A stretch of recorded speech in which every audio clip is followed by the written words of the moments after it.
You just want to play a monk. We dojoed a bunch. Oh, we have not even started yet.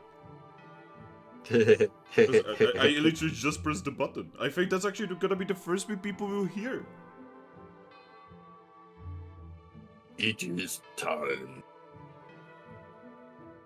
Speaking of which, hello everyone, welcome to another session of the Sunstruck Renewal. Hello. As Ember has said, the group has dojoed a bunch. We dojoed. You dojoed. I'll dojo your dojo. Oh boy. Dojo mojo mojo bojo? We successfully completed two dojo runs, although we almost failed the second one. Turns out taking on a high difficulty mag mortar is kind of a bad idea. It's not really. Not in a dojo. The whole point of the dojo is for it to be as difficult as possible because there's no real danger. It did highlight, though, our group's shortcomings when it comes to combat.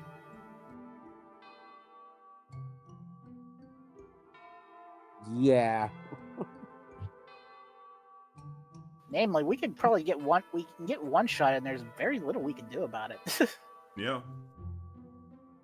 Yeah, my character build is definitely more so around a talking type thing.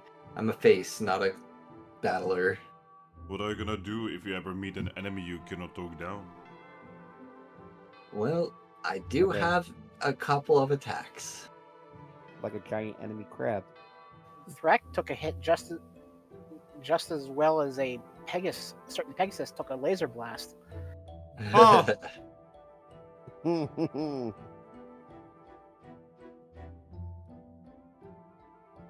But so yeah, we did our dojo stuff and then talked a lot about if we should rather go on our personal missions or continue with like the mission that we're being given recently. I think Ares handed out missions to the other teams. Yeah, I did, yes, According wait. to my notes, indeed. Yes, so. Excuse me, sorry.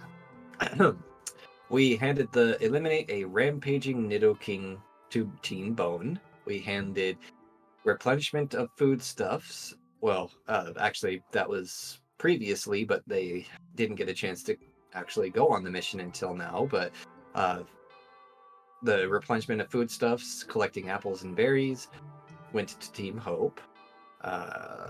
The investigate the strange pillar of light in the serene forest was handed to Team Star Chasers, and the defeat the dangerous Onyx in the deep mountain cave was handed to Team Crush. Fitting. Yes. But yeah, you guys are doing the important thing of delegating missions. Maybe soon, now that you guys are gonna be getting a lot of more missions and you have a lot of teams, it might be a good idea to start doing the thing that every guild does. And what's leaving the missions on the board and teaching your teams to just grab them. But that's how inexperienced teams grab a mission that they don't realize is too much for them. Oh, Survival of the fittest, that's the rule of the world. I was about to say it. Eevee doesn't want to live by that. Well, same. It's like Eevees technically aren't known for survival of the fittest in the first place. That's why they stay in one village. She wants to do survival of the most efficient. Well, to be honest, when Eevees actually join some kind of guild, they usually climb the ranks really quickly. Yeah, they're natural learners. That's for those who actually want to leave.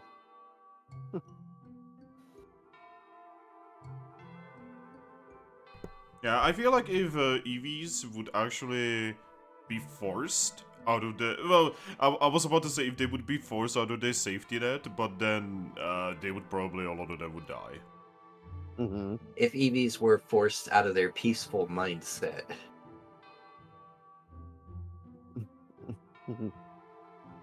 If they were to Eevees are not suddenly safe, wake up they're one not. day and choose violence. Well, usually when they do that, they evolve. So I'm saying as a collective. Cresselia shows up. Well, actually, that's illegal, you know. that's only if they have red auras. It's like, well, Cresselia, you don't matter anymore. You're dead. Then how are you talking Next. to me? Next thing you Magic. know, 70 Eevees show up at Cresselia's lake trying to evolve. Every single one has a red aura. Whoa, okay, cool it. What the fuck? How did this happen? They woke up and chose violence. My fucking god, every single one of them. Every single one. Cresselia would just pick up a phone and be like, hey, Giratina, you know how you don't care about, giving chances to, really dangerous Pokemon? I have an entire army of them here for you. And then Giratina just answers, you know how I've not been taking my vacation days? So Giratina is Shanta. Whoa! Wait a minute. Whoa! Oh my god! Huh. This is Ember a just- reference I don't understand. Ember just blew my fucking mind. What the fuck? Holy shit! Also, how do you not know? Because I don't know. Oh. Yeah, the Brave New World stuff. But yeah. The group has, well, I guess the group has really big plans ahead of them, correct? Yes. Like, as a DM, what is your next step? I don't think we were finished with the recap though. I mean, yeah, you guys were not finished. I was just like, going in the middle. Afterwards, we pretty much just sent Grookey and Thrack to go do their thing because we planned on actually going to Salazzle's as well. We were going to stop at the safe house, go to Salazzle's, and actually, no, we already finished Salazzle's. Yes. So it was the other way around. We were going to go to Salazzle's, went there, turned in our mission, got our reward of the translation of the Sunstone artifact. Gave And then- Salazzle way too much information. I mean, And now I'm probably going to be blackmailed by Salazzle. yes. But anyway, I mean, we did kind of promise her that. But we did at least leave out the most important vital information. But anyway, met Lupus there. She was actually really bashful and shy at the moment because she was trying to come up with a gift for Shocker. Because apparently Shocker got her a gift at some point, and she's like, oh god, what do I get him? Oh god. So my Eevee's like, calm down. Tell me about him. What does he like to do? What things does he do? And You like to smoke found crack. out this is okay, drugs aside. It turns out he likes to read. So, and also he spends a lot of time learning from Espeon a bit. So I was like, hey, go ahead. Who doesn't like to smoke a little crack every now and then? Oh god. So I told her, hey, you know what a good gift idea would be for him? Get him a book on tailoring. It seems like he enjoys clothing and working with clothing, so that would probably be something he would enjoy. And she's like, oh, you know what? That's a good idea. I'm gonna do that. And she did.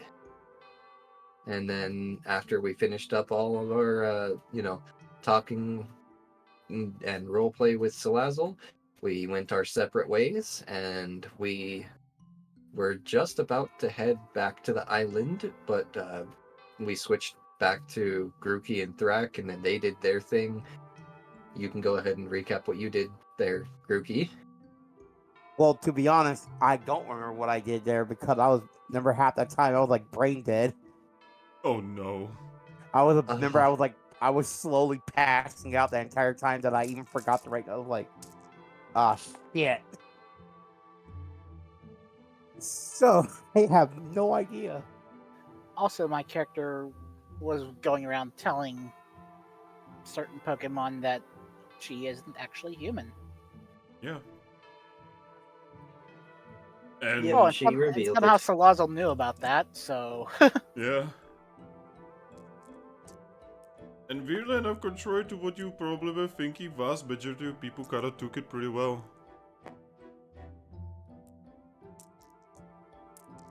Oh, you're not a human. Okay, I mean we're accepting. Oh, and Bolt is still not pleased that I am dating an Umbreon. Well, it's okay. What Okay. is Okay. Bolt Okay. ever pleased about? Okay. Okay. It's not about him not being pleased that you are dating an Umbreon. It's more like you are dating someone. It's the whole siblings thinking that dating is gross kind of thing. Yeah. I mean, you know, that's kind of what happens when you're a younger brother. You know.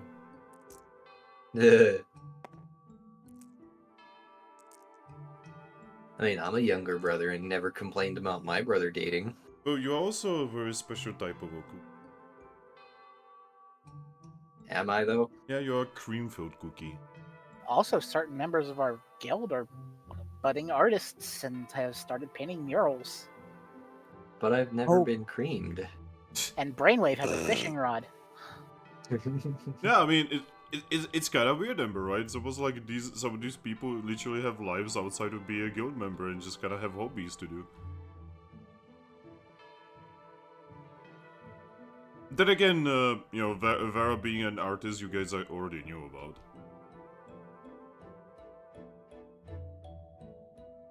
Something tells me that Monsoon is probably a bit of an artist as well. I don't know why. Actually, you guys don't know, actually, yet. Actually, Yeah, we I don't do. know, but I'm just saying something tells me he is. I do. Cool. Something about his quiet personality makes me think he's a bit of an artist. I saw all of his different colors, and I saw the images he had. Ah, Maybe So shit. Maybe he when I likes to sing. All because I teach them tic-tac-toe, and he pull out. Oh, I have this paper and charcoal. What do you want? Ah, shit. Ah, shit, he knows. But yeah, every single one of your members does have, you know... I've basically done my best to give every single one of these characters a little bit of a life. A bit of a personality beyond the guild. Which is funny because you guys already missed out on 3 different teams. We missed out on Yeah. 3 teams. One of which has an ice type that would have been very useful to your guild. What, the Team Horn take them? No. We probably just didn't recognize them as an opportunity to recruit. Yes. Oh, also, Zorua apparently killed someone. Just casually just saying Zora killed someone. Okay. This is Mystery Dungeon. Who I has know, but not it's killed just- someone? But it's just like just how casually he said it. That's the part. Like, wanted criminal or something.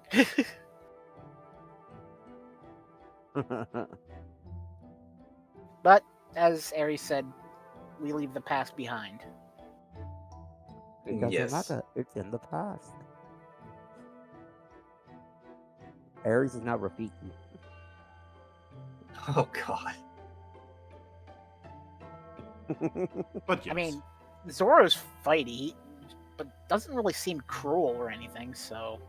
I mean, she does have shackles on her hands. Yeah. Shaka Khan? Yeah, that she doesn't actually know. 1, she doesn't know how to get them off, and 2, at this point, she just kinda accepts them. Wait, our Zorua? No, Zora. Zoro. Oh, Zoro. Okay, Yo, Riolu. got it. Again, the path to fame sometimes is a dangerous and a dark one. Especially when you go around punching anyone who seems remotely strong. You know, have you ever thought that maybe she doesn't do it because she wants to? No, I kind of figured it was something more to do with her nature, kind of like Garchomp's. But yes. Is there Maybe we should anything... get her and Garchomp to spar. I mean, Garcha would win easily. She is just a Riolu. Now, she's a pretty high-level Riolu, but still just a Riolu. Now, I'm saying just a Riolu, but also this universe has a Riolu who killed like every god, so, you know. You know. He's a special case. Just like the Eevee being a special case. But yes, is there anything anyone would like to add, or shall we begin? Let's begin! Cool. Alright. Who would like to start?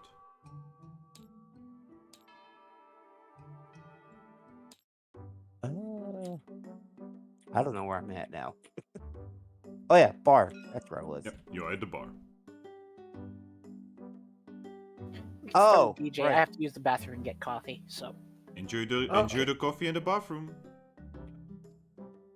That's such a weird thing to say to someone. Enjoy the bathroom.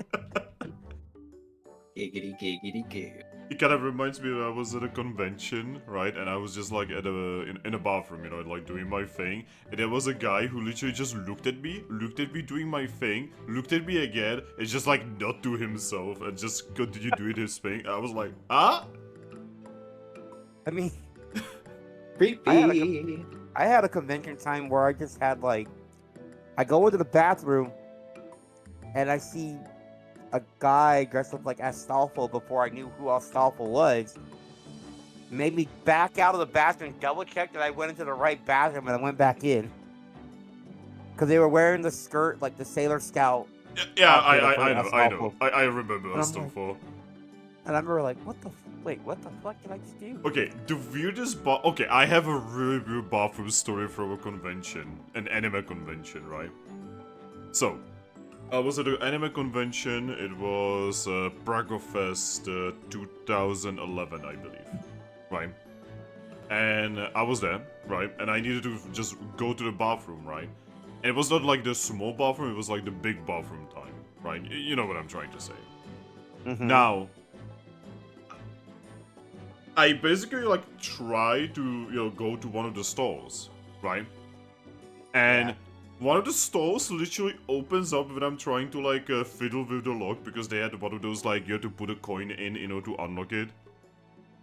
And there was a guy there sitting on the freaking, you know, on the toilet.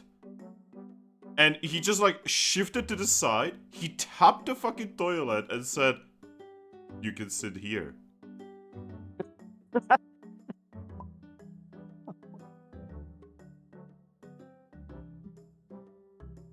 I was like, no.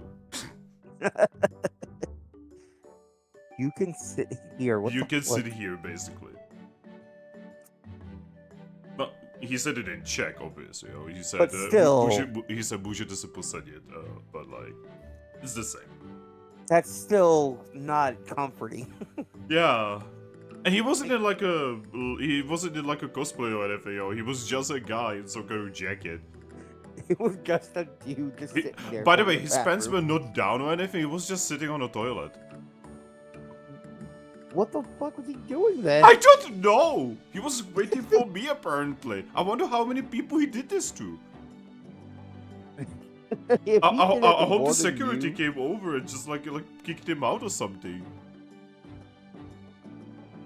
Could Oh my imagine being God. security, being called over and having to kick him out.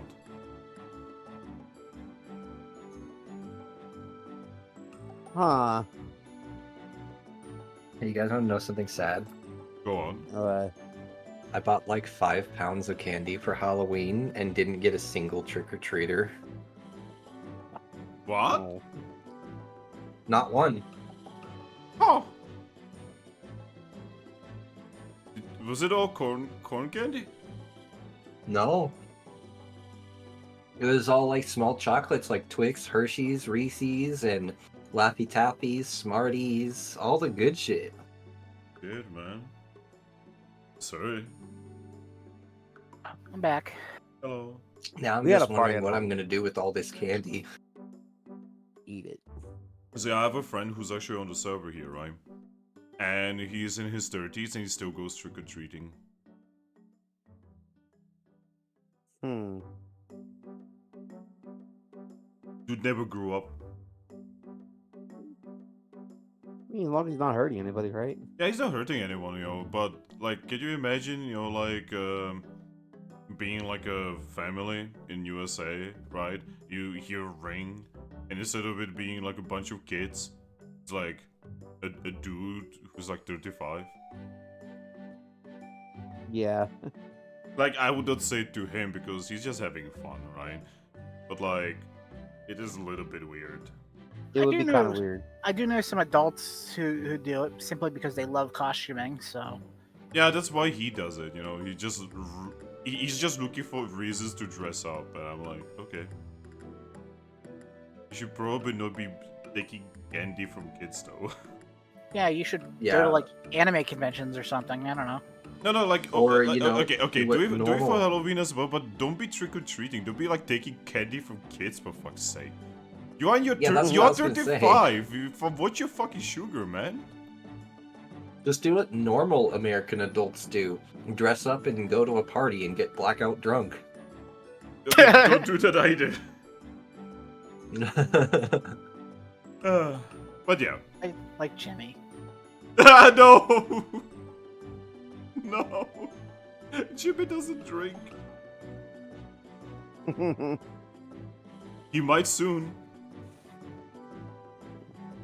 But yeah. So, Grook, Yeah. you're at the bar. Yeah. What would you like to do? You can see a strange group of individuals here, you know. Just talking, drinking. From behind you, you can hear Audina and Valplume talking about some kind of herbal extract. Hmm. Espion doesn't talk very much, as usual. I mean, more so now after her news that he got. The thing is, the news have been for, you know, they've had time, you know, like at this point she probably needs mental help. Yeah. Which is kind of difficult considering she's a psychic type and it's usually them doing the mental help. Latino could help. Hakino could fix external ones, not internal ones. Yeah. Audino looks at her, I cannot fix her. And I mean, if rubbing alcohol is good for outside wounds, drinking alcohol is good for internal ones. Except it's not. It's actually very bad for you if you have mental problems. Oh boy, I don't know.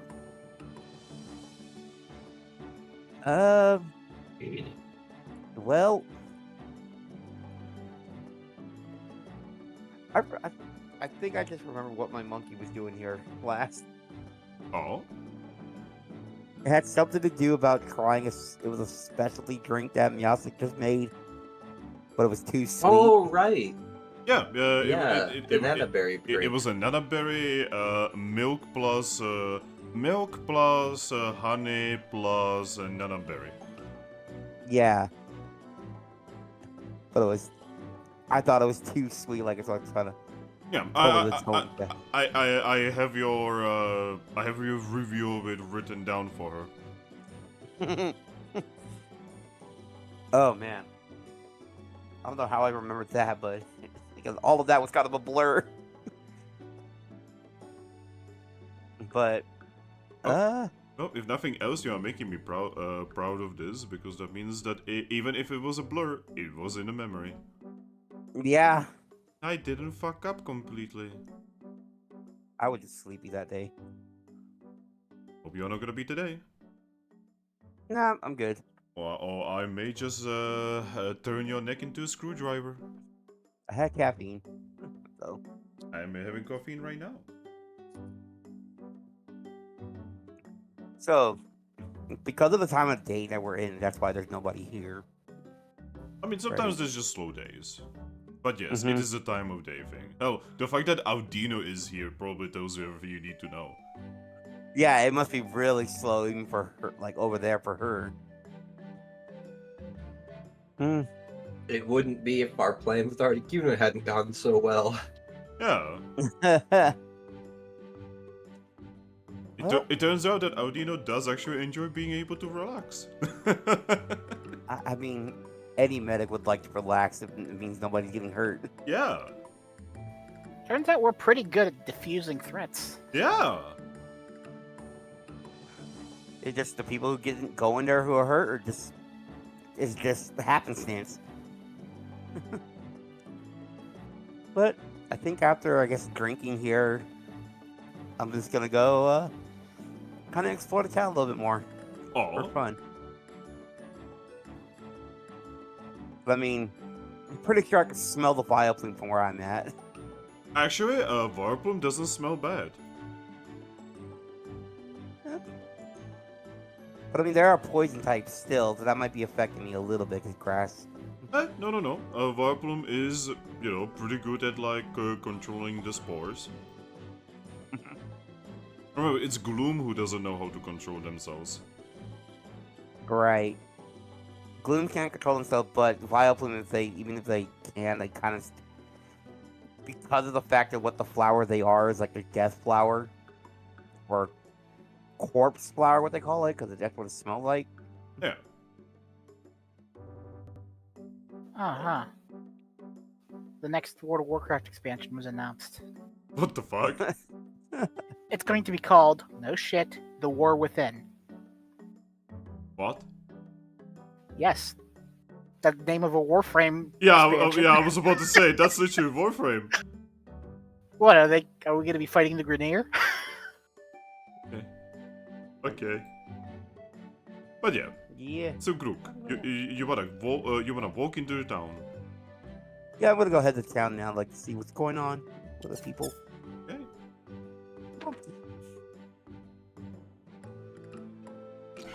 See, I wanted to say the boys, but there's only girls here today. Yeah. God. Grookey enters the bar. Only guy there. You know, this is a reoccurring thing for me. But yeah, Grookey, Yeah. you make your way through town, and Grookey, you're kind of noticing a couple things. A lot of the buildings here, you know how the entire thing is basically built into trees, right? Yeah. You do remember over time here, like a lot of places were empty, right? They would be closed, there would be no lights coming out of them, etc., right? And you would actually see more and more Pokemon basically just, moving in. Like you are seeing so many more Pokemon in the, in the roads and streets, and, generally, Capim Town is getting much more alive. Becoming a lively town? No, wrong. That's a different town. That was much more lively. It also just had Kamehameha laser shot through it. Oh, you weren't supposed to tell them that. Sorry. Oh boy. Death lasers. But yeah, I just noticed also like, well, this is good to see that in the short amount of time we've been here, that now it's more people are more Pokemon around. You would even see Pokemon that are not from the area. You will even see that there's definitely some people who moved in from different continents that are not common on the continent of grass. Interesting. Among the weirdest individuals that moved in is probably You would notice that there is something that is supposedly somewhat rare in this part of the container of grass. Oh yeah. You would notice that there is one of the houses that is kind of close to the dojo has a symbol on it that you know, you can tell that it is now occupied. It even has like a couple potted plants outside. And you can see that there is a symbol of shings. Oh. An actual Shinx moved in. Yeah. Even has a welcoming mat outside.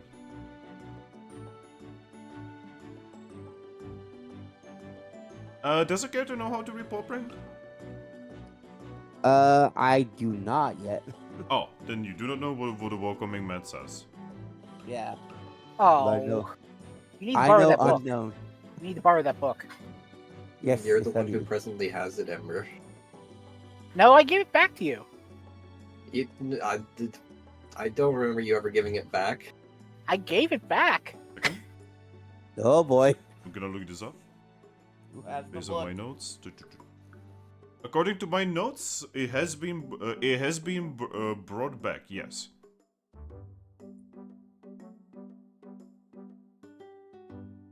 Huh. Well, then just needs to ask for it. Yeah. But Oh yeah. You will even see the sign of peacetime, which is you will see a lot of you know, a lot of parents currently in the process of putting up you know, cloth and such outside for the sun to dry it. ow. Which is a rare thing in Capim Town, considering how often it fucking rains. And now people are like doing all this stuff. It's almost like it's almost like that Articuno thing just didn't really do anything. Articuno didn't do jack shit. Yeah, Articuno just showed up, spooked everyone, united everyone, and then he fucked off. Man, Right. even under someone else control Articuno still helped us. Yeah. Yeah. What would you like to do? Well, seeing how there's new people around, does it seem like there's any new teams that are just coming in and out?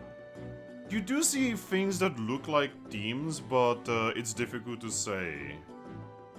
Until they approach you, it might not be a good idea to approach them. Yeah. Well, Oh, I have a note here. You will notice that there's even a Grookey family on one of the trees. oh, It is a big family.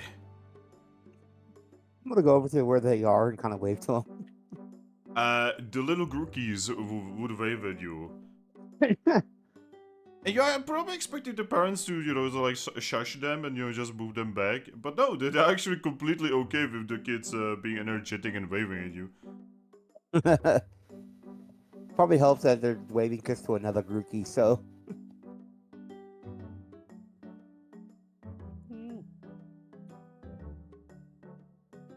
Alright, I think for a minute, like, oh, I realized I probably gotta go to talk to Aries about getting some, like, a little bit of spending cash to go buy something at Chespin.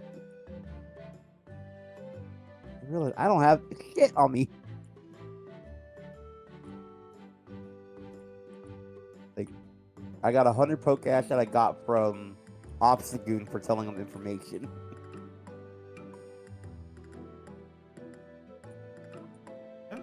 You know that your group is probably gonna have to be going to Treasure City pretty soon. Yeah. And you know, there's a bank there. You can probably take a loan. Oh. Yeah. Let me just take a loan when I don't have anything to pay with. Oh, come on. It's, you know, when has a Honchcrow ever done anything bad? Looks at our guild. I mean, I'm about to up the price on that, so. It's gonna be very difficult for Aries to roleplay dealing with Honchcrow, considering what he knows from about Primarina.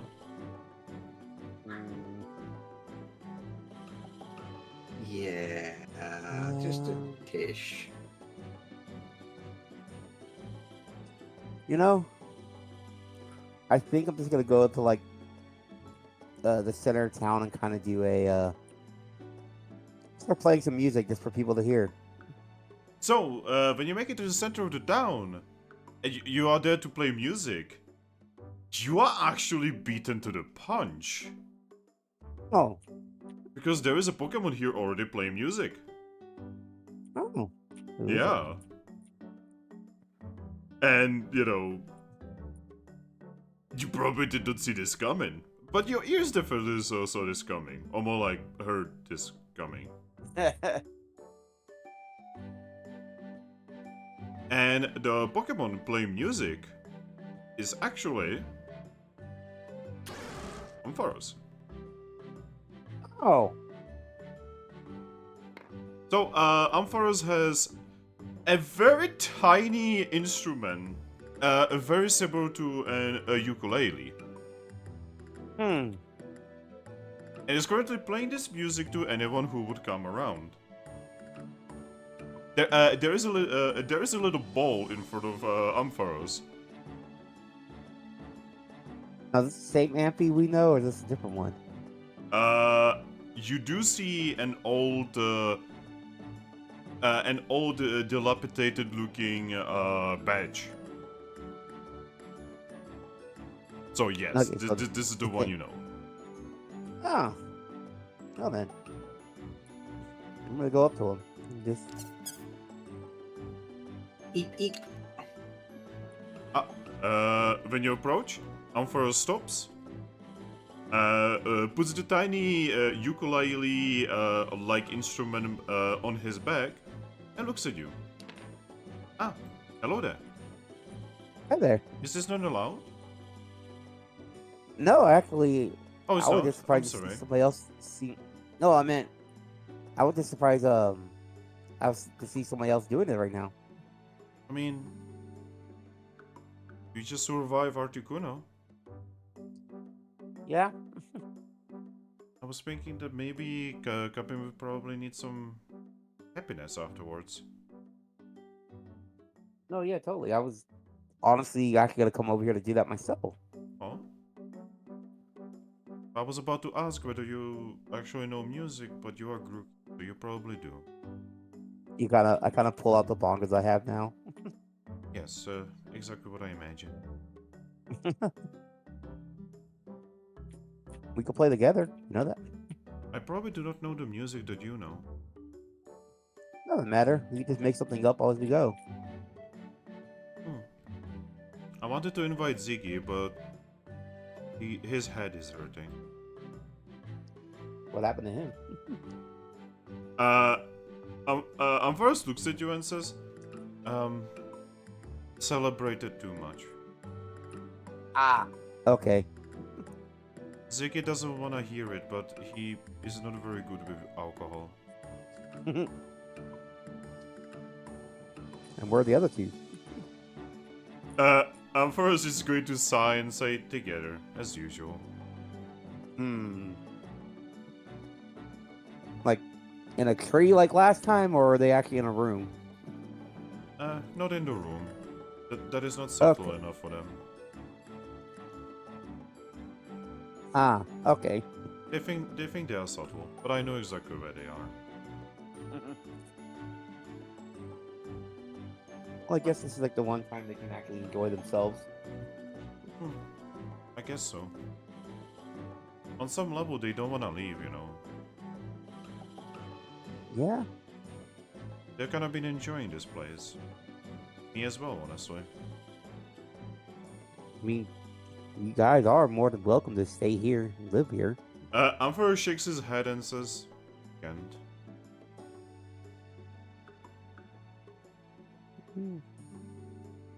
I mean, you say that, but it's just to let you guys know that if you guys ever did change your mind, you have a place. You have a place you can stay here, basically. I don't know if Jolie would like me to tell you this, but the reason we are leaving is because we are dangerous. I mean, everything's dangerous around here. No, you don't get it. We are very dangerous.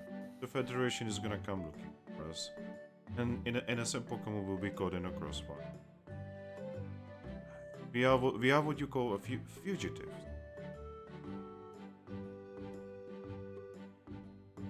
Oh.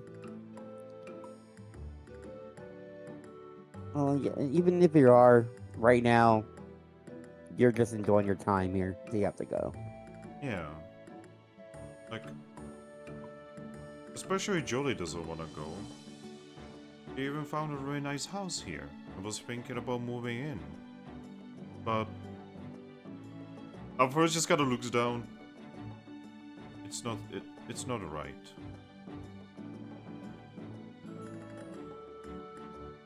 I mean, maybe we could talk with the Federation people if you need to. At first he's actually going to lower himself in order to give you a headpats and says, "Silly Grookey, you have no power." You have no power here. We are much more powerful than you are, and we have no power. We had to run away from them. I mean, there's no, like, it doesn't hurt to try, right? Actually, it can hurt a lot. He eyes the scar on your body. No, the one I just look at like. I mean, this. Yeah, that's.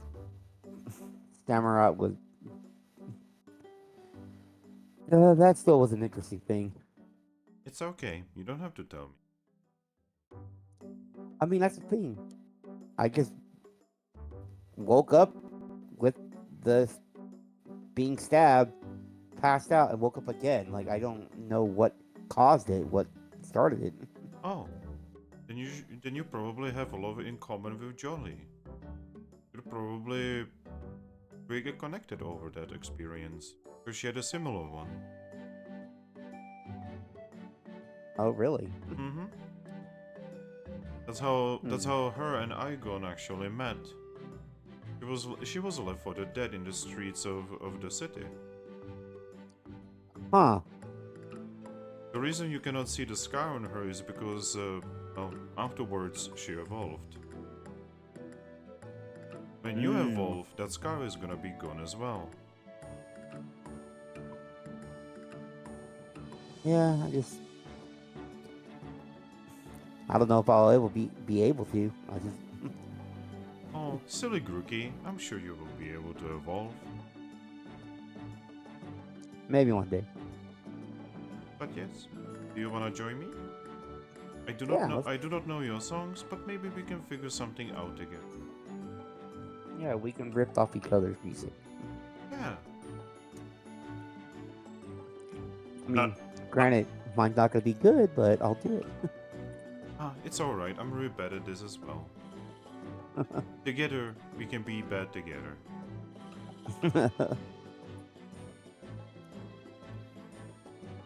Yep, he just, just whips out the ukulele style instrument.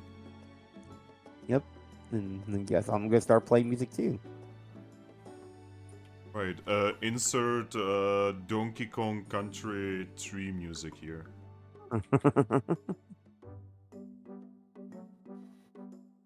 Can I kind of roll to like perform?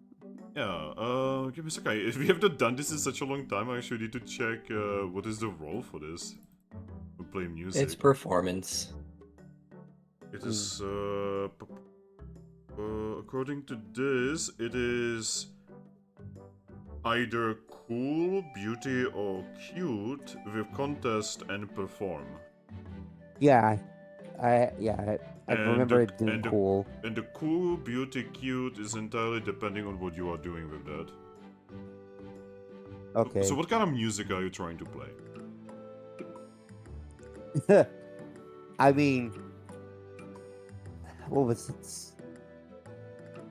You remember how Diddy plays the bongos in Donkey Kong Oh 64? my god, we were literally... Yeah, I was literally just making a Donkey Kong reference. Oh wait. No, Diddy plays the guitar.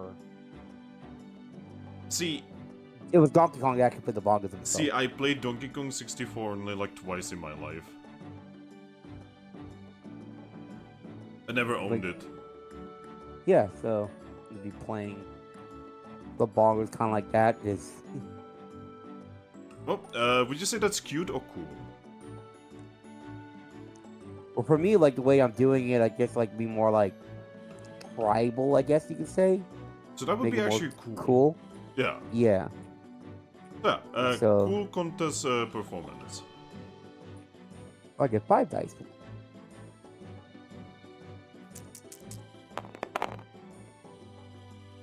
Okay.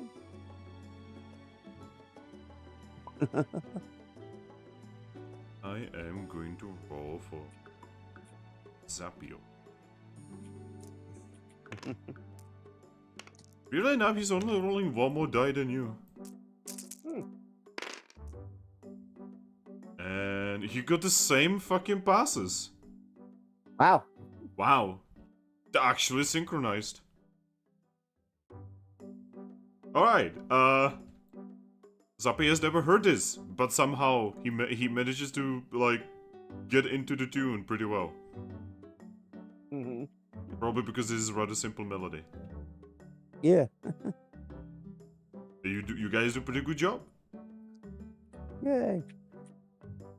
Wow. Just- Just having fun and, you know, creating fun around you.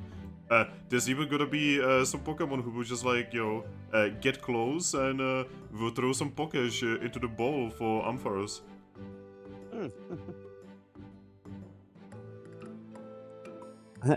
Hey, I'm doing part of my thing, or I'm just making people happy with my music.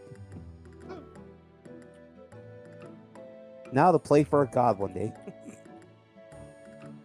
Alright, so you guys are gonna be doing that for a couple bits. I realize I might be able to actually play music to a god Pokemon soon if we can get Cosmog to evolve into Leo. Gosh. I mean, technically Cosmog is already a god. He just doesn't know it. Yeah.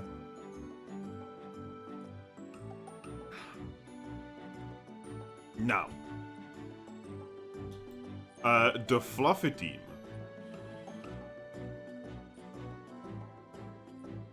Oh, Aris is not Oh. here. Okay. Ember, Yeah, you're traveling with Aris. What do? right. I just went through a portal, actually, so... Describe? Oh So- yeah, yeah, the portal stuff. So, if I'm correct, based on my notes, you guys basically teleported to the Nearby to the island. safe house. Yeah, nearby Aries safe house. Oh right. Did you roll on that? I don't have this Yeah, I written did. down. Yeah, I did. Oh right. Okay. So, Zorua, Yep. you and Aris's paperclip appear on the other end. The island looks almost the same as you left it. Which, for you, is not saying much because you were barely there. Yeah, I haven't seen Technically. much of it. I woke up at a cage and I went in a cave. Yeah. But yeah, you see an island that is even more tropical than your town. Which has palm trees and such. I should probably collect some nana berries for DJ. Yeah, like, speaking of which, you know, the cool thing is that this island is rather plentiful in harvest, so... What's up? Music chain.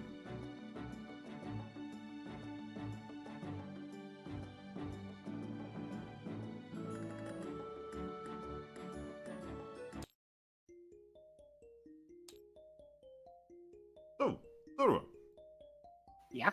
you find yourself in the middle of fucking nowhere. You don't know where you are. And I can't exactly ask Aries because Yeah, Aries is paper.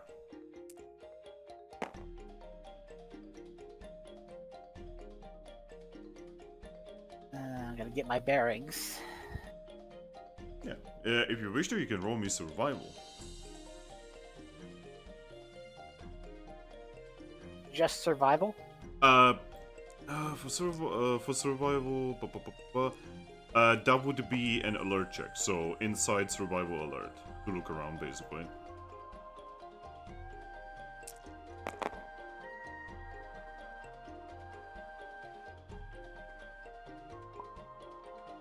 Thank you. Another 3+ crit. This is the third time in a row that this has happened because Zappy also rolled that.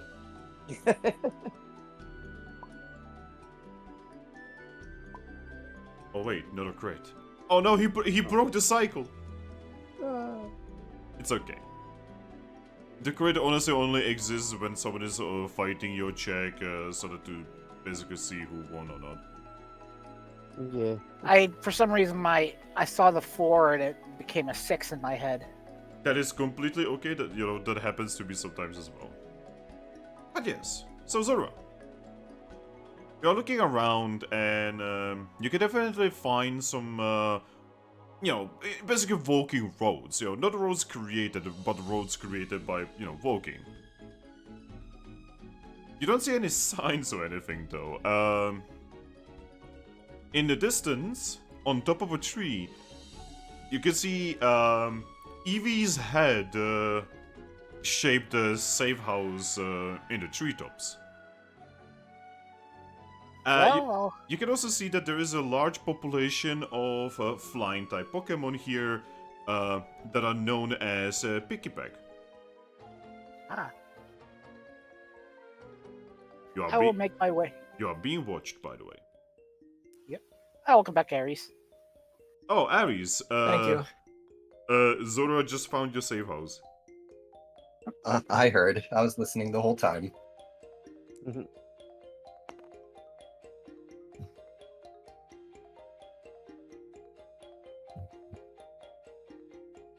So yeah, what would you like to do? By the way, Zorua, Aries turns into Eevee. Okay, since he's back, can I get a helping hand? 4? Closing the portal. Ah, right. Yes. The portal is definitely getting some attention right now. Oh.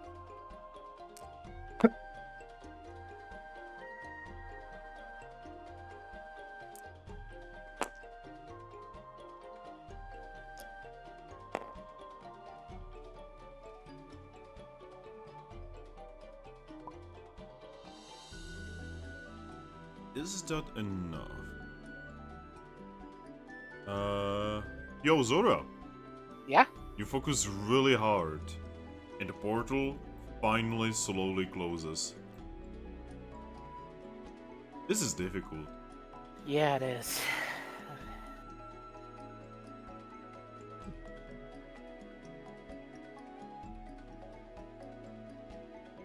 Anyways, Aries, I see your safe house over there. She's gonna smile and say, yeah. Weird that it's shaped like me, though. Wonder when they did that. Last time I was here, I remember it just being a normal house in the trees. Actually, it was kind of shaped like an Eevee. Oh, was it? Yes. Oh. It's more like it's not shaped like an Eevee. It's shaped like your head.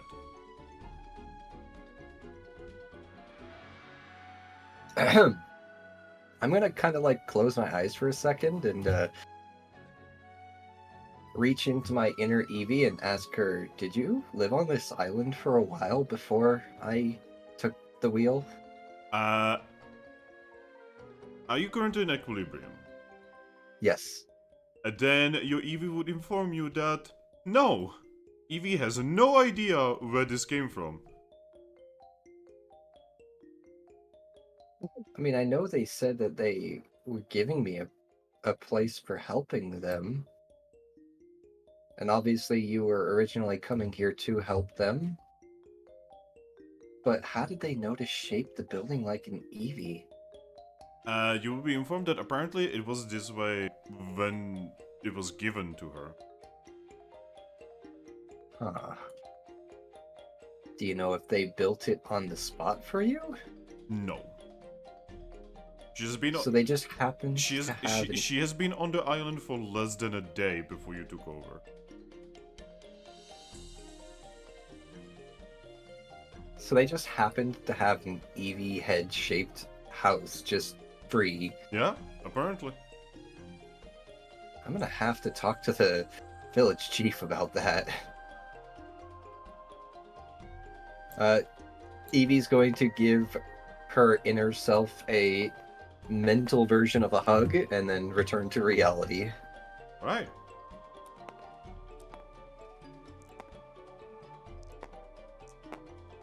Anyway, yeah, let's go check it out. Hopefully my stuff is still there. And she's gonna start trotting up to the, safe house and climbing the ladder. Eevee and Zorua climbing a ladder. Yep. That is like an actual adorable sight, I have to say. Yeah, two tiny-legged creatures climbing a ladder. But yeah, you climb the ladder and yeah. So, Eevee! Yes. The door has obvious signs of attempted forced entry. Oh. Yes, there's slashes, there's, signs of assault. And it has sustained the assault and survived. Wow. Whoever built this knows what they're doing.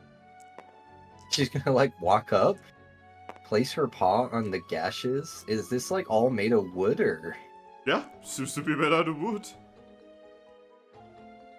How did they not break in?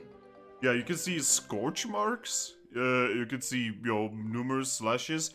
You're pretty sure someone was trying to drill into this with like a hand drill. She just looks back at Zorua with a very confused look. Someone really wanted in here. Yeah. And how did they not get in, though? It's only wood. Well, maybe grass-type Pokemon had something to do with it. But there's scorch marks over there. Yep. Reinforced, maybe? With what? Dysentanium? I'm not sure what that is. Human thing, don't worry about it. Futuristic metal that can pretty much be, like, formed into anything. Point is, it's probably some kind of weird Pokemon magic, but this should not have been able to survive this assault. I mean, I've literally seen certain Pokemon crush actual boulders with their head. Tiny Pokemon like me, nonetheless. With very little effort, mind you. Like, starting Pokemon can do that. And they couldn't break down a basic wooden door. I mean, you don't need to go too far away. You did that yourself in front of Zorua. That is true. I did do that myself. I have busted down entire boulders like 10 times the size of me. And yet they couldn't bust down one little wooden door? They overcomplicated it. I'm gonna, like, put my ear on the door and knock on it and see if it sounds funny. It sounds like wood. This is weird. Is there anything I can roll to see how old these marks are? Actually, give me a moment. I would say that would be a nature check. So, inside survival nature. I'm gonna roll that too. A helping hand me? And yes, I will helping hand you.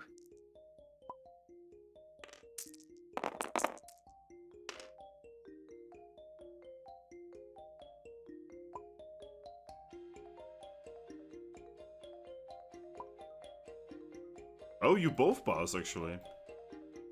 You guys can tell that, you can tell mostly by the scorch marks that they are probably rather old at this point. You know, at least over a week, if not 2.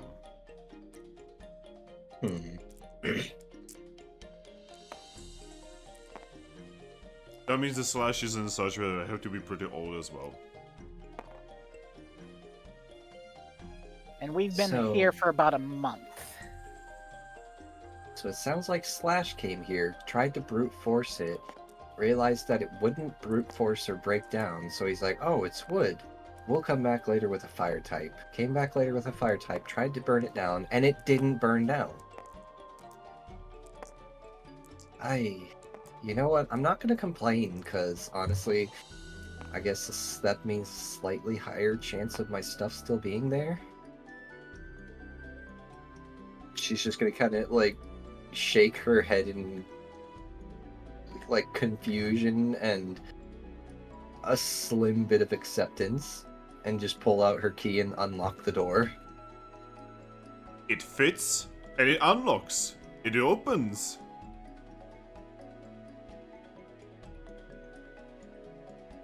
And, Aries?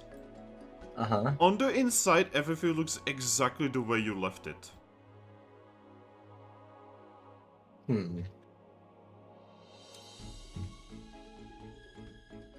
She's gonna look over to the spot where she was storing her items. Yeah?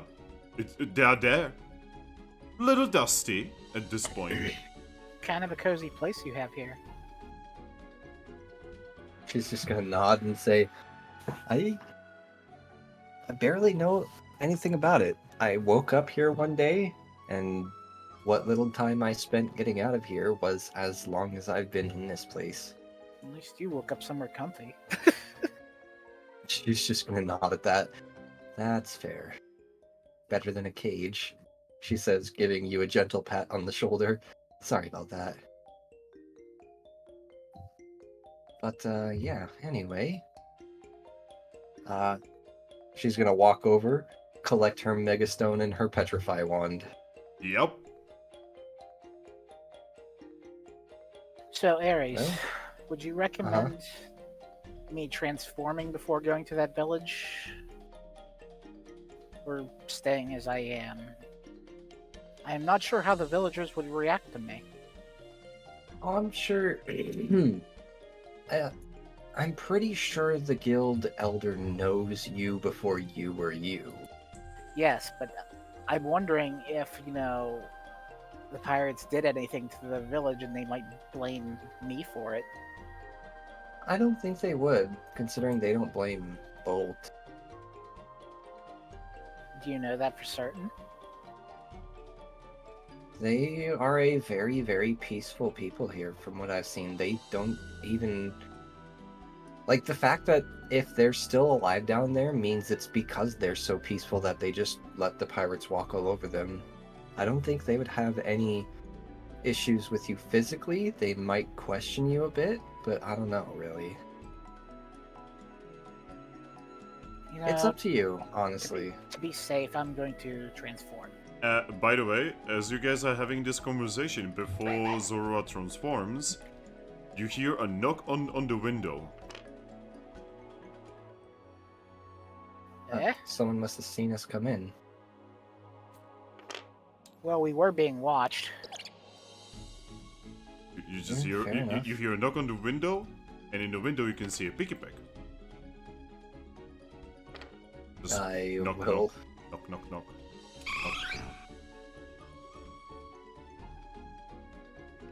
I will open the window. Hello! A long time no see. Oh. Hi. Yeah, it's been a while. I'm very glad that you're all right. And she's gonna nod and say, yeah, right back at you. Oh, Especially, Zora's back. Zora is okay. Eevee's gonna nod and say, yeah, she's been alright for a while. This is wonderful news. The chief will want to hear. Ah. If it makes him feel any better, Bolt is also, or I should say, Shinx, as you know him, the abnormal Shinx is alright as well. Ah. So the little ones of the Outlanders are both alright. She's gonna nod and then say, Outlanders? Yes. Do you mean the White Ninetails and the... Luxray. Oh god, Luxray, thank you. I always forget it. Yes. The Alolan Ninetales and the Luxray? Yes. And the Zoroark. Could you tell me how thruple. long ago they were here? I don't exactly remember, but you should probably talk to the chieftain. He will know. I'm sorry. I mostly just make sure that nothing bad happens. Well, at least so that we As can much as you can. see it ahead of the time, if nothing else. Yeah, considering the last time that we spoke, you mentioned that you were the only fighter in here. Yes, and I'm not much of a fighter.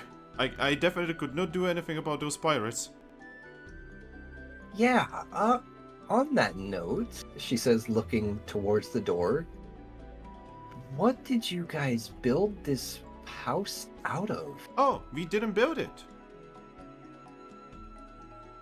She'll tilt her head. It was already here. When I popped out of the egg. Huh. Again, probably something to talk to the chieftain. He's rather old, very knowledgeable and wise. She'll just kind of nod and say, yeah, we kind of came here to talk to him anyway. Yes. So, please, be gentle with him. The pirate leader has, well, you will understand. I'm sure I can imagine. But anyway, yes. I've got my stuff, so yeah, let's go say hi to him. Do you want me to lead you She to the says, village? looking back to Ember. Yeah. Oh, I remember the way. Oh, all right. I mean, I'm very But it certain would the be, it'd be nice. I'm very certain the Zorua can find a way as well. I mean, she kind of used to live with us. Long story, but yes, we can find our way. But that's I still wouldn't mind your company. Ah, wonderful. Oh gosh, Me. I am so Kadabra is going to enjoy seeing you again, Zorua. You know, considering you are her pupil and everything. Oh boy. I sure hope so. Meet you at the door. All right. He just flies over to the door. I'm just gonna nod, close, and lock the window again, then head to the door. By the way, Eevee, now that you are at the window, you will see that Deva actually attempts to force entry at the window as well. That failed. Even on the glass, Yes. there are like cut and scratch marks on the glass too. But the left side of the window is literally like, you know what a window looks like when someone like hits it really hard? Uh-huh. It kind of looks like that. It's like it looks cracked, but when you like wiggle with it, it holds. It's solid. Jeez, what did they make? Is that plexiglass? I know what plexiglass is. So.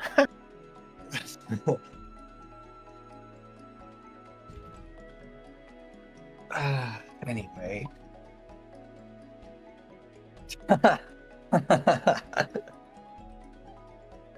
That's a lot of damage.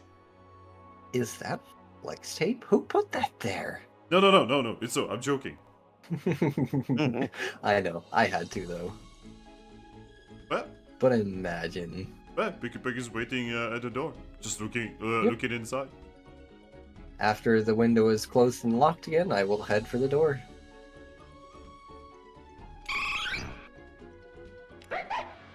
Alright. And, you know, Picky Pig, together with you guys, you know, we'll go to the village.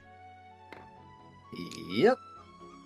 If you guys are gonna be interested in a conversation, Picky Pig would be gladly telling you, basically everything he saw about the pirates. I would definitely want to hear everything that she has to say. Well, Beekeeper would inform you that the pirates have actually returned back 3 times. Huh. When was the most recent time they returned? About a week ago. Huh. And every single time they have returned since the first time, they actually went to Aris's, hidey place and attempted to break in. Something about an important item probably being inside.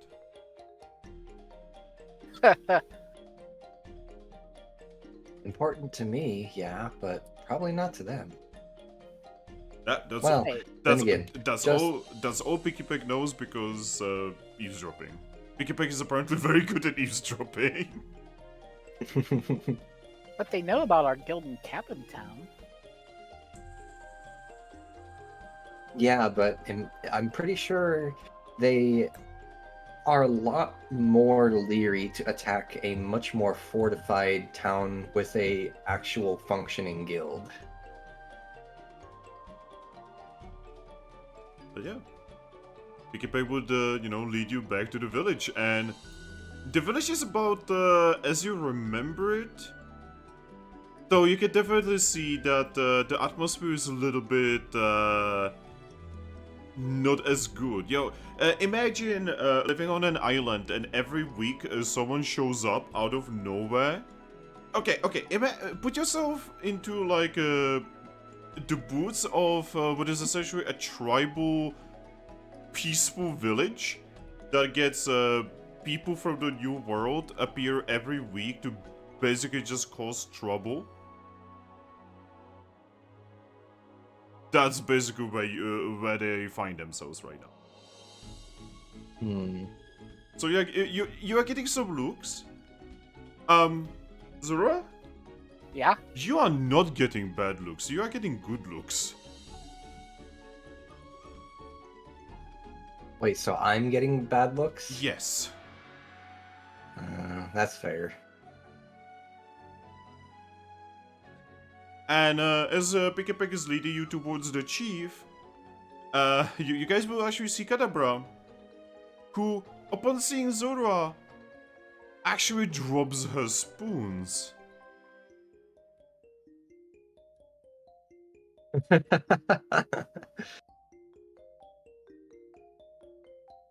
As we're walking, Eevee's gonna like kind of just talking to Zorua say, I think we need to deal with these pirates now. Agreed. Zorua? Yeah? Kadabra is gesturing towards you to come to her. I will do so. Alright. But I'm pulling out models that I have not pulled out in a very long time. Alright. So Zora, you actually don't know this character? So this conversation is gonna be very awkward.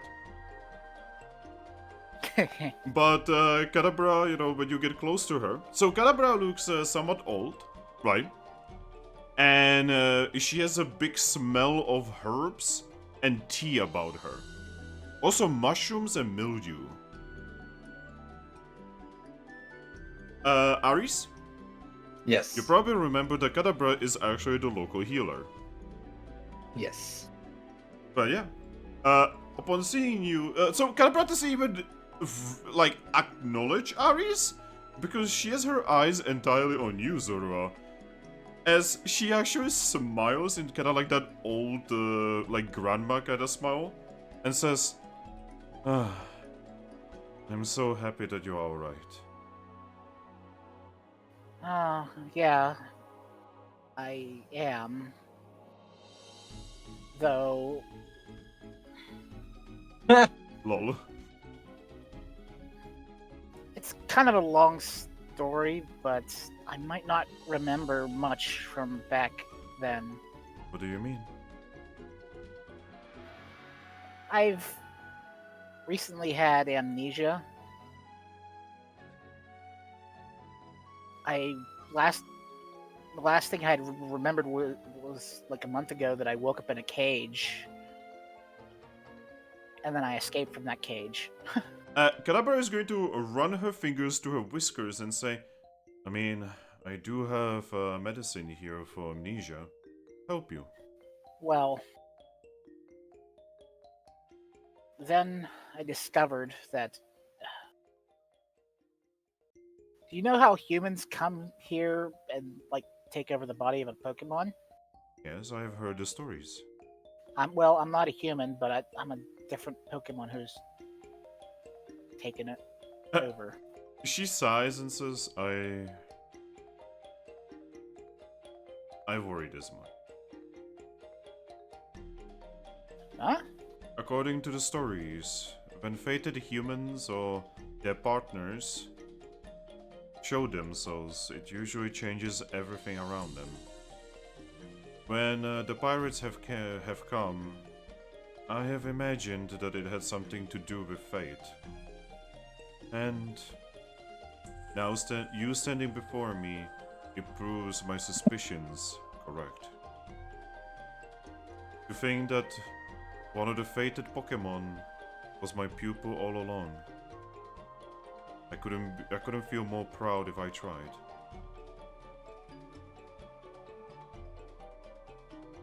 Yeah, I'm still figuring out this whole fated Pokemon thing. You have been chosen by some greater spirit. You don't We get have it. an idea. You do not we get have a an i- choice. Yeah, we have an idea of what we're supposed to do, but we're still working on it. Oh. How is Zorua within you? I haven't been able to speak to them, but I hope I've been doing all right by them. I hope so as well. I've been trying to keep Shinx safe. Oh, Shinx is alright as well. Yes. You were always the calmer of the two Outlander children. I have attempted to bestow my teachings upon him as well, but his spirit is way too wild. He is incapable of learning, or at least not from me. He's slowly getting better, but he's still very young. You were rather young when I took you under me as well.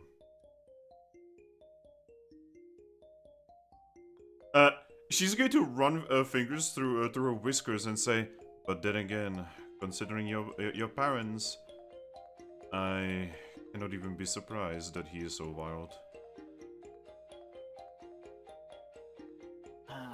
Yeah, I've been meaning to ask about my parents. Oh. Do you wish to know of Rhyme? I'm more of the Zorro arc. I Ah, believe his name was Shadow. yes, Shadow. He was definitely an interesting individual. I've actually spoken with him quite a lot. He was very knowledgeable of my arts, which is why I've attempted to teach both you and Shinx. And as one would imagine, you have accepted, or the Zorua within you has accepted. I wish Shinx did the same. Maybe if that would have happened, we would be in an entirely different situation right now. But yes, Zorua was a very great individual. Dangerous individual, but great nonetheless. Had many stories to tell, and has gone through so many things that would probably turn me mad if I've seen them myself. But so could be said about your two other parents.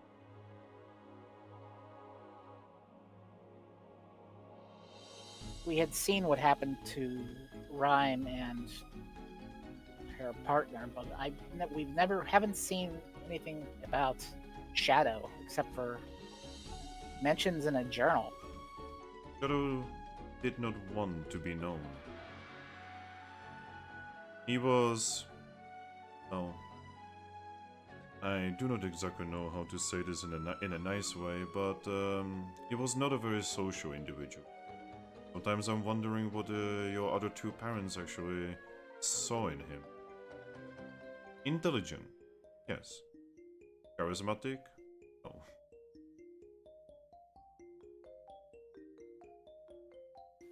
Kind of reminds me of myself.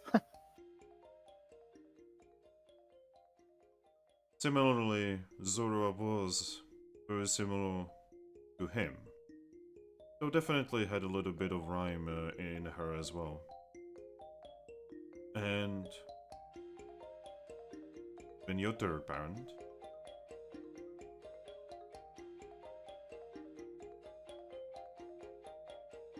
So they were essentially a three-person couple. Yeah, she's going to not. You mean a trio? Ruffle. I mean, stuff happens. Yes. Your fighting potential probably comes from sparks.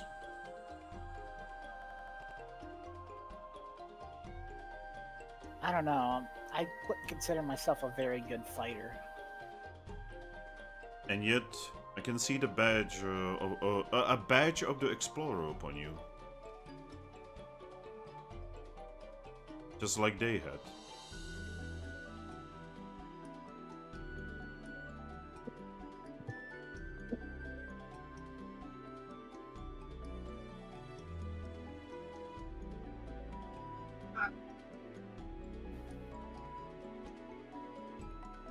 Wish I would have known what eventually happened to Shadow. Well, from what I assume, he has fallen together with your two other parents. I'm very sorry about it, by the way. But he wasn't with them when we discovered them. That makes her, like, tilt her head and say, what are you talking about? I was the one who put them there. All three of them. There were two bodies. What do you mean?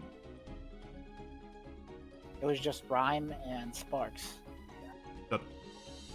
Oh, that makes no sense. I'm sorry, it was a very emotional moment, but I was the one who put them there. I was the one who made sure that their bodies would not give to time.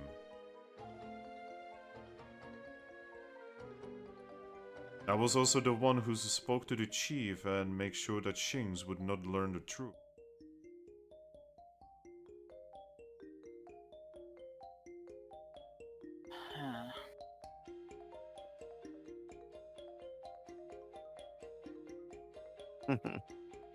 I take a look at Ares.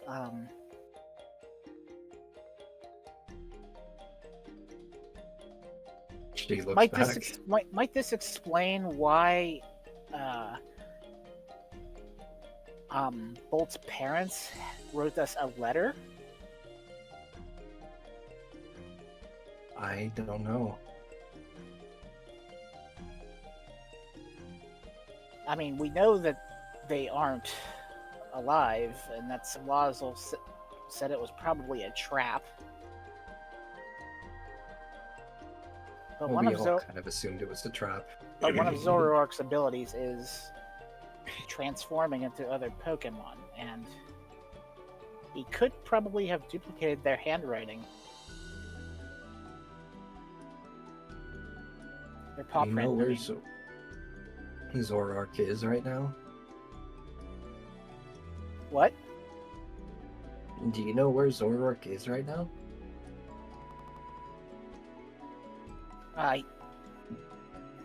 She thought he was dead, but I'm starting to have a theory that he might be alive. I mean, we never did see his body, so... No. Apparently, we were told he died 3 years ago. Yeah. Yeah, we were told he died before then. Yeah. Kadabra will confirm this. Now, Kadabra will literally confirm that she was there when you were born.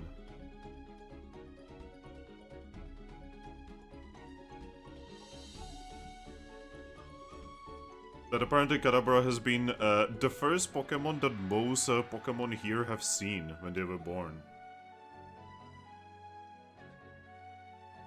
So, am I 3 cycles old? Yeah, she's gonna know. Huh. You are older than Shinx.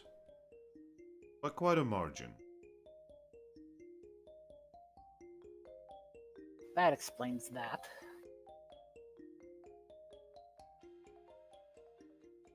For your species, you are actually in complete maturity.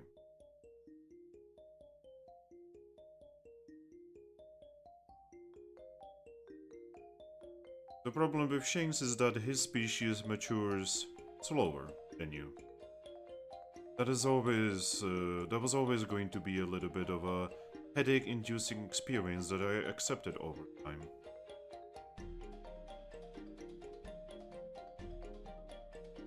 You have grown quickly. And, because of that, it was very easy to teach you.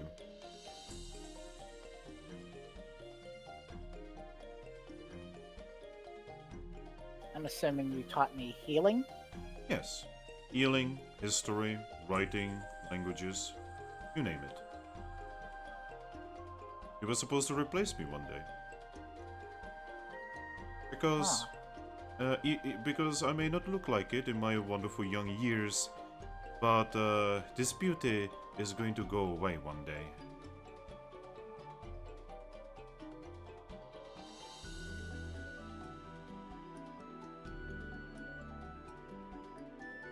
For the longest time, I felt guilty about taking over this body. Even though I'm faded, I just never thought it was right that I would take over another Pokemon's body and do Eevee things actually nods at that. for them. Well, you see, Zorua, what should I call you? Your current you. Call me you can either call me Lucky by my guild name, or, well, you don't need to call me Leafian. But Zora or Lucky is fine right here. Then Lucky it is. Lucky. The Pokemon you're inhabiting is a wonderful one. Quiet, smart, tricksy. Usually resolving most issues by tricking others. But never stooping into dark places. Your dark typing was always a little bit of an enigma. I do not know if you know, but your species tends to have a little bit of a reputation. Yeah, I heard about that. I have done everything in my power to make sure that you would not fall for the same reputation. Not to mention Rhyme was a very wonderful mother for you. She was the one who actually taught you how to fight. She taught you how to hunt. She taught you everything that needed to be known. And Sparks taught you how to be a future guild member. Sparks truly wanted you to become a guild member. He would be very proud of you if he was still with us. Funny enough, we're part of the successors to, the guild he was in. Ah, and so the cycle continues. Shadow, from what I understand, Shadow never wanted you to become one of the guild members. Shadow blamed the guilds for everything. He had thorns around his heart.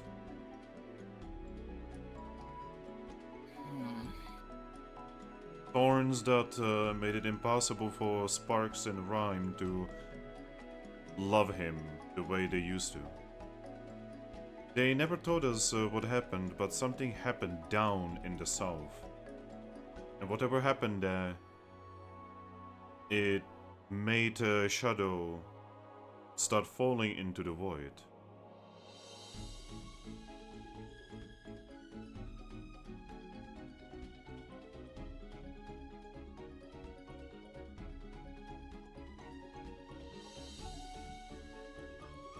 See, that makes a lot of sense to me somehow. Like,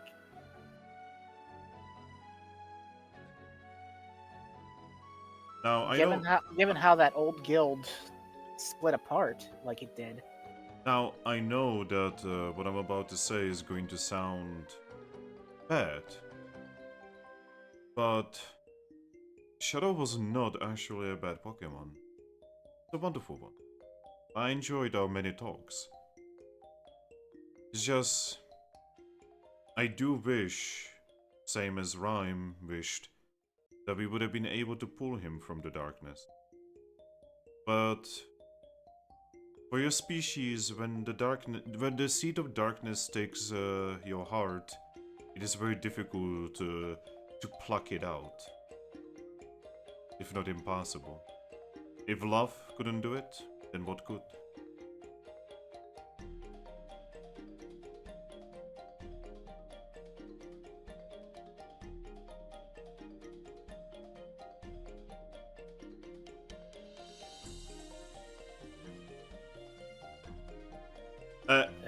Kadabra actually looks away for a moment, kinda like looking into like, literally nowhere, just looking into empty space and saying, maybe it was actually a broken heart that actually ended Rhyme.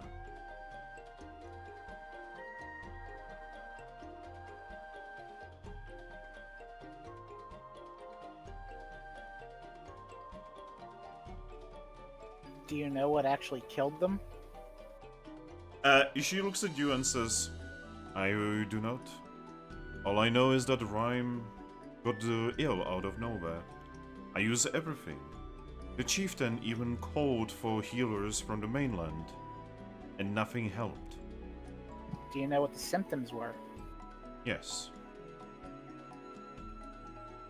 The disease was a strange one. It didn't work like a normal disease. The temperature of Rhyme didn't go up, though that may be because, well, she was a very powerful Ice-type Pokemon. No. What was actually happening was she just started getting weaker and weaker until Sparks had to carry her everywhere. It was like we were seeing a friend slowly waste away before your eyes.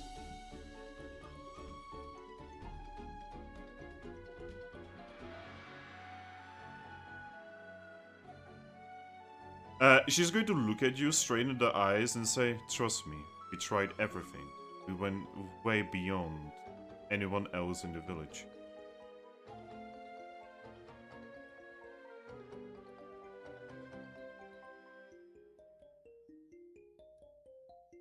I look at Ares. Do you know of anything that can do that to a Pokemon? He's gonna.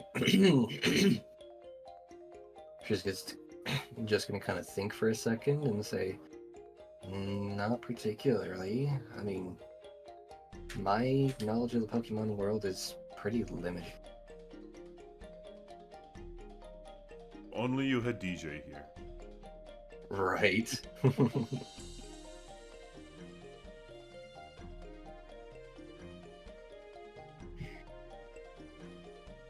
I'm going to have to find a way to talk to Zorua. Is that possible? Can you speak with Zorua within you? I turn to to Ares. I can. She speaks with her own inner Pokemon. Good. Then, Lucky, can I have a little request of you? Yes. When you are gonna talk to Zorua within you, would you please tell her that what happened wasn't her fault, and that I'm sorry for what I said? She will know what I'm talking about. I don't know the specifics, and I don't need to. I will tell her. Thank you. It is only when it's too late, when we realize that some words that we have said were maybe too far. And maybe, if I didn't say the words that I have said, you would not have found yourself in the... well, captured by the pirates. It was my fault. I apologize. I take it you said something and I ran away. It was about Shings. Shings ventured into the cave on this island, seeking information. Not to mention adventure as usual. And I have mentioned that maybe it is for the better. That maybe it is time to stop coddling the little boy. He got into a fight. I said many things that should not have been said. And Zorua within you ran after him, saying that she never wants to see me ever again, that she wishes for me to die. Many bad things were said. Oh boy. I am probably gonna get yelled at then, considering my there was a point where I kind of betrayed Bolt's trust. Oh. You see, Zorua was incredibly protective of her younger brother. So much so that it was almost... she runs fingers through her whiskers, an obsession.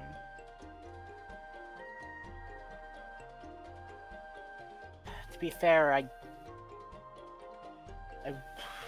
my intent behind it was he was going to both harm himself and the guild by doing something. And I told Ares here that he was going to do it, even though he told me incompetence.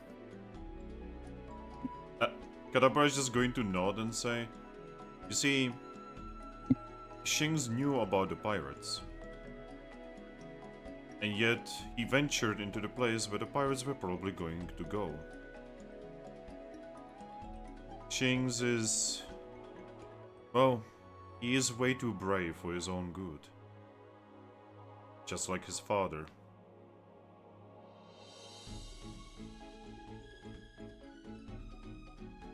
Zorua within you had a lot of rhyme in her. And Shings has a lot of sparks in him. I have never seen stupider Pokemon than his father. Out of character, everyone thinks Bolt is dumb as hell. He's I mean, we've been actually saying that for a while. he has actually grown quite a bit though in this last week in particular. I'm very happy to hear that. I just hope that he has outgrown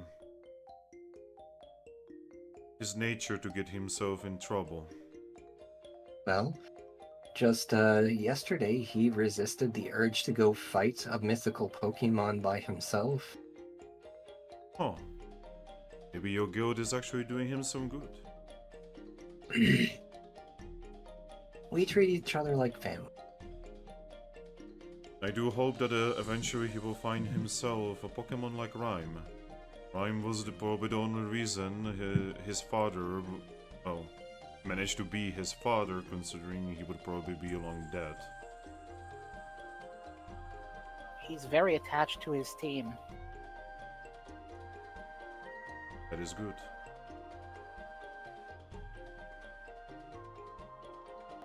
I'm sorry if I brought back any bad memories or anything that complicates situation.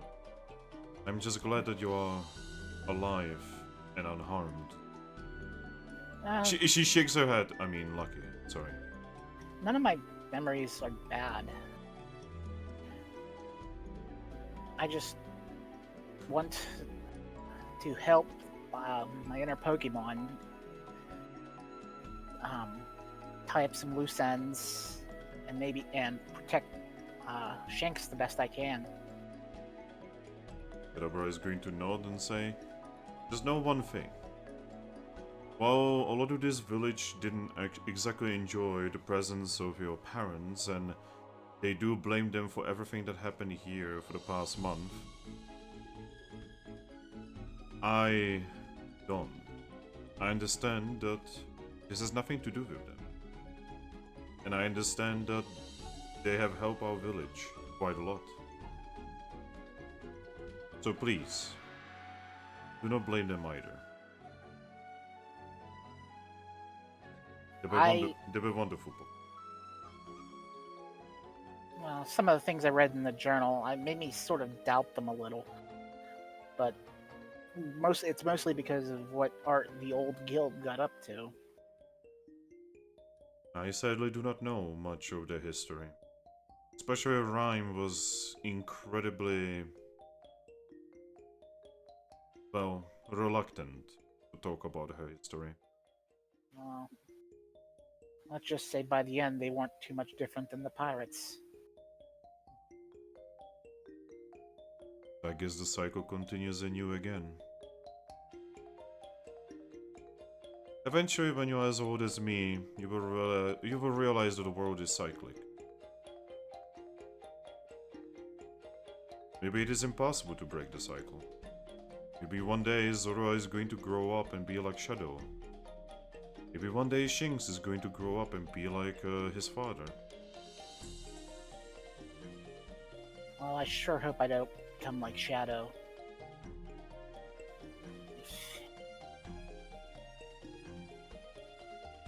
I'd rather not fall into darkness like he did. I hope so as well. Please, fight that urge as much as you possibly can. Both for the memory of your parents, and so that my teachings are not wasted.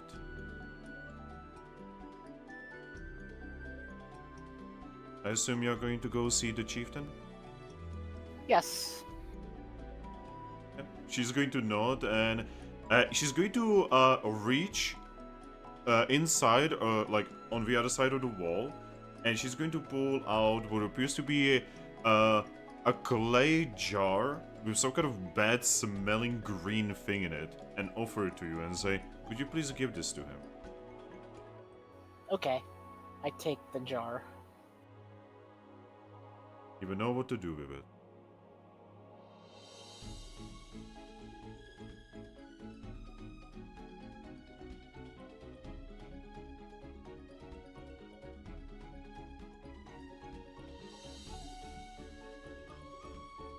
So yeah, answers.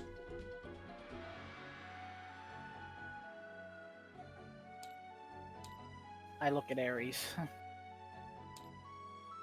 She just nods quietly, having listened to all this.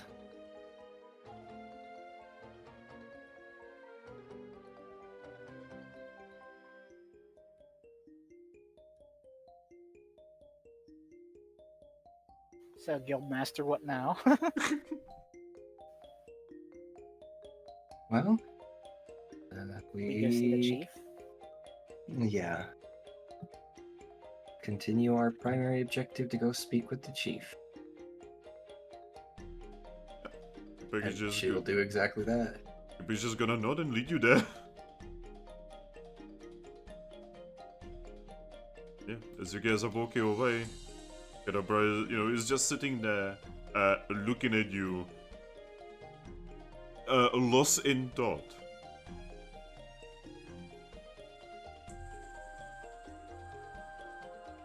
You guys just came in like a wrecking ball.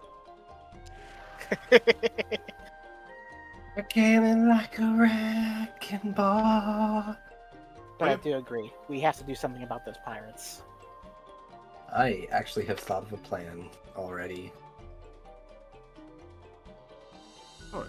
So, you guys are in front of the chief's main hut. Pick actually looks at you and says, "Alright, give me a second." He just hops up the stairs and just knocks on the door. Boing, boing, boing. Chief,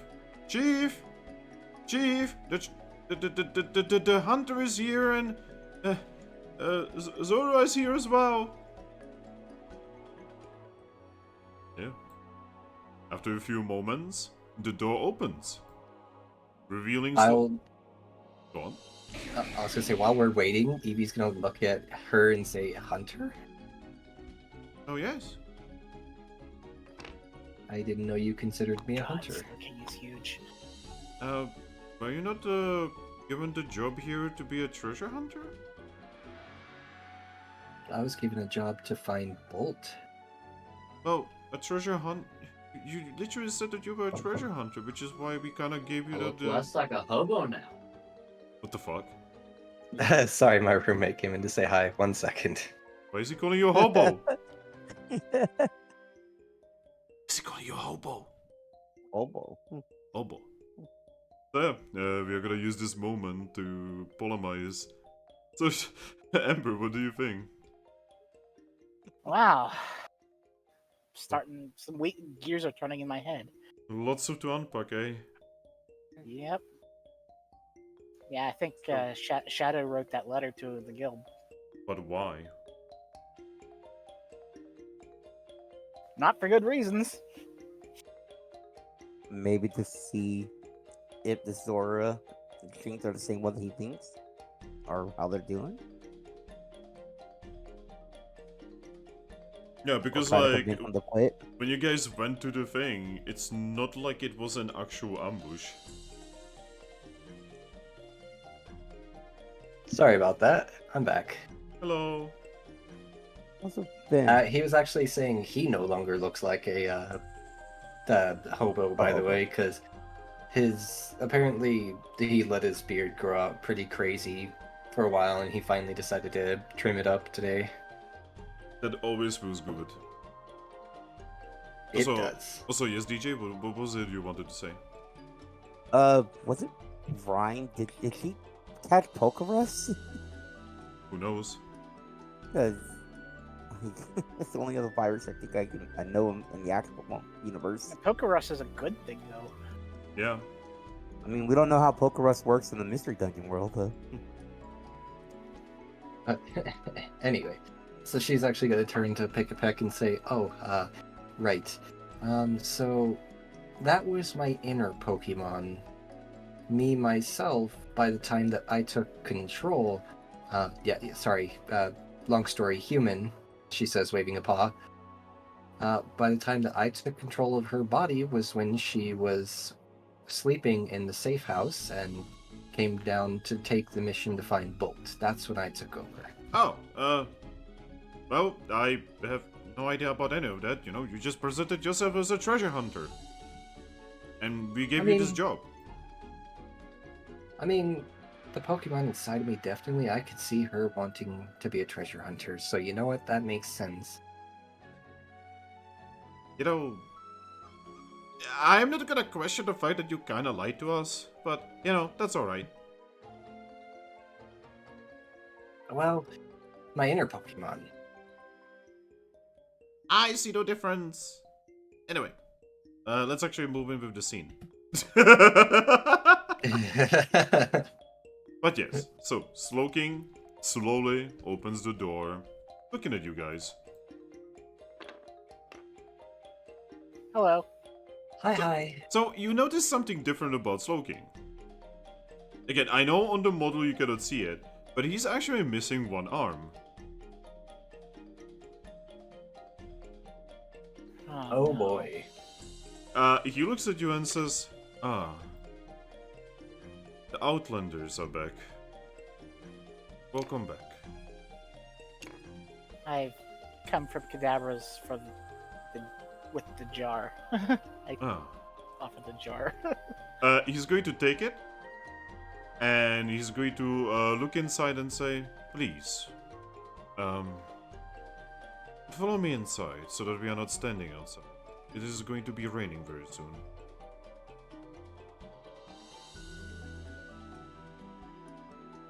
Eevee will nod and follow him in. Okay. He's going to go inside, holding onto his stick. Piggypake's just gonna look at you guys and say, right, should I stay here for you, or can I go back on sentry? You could Probably go best back to on go sentry. beyond. Yeah. Alright. Well, goodbye. See ya. This goes. Whee!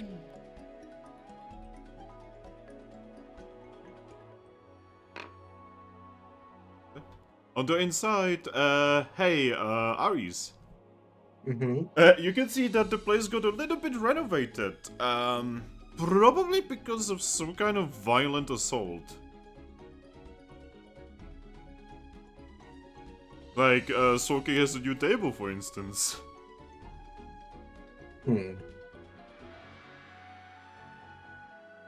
But yeah, Soki is just gonna put the jar on the table. He's gonna look at you and say, do you want, you want something to drink? Eevee's gonna shake her head. I'm fine. Alright. I assume you want to talk about something. He says as he sits down. A few things. Then well- please, sit down as well.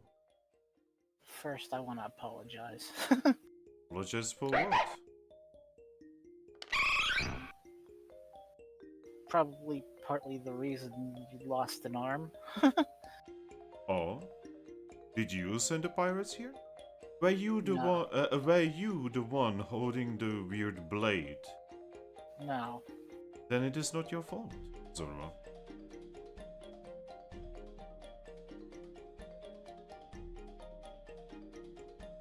Do not blame yourself for the fault of others. Let the blame fall on their shoulders, not on yours. He says as he, with his one arm, he reaches to the jar and starts putting it on the missing area of the arm. You can tell that it definitely has some kind of anti-pain effect. A numbing effect. Yeah, Hmm. but yes. What can I do for you? I assume you are here in search of answers. Yes. Kadabra told us a lot, but perhaps there's some things that you could tell me. I will do my best.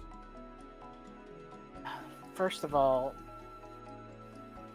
have you ever heard of any instances of, instead of a human, a Pokemon possessing another Pokemon and becoming fated? He stops with the jar. He looks at you and says, yes, once. It is a very rare occasion. Why are you asking? Because I am one of those Pokemon. Oh, My first memory was waking up in a cage outside of town. strange. But also congratulate you. I do have to say, I do have to wish congratulations. Congratulations. Yes, that means that you are important. You have been fated by some more powerful than me being, and you have been decided worthy to be able to do great things.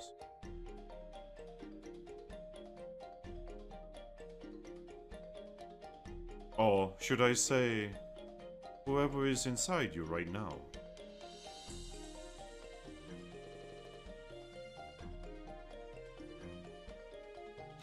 He looks at you.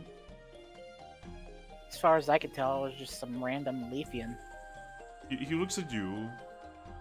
His eyes light up a little bit. Then he sighs and says, You were always very resistant to my ability to read you. Is there any way for, like, me to let a psychic read me? No, Uh, it's a natural defense. and I was hoping I could somehow let Espion or you or Kadabra read me, but I suppose that's not gonna happen. You would have to find someone truly powerful to be able to do that. Not even I am capable enough. There was one who could do it, but he has not answered my call in a very long time. I worry for him. It would be great to get the rest of my memories back. Yes, it was a good friend of mine. We have known each other for, well, longer than this village even existed. He lives in the ocean, not too far away from here. But his heart is darkened. Not in a good way, but in a terrible way. Might I ask what happened? He returns to putting a weird green thing on his, nub of an arm and just says, "A long time ago, before even I was walking this world, there was a Pokemon. Beautiful, bird-like, dragon-like. Now, you would assume that Pokemon who are bird-like, they usually flap in the skies, just be free of the world's natural environments, correct? Yeah, like the wind Pokemon that we met. Well, he has chosen an entirely different domain. He has chosen for his domain to be that of the water. He is truly a beautiful individual. Both used to be beautiful of heart, spirit, and even body. His name is Lugia. Now, we were very good friends for a very long time, ever since I was just a simple slowpoke. But recent events that have happened have darkened his heart. They have made him doubt, they have made him be paranoid of everything and especially himself. The last thing that I saw of him was on the verge of this horrifying change, and no one has seen him since. Wait, I think I've heard of that Pokemon. Isn't that the Pokemon that's supposedly supposed to hold the other three birds in check? Yes. Not only that, he is the protector of the ocean. He was the one who was allowing free travel between the continents without any danger.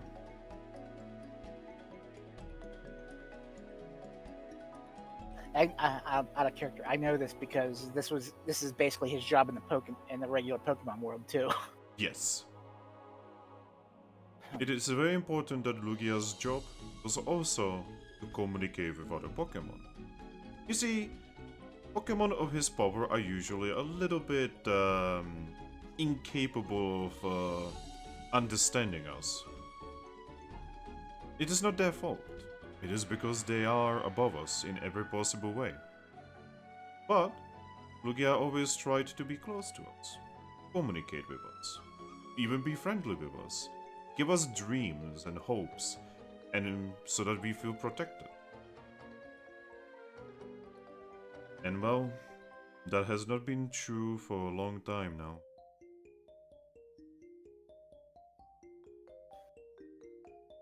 I turn to Aries. I wish we could have talked to Articuno about this, but if we had known. Yeah, it definitely may have helped make a bit of a difference.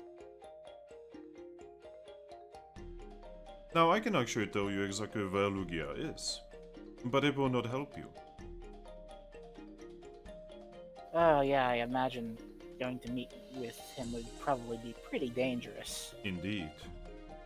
He went from a kind-hearted Pokemon to a Pokemon of anger. He is angry. He is sad. He is not himself anymore.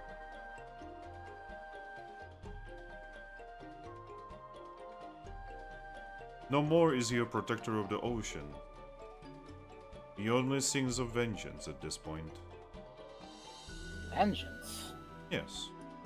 Vengeance for his own failings.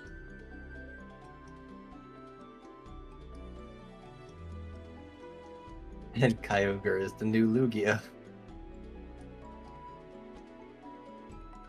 But if there is a Pokemon that I would know of that would be able to perceive through your defenses, it would be him. I mean, he was able to perceive through your father's defenses. And your father was much stronger than you. Really? Yes. What did my father talk to Lugia about? He shakes his head and says, I do not know. That is between them. That doesn't sound good, considering I heard that my father kind of went down a dark path as well. Indeed. And it happened shortly after their conversation. Something Lugia told him didn't sit well with him.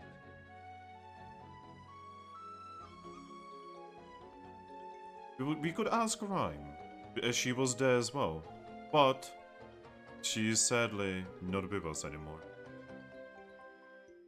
I'm starting to think he might have been responsible for their death. No, I highly doubt it. If there is one thing I know about Shadow is that he loved your other father and your mother more than he loved himself.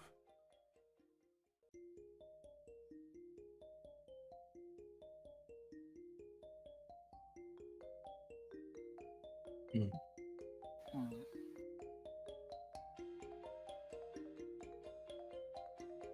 I didn't have as many interactions with them as Kadabra, but I am very certain that, well, your father was not exactly honorable individual. Sorry to say it as open as it is, but you are an adult and you should be able to, well, you should know. Yeah, I understand. I've heard other Zoruas can be kind of dishonorable. Yes. And I do have my own opinions about that relationship of your parents. It is rather questionable. But in the end, it was Rhyme's decision, and Rhyme was happy with that decision. Until she wasn't, but that is how it is. She wasn't? Well, she wasn't very happy when Shadow got into many conflicts with Sparks. It is very strange. From what I understand, their relationship was really alright until the conversation with Lugia. Uh-oh. You see, Lugia has a special power to be able to bear one's heart. Even the things that we do not know about ourselves. Why he did that even with me. And Lugia actually does that without thinking. It is natural to him. He can tell when someone is hiding something even from themselves.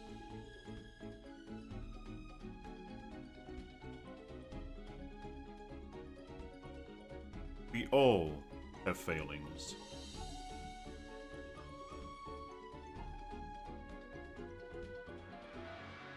He's actually gonna nod at that.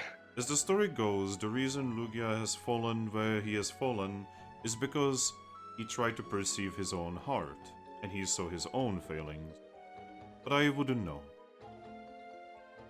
Only the heroes of the Tree of Life would know, as they were the last to have spoken to him before he hid himself into the ocean. Ares, didn't you say there was another you in this world? He's just gonna kind of nod and say, "Yeah." Though, at the end of their adventure, whatever they've done and wherever they've gone, is fuzzy and unknown to me. Oh, you said you are Ares. She's gonna nod. It just so happens that there is a guild on a continent of water where the guild mistress. Sorry, the guild Master. Yeah. The guild master is a Sylvian who goes by the name of Ares.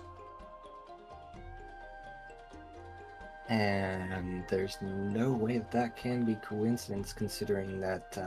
It is not a very common name.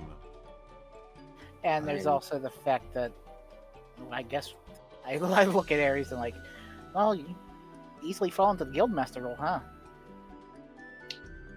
Apparently, but I was gonna say, considering that this name comes from a mythological. I'll spare you the details. Pretty much a fake god from literature and entertainment from my world. Yeah, there's no chance any other creatures would take that name, pretty much. The chances are astronomically low. So that means that there's now 4. 4? 4 EVs or evolutions in leadership positions in guilds. Oh, right. That means you, the Sylvian you, Eevee in Treasure City, and then the Glacian in the Federation.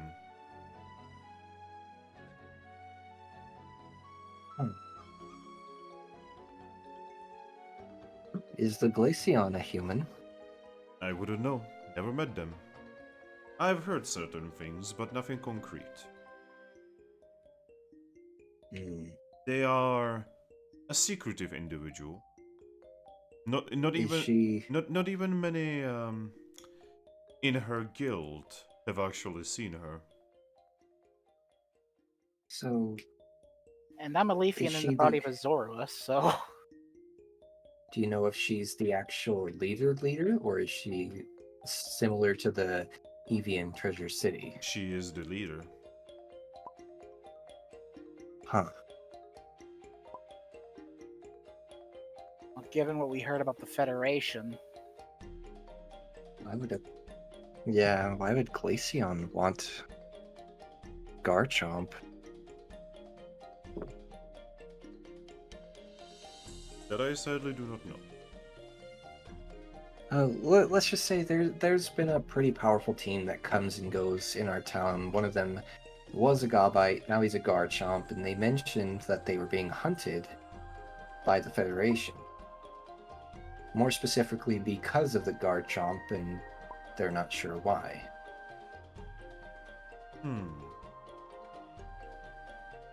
Again, I wish I could help you more, but you can imagine that the continent of Sand is very far away. She's just gonna wave a paw and say, I wasn't expecting you to have answers. It's just stacking up more questions, really. That is But, how life is, Eevee. Questions yeah. that create more questions. Mm-hmm. And answers are not very plentiful. She's gonna look back at Lucky and say, did you have any more questions of your own for them? this just further makes me want to talk to my inner Pokemon. Well, in that case, I do have recommendation. It is a dangerous recommendation, and you probably know exactly what I'm about to say. Yes, like hit myself on the head or something, No, or get drunk. no. Seek out Lugia.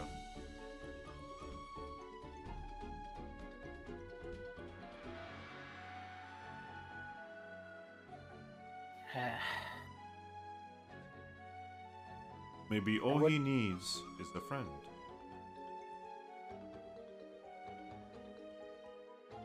I would like to befriend someone like Lugia, but And he was the one to give blessing on your egg.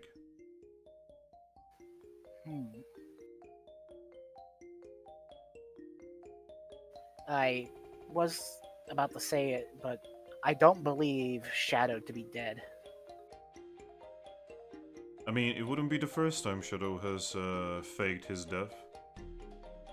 given that we did not see his body in with Rhyme or Sparks, and Kadabra was certain that she put Shadow there. Yes. Why, I was there as well. As the village's chief, I need to be there when any Pokemon dies. Has Shadow ever been known to work with pirates? Yes. They actually told us about this openly when they arrived. That with their guild, under Guild Mistress Primarina, they work with pirates. Eevee looks at Lucky. It actually so happens that the pirates that have arrived on this island apparently used to be part of Primarina's old crew.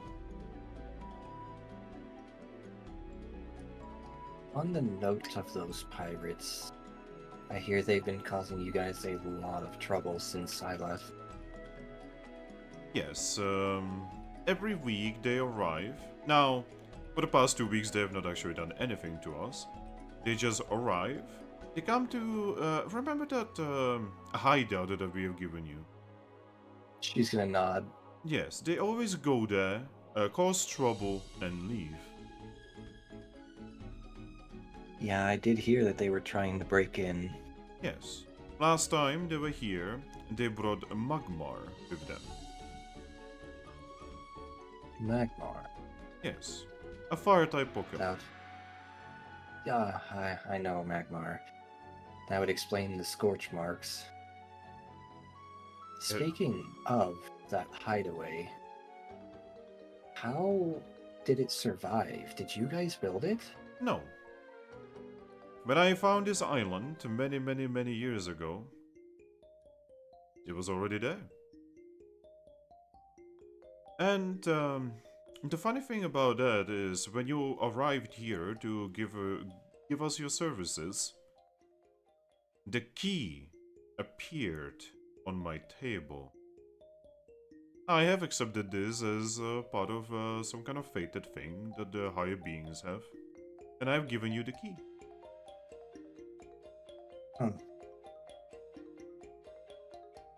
But sorry, anyway, you were going on about what the pirates have been doing. Yes, like I said, they arrived, they assaulted your hideout, they left.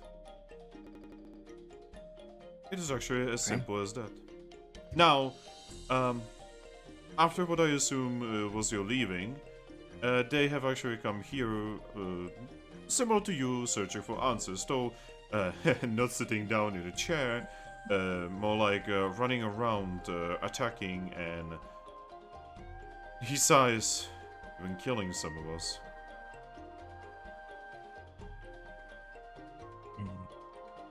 I came in, and I politely asked them to stop by using a little bit of psychic attacks on one of them. It appears that the captain, that they're calling Slash, well, he's called Slash for a reason. Eevee's gonna nod, glancing over to the missing arm. Yep. He is a Pokemon of incredible power, tempered in many battles. Do not underestimate him. Eevee's gonna shake her head and say, I didn't plan on it. He also apparently has no limits, as I have seen him slay a child right before my eyes. I kind of assumed he wouldn't. He shakes his head and says, I've never met a Pokemon this cold. It's like he has no heart, but only a hole where a heart should be. We'd like to help you with that pirate situation, so they can stop terrorizing your village. Well, all I can tell you is that they have not been here for a long time now. We have all been very thankful for that, as you can imagine. It seems that they have given up on their pursuit of trying to enter your place.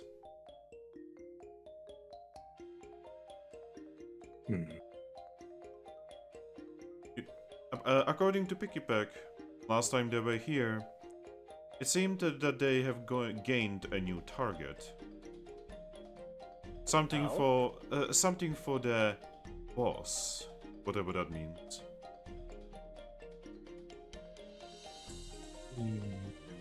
Is that all she heard? Sadly.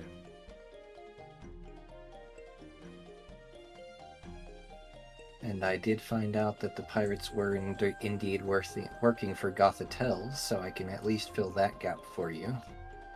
Ah, we have heard some things about Gothitels. Not She's many. just gonna nod. Gothatel is the one who targeted me and Shanks. He actually moves his arm to his chin and says, "But why would they be targeting you? You're just two children. Well, one child and one extremely young adult." That's a answer that's probably better that you don't know, for your safety and this village's safety. He's going to nod and say, "Then I shall not know." Yeah. But needless to say, I'm pretty sure I know what she wants, and I'm pretty sure we have it. How she's going to try to get it from us is the question. Oh, can I have a question, by the way? She'll tilt her head. How is that Grookey that was assaulted? Oh, actually, he's doing very, very well. Right now, he is currently just relaxing it. Capim Town. We kind of just came over to get some things from my safe house and ask you some questions, but he's waiting for us back in Capim Town. Ah, With Thrack, yeah. I'm very with happy. our Drakloak. Oh, that actually reminds me. Picky-Pack actually managed to draw a strange device that they have had with. Eevee will actually step up. Do you have it? Yes.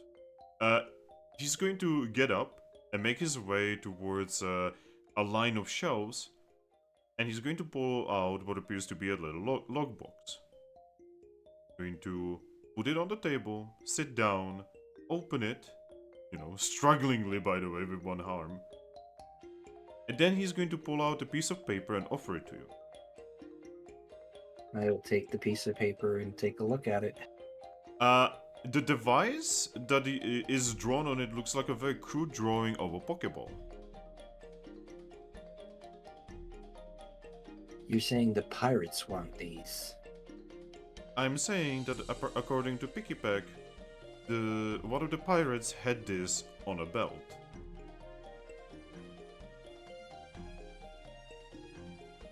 Huh. Oh, that doesn't bode well. I know exactly what this is, and let's just say I found some research regarding these things. The more advanced versions of these things, and specifically locked them away because I know exactly the power that these things hold. I feel, and I'm very sorry for saying it the way I'm about to say it, I feel like the way for you to resolve these issues is to find Slash and his crew and question them. That was actually kind of part of my plan to not only rid your town of them, but also to remove the threat of one of our current personal missions. Though I would need your help. We will gladly provide any help we can.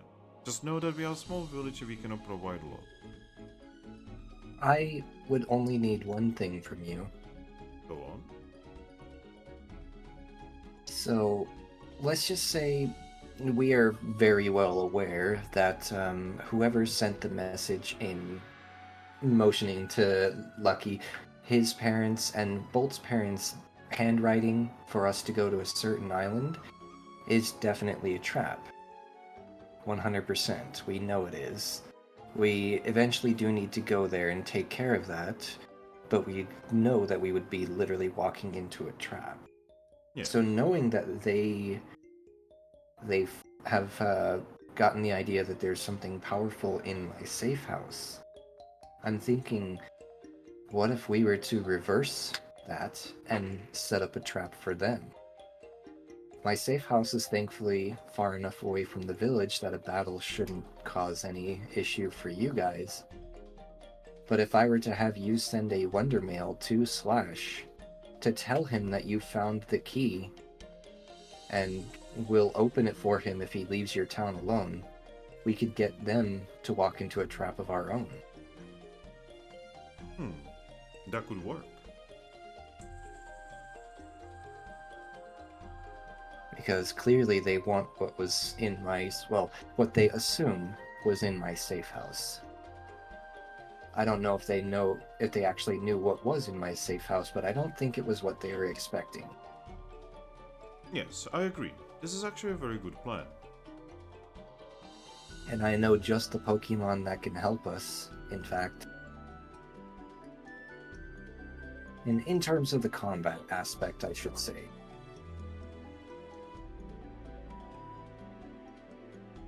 Now, the problem here lies in the fact that how are you going to defeat Slash? She's gonna nod. That's actually what I was just talking about. I do actually have a plan in mind for that. We have some very, very capable Pokemon back at back at Capim Town. As of right now, they're not with our guild, but they do consider themselves to be mercenaries at the moment, so offer a little Pokash, and I'm sure they'd be happy to help. Alright. You would know them better as on the same level as Rhyme and hers, diamond ranked in their former guild. Oh, in that case they're probably very powerful. Eevee's gonna nod. I do remember that one time when Rhyme... Oh, it is a little bit personal, and I should probably not be saying this in front of Zorua now that I think about it. You mean Jolly's team, Aries? Eevee's gonna nod. I feel like Obstagoon would be a perfect opponent for Slash, especially with all of our assistants.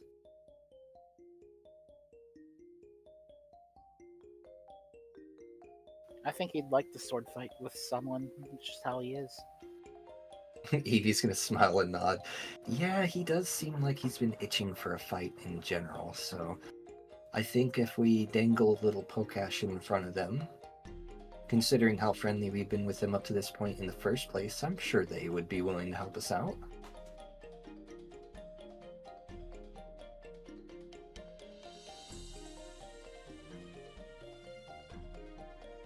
But it probably won't be for at least a day, depending on how long it takes us to get them on board, and also to take care of a couple of other small things that we've been meaning to take care of.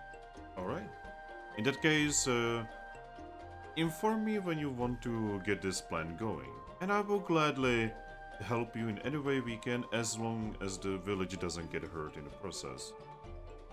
Eevee's gonna nod and say, yep, and that's why I plan on doing this at my safe house, and all I want from you, I don't need fighters, I don't need, any like physical assistance. All I would need from you is for you to draw them in. That we can do. I do have to Do say you one have thing. Wonder Mail? What would you say? Do you have Wonder Mail? No. She's going to pull out her Wonder Mail and hand it to him. Going to take it? And sorry, go ahead. Didn't mean to interrupt you. Now, Picky has been keeping an eye on them for quite some time, and I do have a couple more details. For instance, the boat is probably the strangest boat I ever heard of.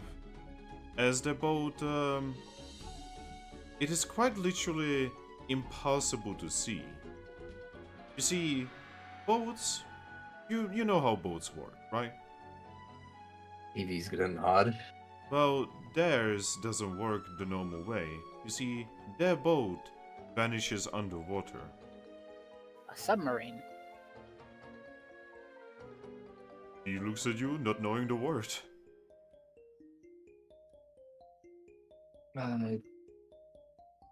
We have similar things. Well, mine probably more advanced than what's in his world, but yes. Generally though, they're metal tubes, not primitive. So I'm guessing there's some sort of Pokemon magic going on to allow that. I But- wouldn't know, sadly. That's at least good to know. But yes, so in case they would escape this fight, and pirates usually do if they start losing, if they do manage to get back to their boat, it will be literally impossible to tail them. Eevee's gonna nod and say, Well, then perhaps it might be best if we do a double-pronged attack. Perhaps one group to stay and fight the pirates themselves, and another group to take control of their ship. Yes. Sink the boat. Is it even Take possible it- to sink it, considering it can go underwater? Yes. Yes. But I don't know if it would be wise to sink it either. Because, I mean, it could prove to be an invaluable asset. But I'd we'll rather see they- how I'd things rather go. it be destroyed than let them use it again. Well, that's what I'm saying. If we can take control of it, we can use it against them. It would be very ironic to get this boat for yourselves again, considering it was in the ownership of your guild anyway. Really? It is Primarina's old vessel.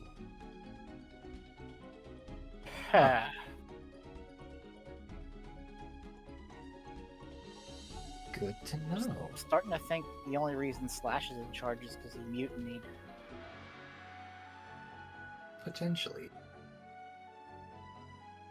But that would mean we would need another team to help with the commandeering of the vessel.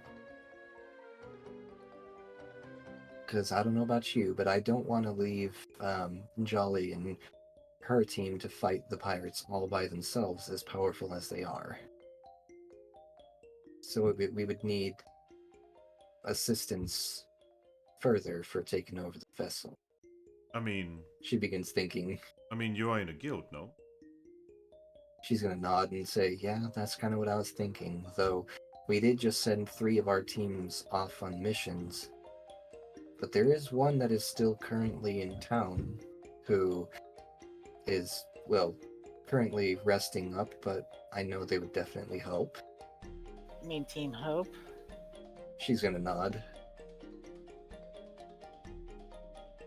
Oh boy, I think Bolt would be glad to come back here. That's true, yeah. I'm sure Bolt would probably, well, maybe say hi to you? I don't know. With Bolt, it's difficult to tell what he wants to do and doesn't want to do. Who is this Bolt? Bolt is Funny, Shinx. Yes. Oh. Young Shinx is still alive and still alright. That makes me happy. Little he's troublemaker in our that he guild. is. I hope, Team Hope is his team. I hope he is not causing you too much trouble. He's had his moments, but like I said, our guild is... we treat it like family, so we worked it out. I will never forget the very first week that his father and mother have showed up on the island. It will be forever ingrained into the memory of all the old folk of the island.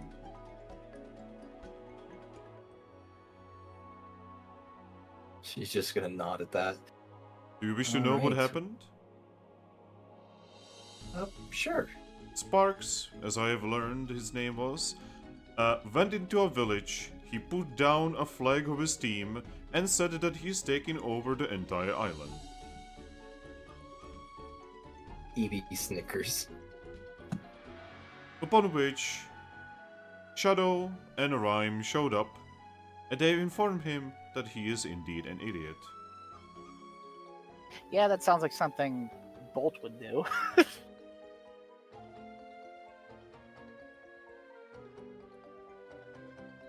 I will be completely honest, when he showed up with that flag, my heart skipped a beat, and I truly knew that it was our end. Yeah, Bolt didn't indeed inherit his father's brain. But thankfully, Really? later on it was explained that it was actually something Shadow said jokingly, and apparently Sparks took it as seriously.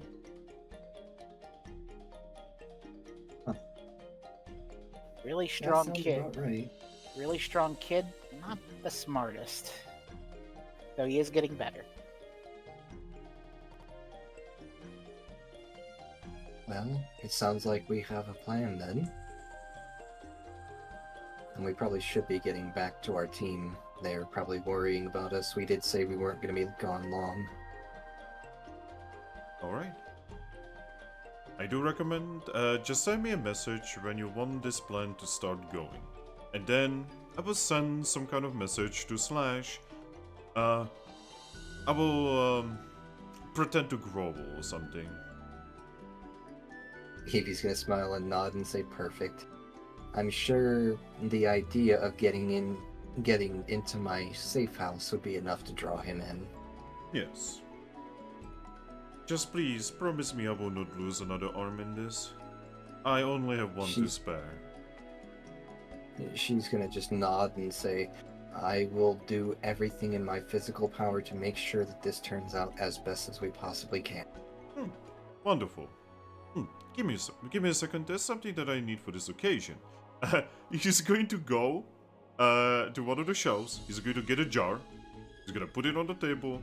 He's going to open it. He's going to give both of you a cookie. Oh, Eevee's gonna just look at the cookie for a second. I munched the cookie. It is a fruity cookie. She's gonna sniff it and then just kind of shrug and say, thank you. There we go. It is very important to celebrate occasions of victory. And yes, Jesus. I do believe that we will win. Because the good Pokemon always win over the bad one.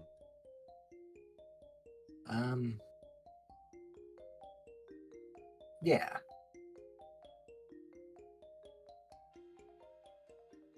Alright, well, I guess we will send you a notification as soon as we can. You will not? Could you please go through the door yourselves? It is actually very difficult for me to open doors now. Yeah. She's gonna nod at that and say, of course, yes. And she will open the door. Alright. I look at Ares and I'm like, I know this is probably a bad time to mention. I don't think I'll be able to close another gate.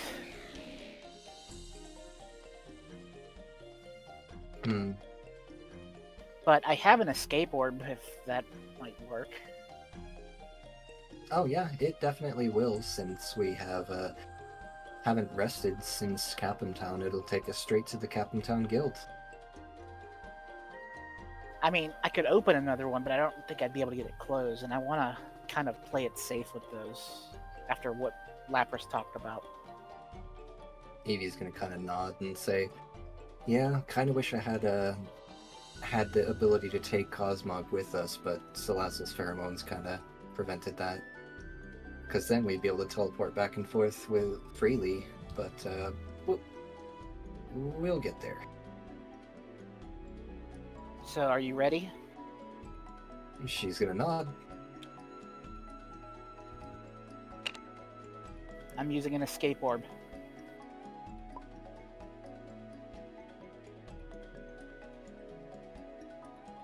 Alright. Use the escape orb.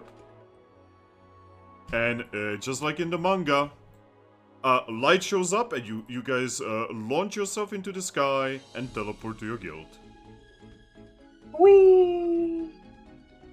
I still love. I love the fact that we now have a like. We now know that the light in the games is actually canon. That is not just the game representation, but like you literally do, like, rotate and live into the sky. Like, what the fuck? Legend of Zelda up in his bitch. Yeah, literally. Wowie zowie over here. Hold on, I gotta pee real quick. Oh, Tim. Let's just hope we don't wrong warp one day. Also, Aries. Uh-huh. Yeah, so Slowking did basically just tell you that there's like a weird Eevee conspiracy theory. Yeah, I'm picking up on it. Also, Glacian, now you know who the human is in Federation. Yep. Fucking Glacian. Now I just gotta be able to, like, mention that, like, I gotta catch my Garchomp at some point and tell him so he can know, oh, so that's who is hunting me. Yeah, you should probably talk to the team from the Federation about Glacian, you know, get as much information as possible about her. Yeah? Like, for instance, the fact that, you know, it's a fucking Glacian in a fucking the hottest place on the planet. That's probably why they never see her. She's probably actually hiding in a mirror dimension of ice. They're using her as a AC unit. I'm back. Oh, Welcome back. you missed a really good joke. Ah, You see, we kinda, you know, got to the fight that your Glacian is the leader of the hottest guild on the planet. And, basically, you know, guys here said that, you know, like, she is basically the AC for the entire guild. They do, like, breathe out really cold breath. Well, we also know that the insides are really cold.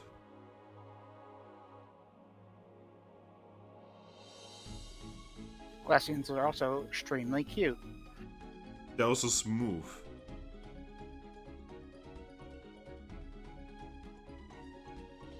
So I don't know, so I'm not entirely sure if this is actually canon to like the normal Pokemon, but apparently they are smooth. They're like Vaporeon level smooth. I'm pretty sure they have fur. Yeah, like, it's actually something that, oh yeah, by the way, in the manga, we actually found out what evolution Eevee wants to be into. If, you know, he finally said, and he said that he wants to be a Glacian. The Eevee that can't evolve? No, the in the manga. Oh, the one that's in my profile pic. Yeah, it's basically this group. Actually, now that I think about it. Except Pikachu is female and Eevee is male, which is weird because Eevee is always female. Hmm. Yeah, he wants Tell to be that Glacian. to my other Eevee. Also, There is Interesting. there is a big question I am going to pose to my inner Pokemon whenever I do get to converse, though. Oh, Do you want to evolve or not? well, it's gonna be an interesting one. But yeah, so first things first. Before you guys return, Grookey, Yeah. you have been playing for a long time. Yeah. You're just jamming out.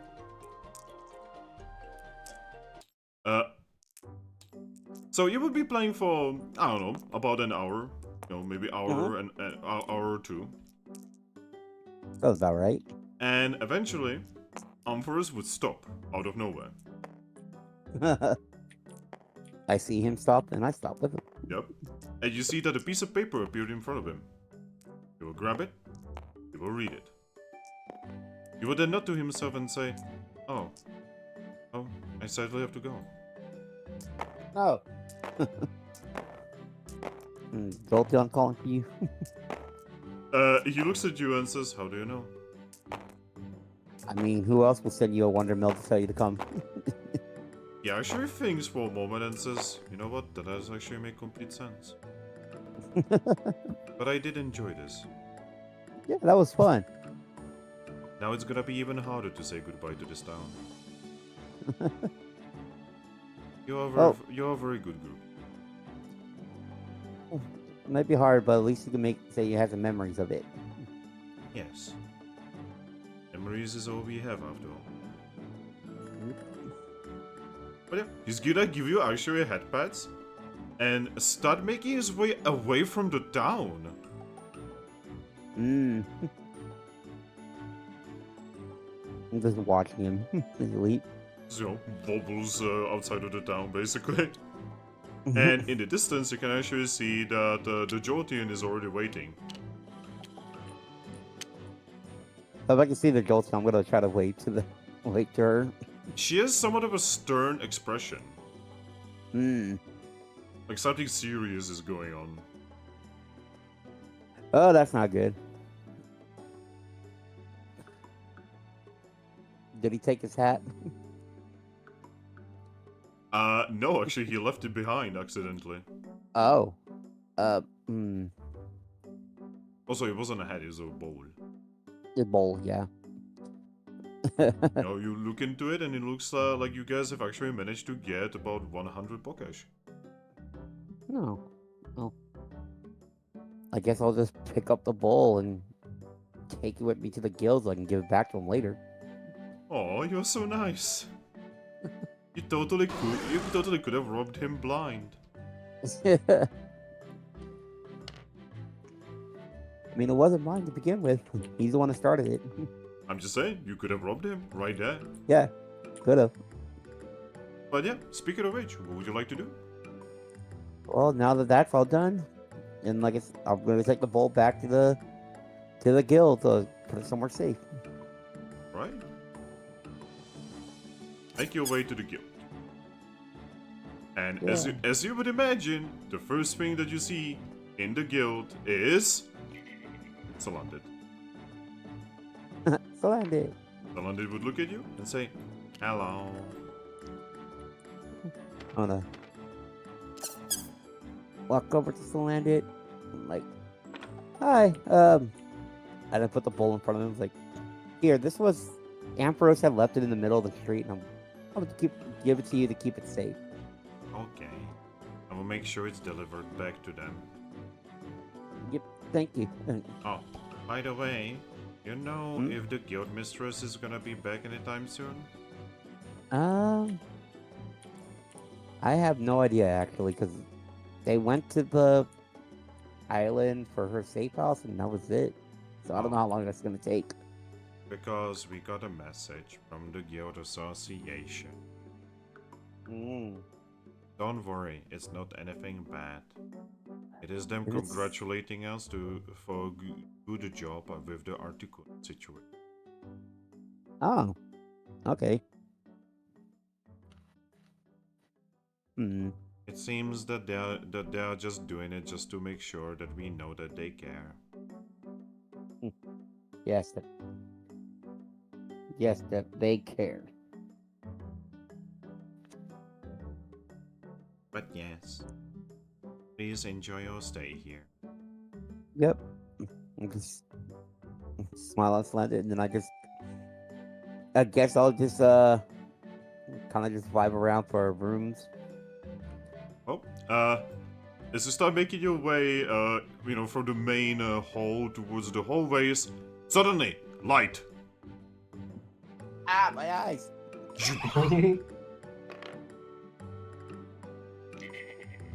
Oh. Alright, Eevee, Zorua, Grookey. Yes. I'm glad I didn't have to open another gate. And he's gonna smile and say, "Well, depending on how quickly we can round everyone up, maybe."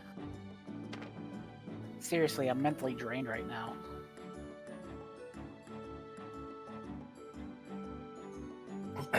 Eevee's just gonna nod and say, "I mean, as that is very fair, but in this particular instance, it may be better off done sooner rather than later, and honestly, we might want to leave the portal open for a while anyway."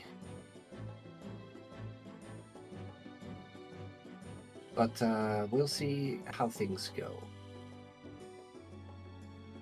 I hope everyone didn't suddenly get busy. I will let you update Grookey. I'm gonna send off some wonder. Well, one thing I gotta tell you first. Ampharos and them had to leave, like leave town. Oh crap! When? And like not that like maybe 5 minutes ago. 5 minutes ago.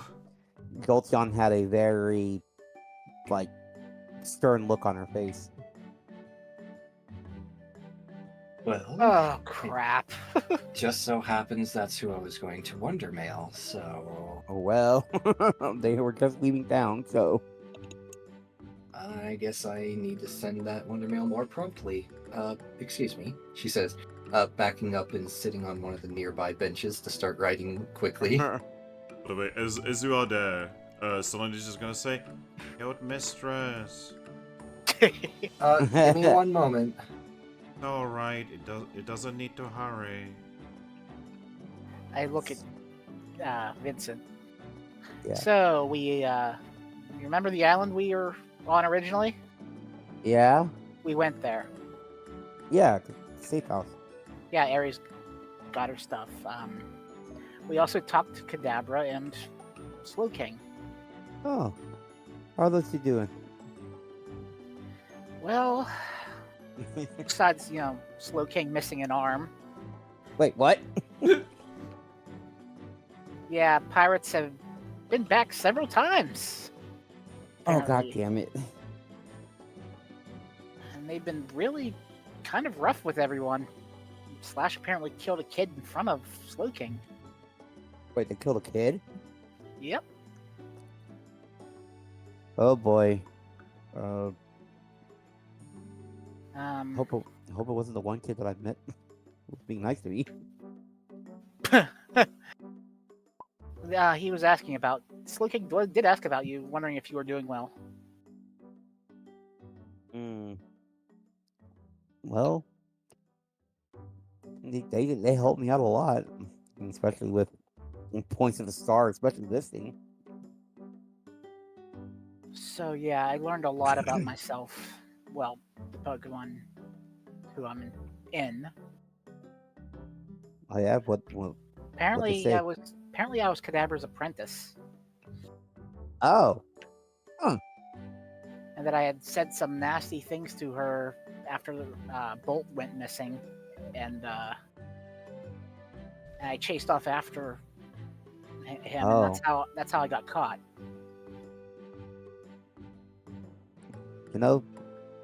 that makes sense. I think why she was kind of worried about me going to go look for Bolt too.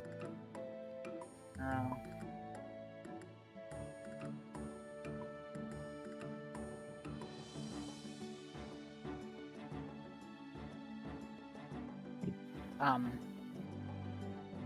So there's Ares has a plan to take down the pirates, but what you just told us kind of puts that plan in danger. Oh boy. We were going to Yeah. hire Jolly's team to help deal with the pirate situation.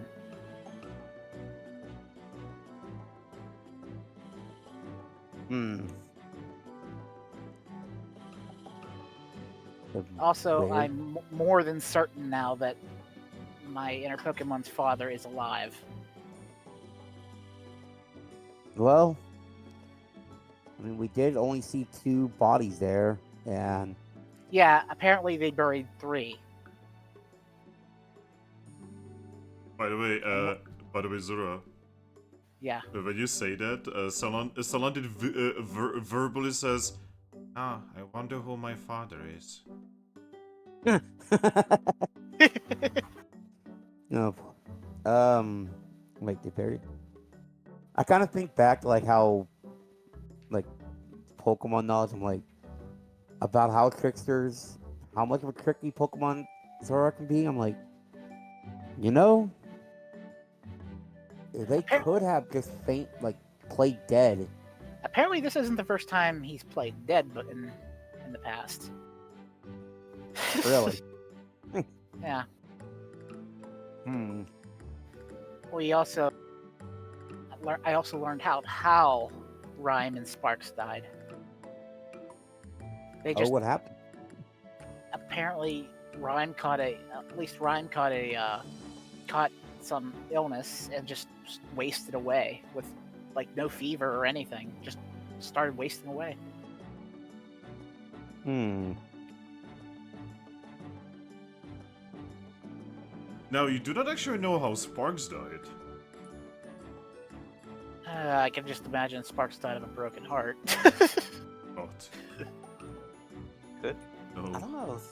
I hear about that. I'm like, would that sound familiar to me?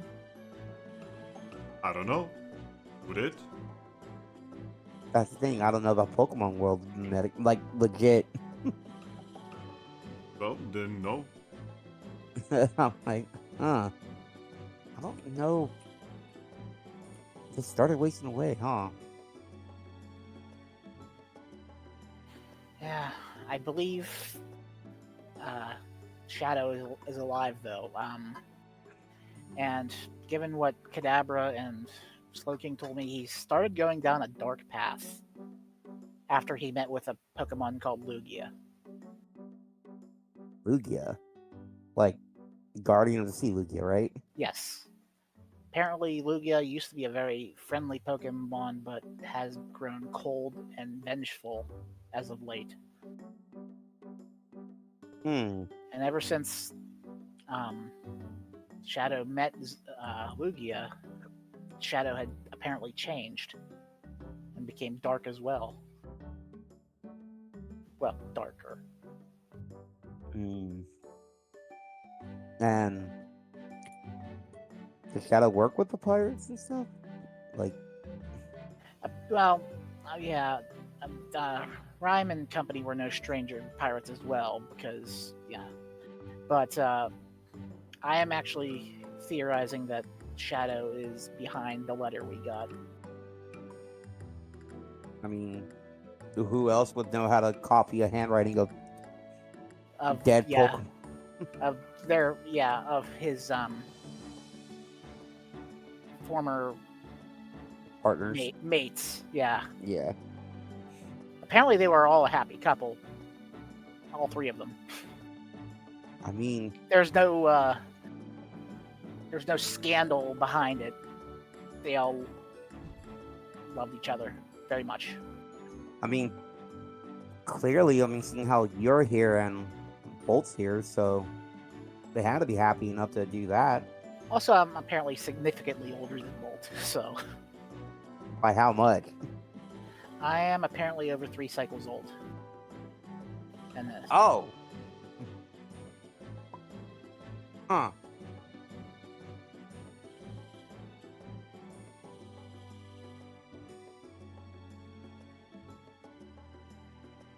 So you are the older sister then. Yep. And you're just grossing out your younger brother by telling him that you're dating people. I kind of left out the fact that I was dating an Umbreon to Well, Slowking or Kadabra. Okadabra would be so happy for you. Slowking maybe not so much. Yeah, they don't have to know, but we know what's going on. Granted, I don't really know how to, I know Bolt talks to me and stuff, but it's I don't know how to talk to him about sibling relationships because, well, being an only child. Well, before that we talked with Salazzle, and I am worried about Bolt. Oh shit! I forgot. He's trying to look to get me some siblings now too. God damn it! I forgot about that. Yeah, I'm worried that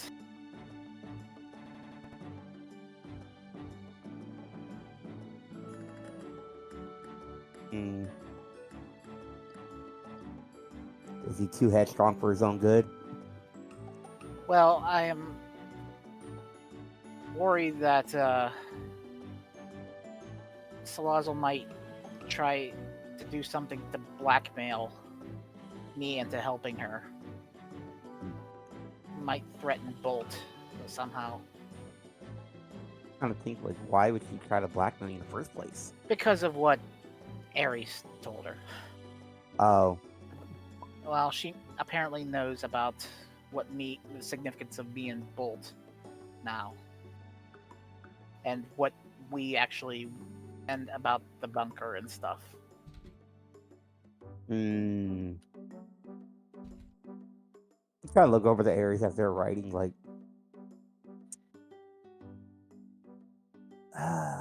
yeah, that seems about right for them. And then I look back to you. Like, I'm like, well, oh boy. So what do we do now? I might try one point, maybe going to Salazzle alone and doing whatever she needs me to do to keep Bolt safe. Even if it means breaking my word with Eevee over in Treasure City.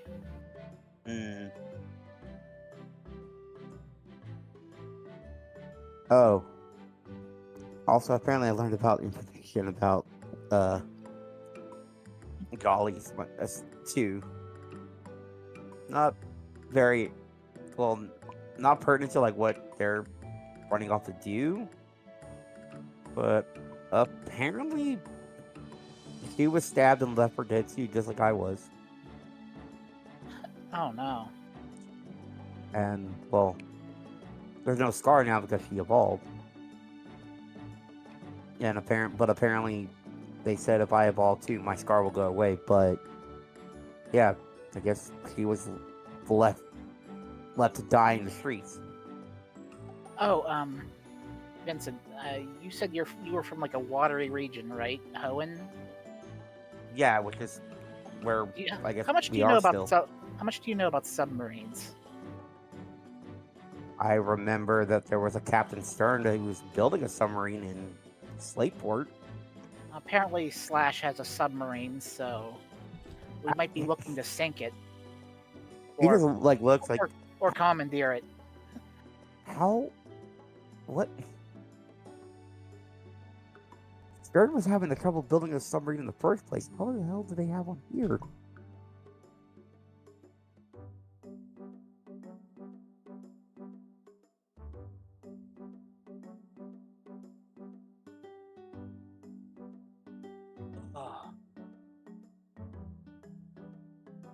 You guys do not know that the Ares is having like one hell of a fucking tense conversation over there.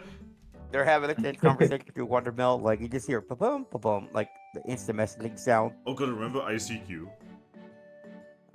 I was not an ICQ person. I was an AIM person. Oh god, AIM! Oh god. Oh, Vincent, apparently, the pirates have a Pokeball. He just told like they have a Pokeball. Yes. Yep, you can show the paper. I show him the paper. This is what Slowking drew.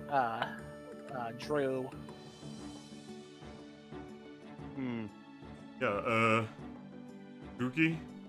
Yeah? It looks like a Pokeball made in the old-timey style. You're talking full Johto style Pokeball. Oh, I guess Legend Arceus style.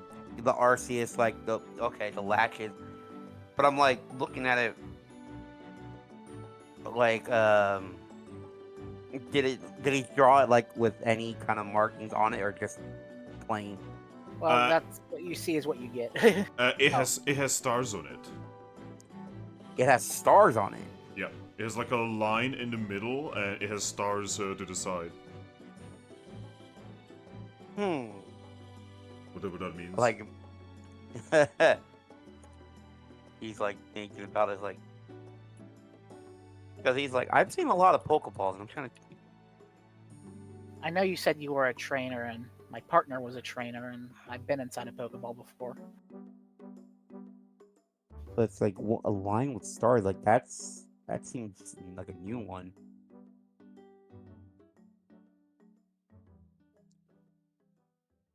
I know Pajama's not one of those beast balls because that would have been dangerous.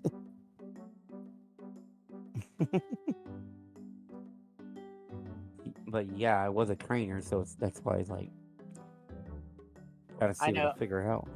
I was just in a normal Pokeball. Yeah. Hmm.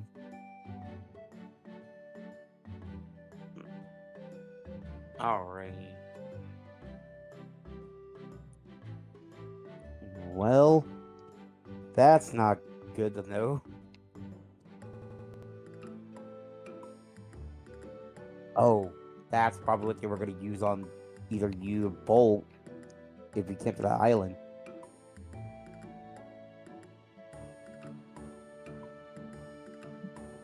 Which is why I don't know if it's a good idea for me or Bolt to face them down, even though as much as I want revenge on them.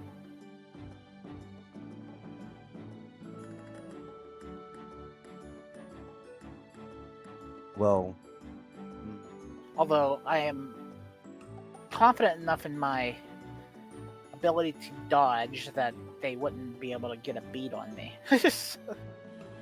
yeah, I mean, you're good at it, but Bolt, on the other hand, You would remember that Bolt is very offensive. Yeah, Bolt is Yeah. very offensive and he's not very smart, so they could easily like bait him into attacking and then bonk him in the head with a ball. yeah, that's the issue, and they'll probably use that as leverage to get to you.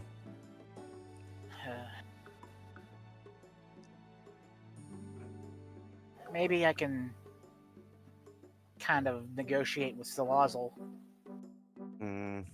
to, find ways around this whole thing. Maybe we can get her help. You know, maybe I should have fell in that water inside that fairy dojo thing we threw so I can help you guys with Slazzle.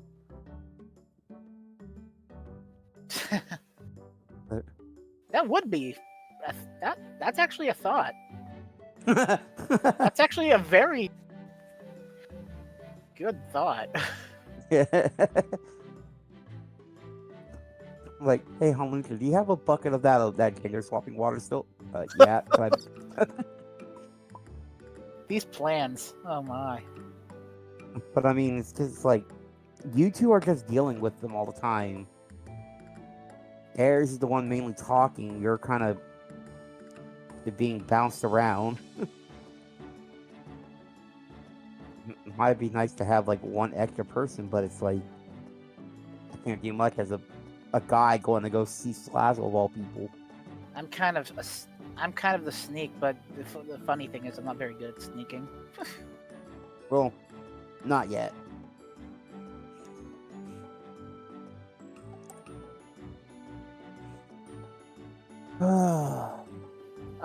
Finn, how late in the day is it? It's like not even lunchtime. Oh my god. Yeah, you guys were gone like so when you guys left like right as I went to the bar, right? Right. Yeah, me and Empress were playing music in the center for like an hour, then you guys showed back up. So yeah, you guys haven't been gone for long. Like my character is like mentally exhausted and stuff. All the mental gymnastics you guys had to go through. Well, that and the fact that closing magna gates is very strenuous. Whoa, you're saying that closing holes in reality is strenuous? Yes. It's easier to open them than it is to close them. And you're better off just reading a Stephen Hawking book at this point.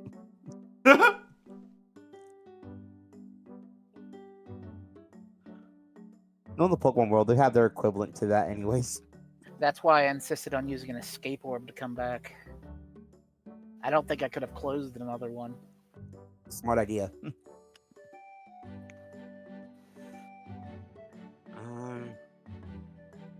think I scared the living hell out of a bunch of pickepecks whenever I gated to the island. No. I feel like at some point I gotta go say hi to them as well, because they did help me. Yeah, eventually you and Thrack go take a visit. I don't know about Thrax sometimes. I feel like he's gonna scare them again, like how he... Ares got what she needed from that her safe house, and the pirates tried to force their way in, but apparently that safe house is built so well that they couldn't even really enter, even as much as they tried. It was built differently. Yeah, they tried burning it down. They tried slashing it with a sword. They tried smashing it down. None of it really Man. worked. And it just seemed to be wood. Just wood. Hmm.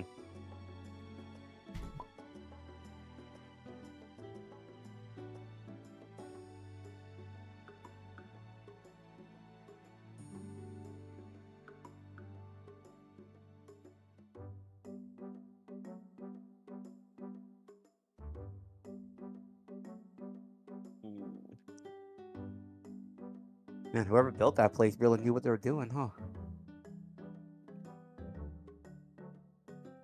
If we can find the people who built that place, maybe they can build us a new guild hall.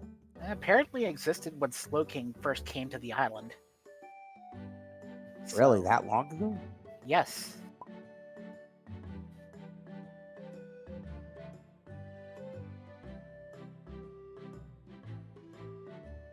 Hmm.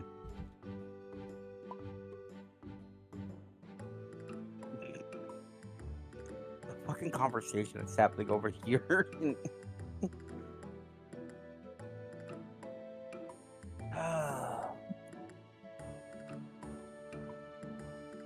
This whole time, Solanda is just, over there, holding a piece of paper, waiting.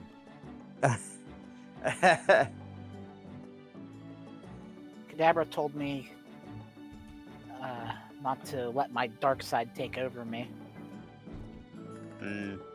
And that my inner Pokemon was actually a very upright Pokemon. And Is that just like how your actual father was? no, he was always very quiet and reserved, but then he let his dark side take over him, apparently, after he met with Lugia. Hmm. Well, I mean, you're kind of like him with the whole quiet and reserved part, But but I'm not actually that Pokemon. yeah, you're not. Well, I am and I am not. You know how it is. You are, but you're not. It's weird. Though I am kind of getting better about it. Hmm. Or at least I'm trying. Well, at least it's better than nothing. Yeah. Hey, at least you can say you still have your family here, though.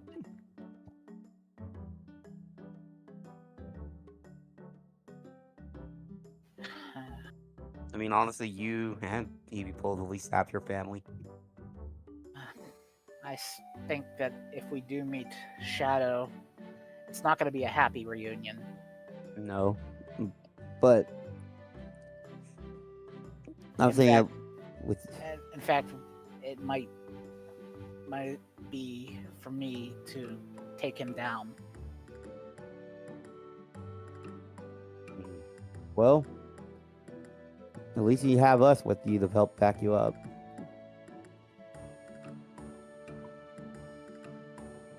Because even if he didn't, cause Rhyme and Sparks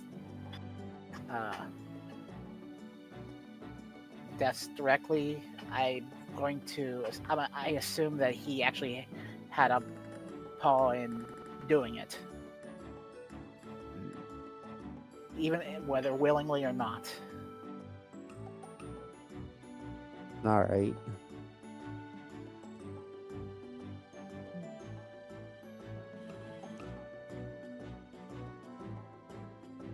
Although I only base this on a hunch. But my hunches have been pretty correct as of late. I mean, you were able to figure out that door just on a hunch.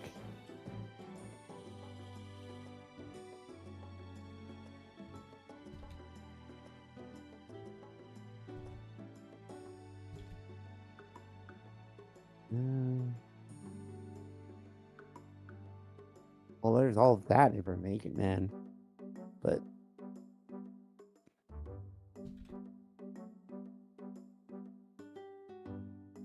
Although, if he is alive, wouldn't that make him a key too? oh, you're right. Because DNA.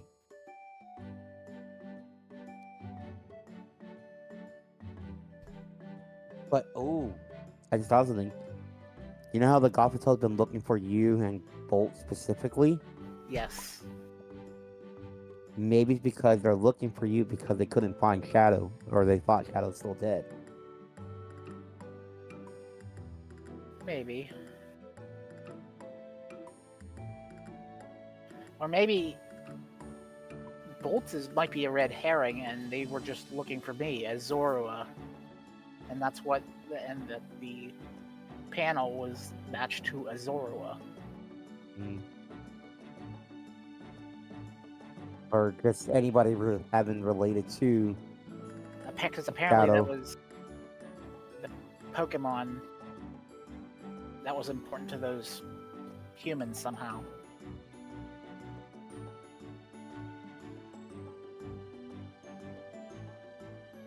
Mm.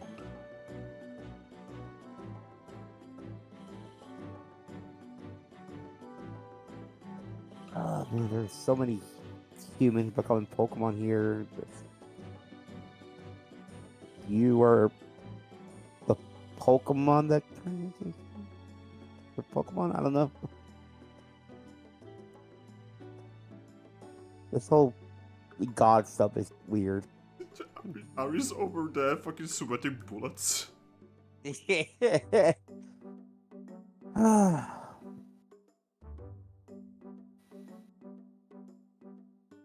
I thought the Federation had no, connection to the Guild Association. They don't. But they can still have you reported. It's like a citizen's arrest kind of thing. Yeah.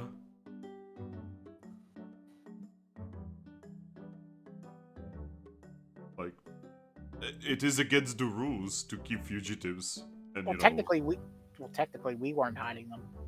Well, they are in your town. And there's a lot of witnesses that would probably confirm that.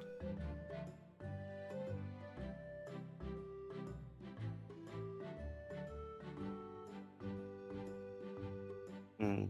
Now, there's probably a lot of witnesses that would probably completely lie in the face of the Guild Association. Yes, But the there's- Guild Federation. I have a Pokemon. feeling we're going to be getting in trouble with the Guild Association at some point. It feels like a little bit too early for that. They can still just come over and end you. I look over the slides. I'm like, I mean, well, Considering what I'm thinking of doing, Oh god, what are you planning? basically, giving Salaza what she wants. Oh no.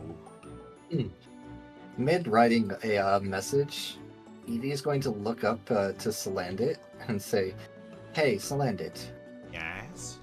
Are you ready You've to been doing receive the message? not right now. I actually have a question for you. Ah, got a question. Given how much time you've spent around, doing paperwork for your mother and now doing paperwork for us for over a month, I feel like you may know, so I'm hoping you know. Does the Guild Association recognize fugitives from the Federation as fugitives? Fugitives are fugitives. I understand, but does the Guild Association recognize Federation fugitives as criminals? I think you need to talk to a lawyer. Sola did things about it and says, I would say that would be probably on a case-by-case basis. What matters is probably what the fugitives have done. They have hurt someone or they have stolen something, that's a really big crime.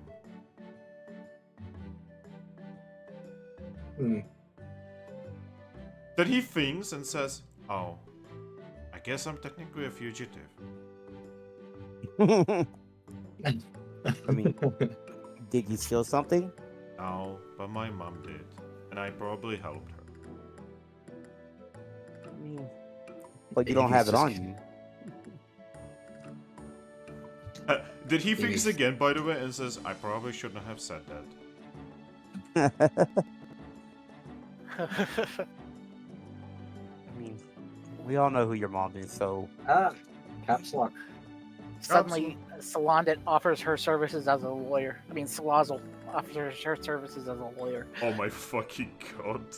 What is your fucking Saul Goodman shady ass fucks lawyer practice? Better call Salazzle. Yeah, I mean, she does have the name Saul in it. Oh my god. Someone needs to turn Saul. that into like a Tumblr thing. Better call Saul. Salazzle. Saul Lazzle. Every episode starts with her getting fucking Wonder Mail. So wonder- what's the address of this place? Oh, this? Oh, no.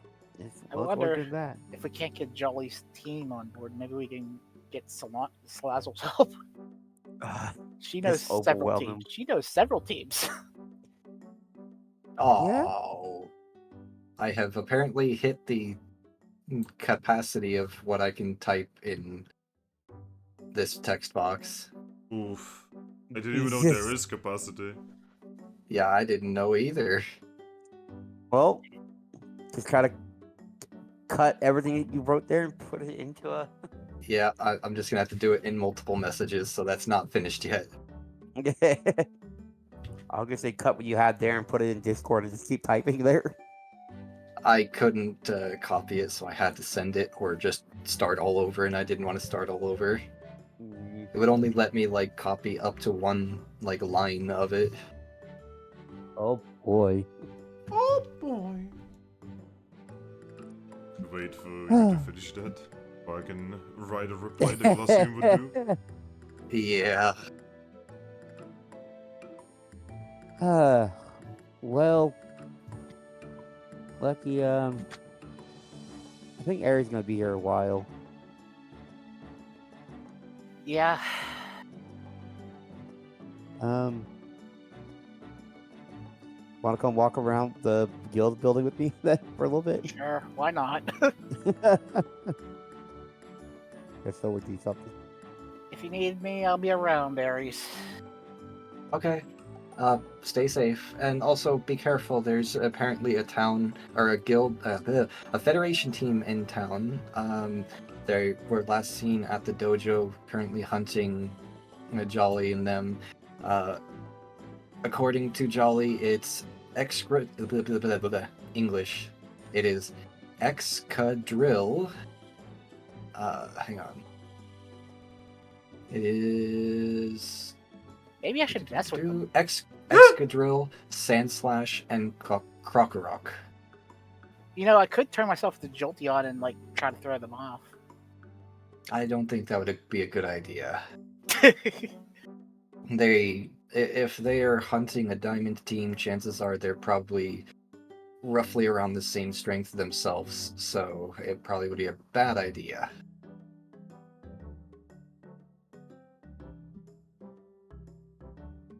But anyway,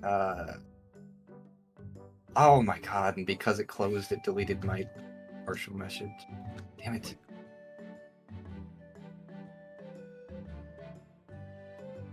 Oh yeah, so you guys just wanna walk through the thing? Yeah. You know, leave Ares to his stress and nervosity. Yep, leave Yes. Aries to their own devices. You could also just like overwhelm Ares and just like provide him with hugs. Sorry, her. Yeah, we could, but the message is still gonna be sent regardless.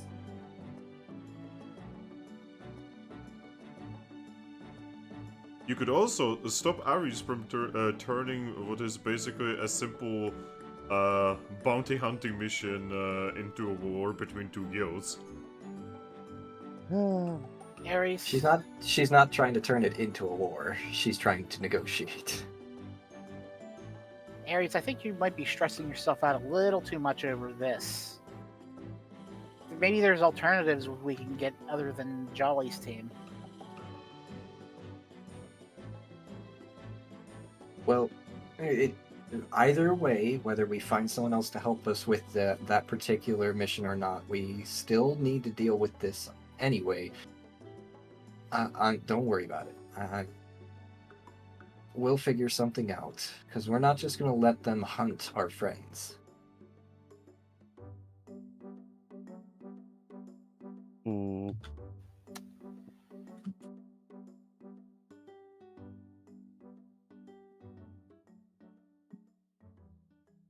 Alright.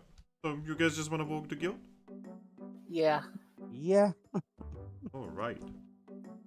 So, you guys go into the hallways, and as you guys go into the hallways, you can actually see Shings carrying a box. Hi, Bolt. Oh, hey there. How are you guys? He puts down the box. Well, I'm doing good, but what's in the box? Huh? What's the box? That's just from the storeroom. I found a box there. It's empty. I look the lucky. I shrugged. I was like, Slope King and Kadabra are glad you're okay, by the way. Oh! You guys were there? Yeah? Aries had some things to get at her safe house. And they're okay? Yeah, well, Awesome! yeah. Yes. Yes. I should probably go there and, like, see them at some point. They're having a few problems with pirates, but we're trying to sort that out. Oh, then we should probably just go there and beat them up. Well, we're putting together kind of a plan to do that. Well, you guys are usually just pretty good at plans. There.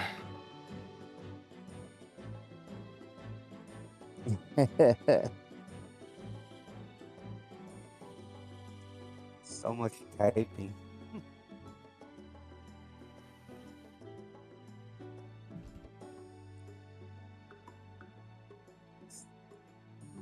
I think it's just a wall of text now. Yeah, I talked with Kadabra a lot of things. Apparently, I was her apprentice. Yeah. She was teaching you. She wasn't teaching me because her things were boring.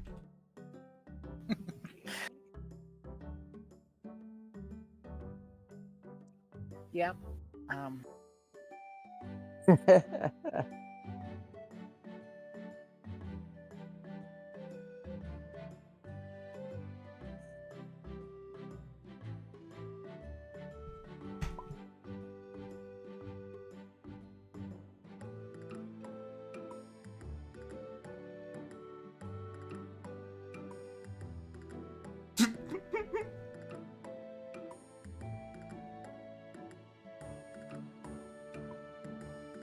While she's here, she's going to have Celandit actually read that off to her while she's thinking of an appropriate response. He will read you out that it is literally in the charter that you are supposed to hunt down all criminals, no matter what. That it is your duty to specifically seek out a much safer common ground in your land. We got a bounty for them, though.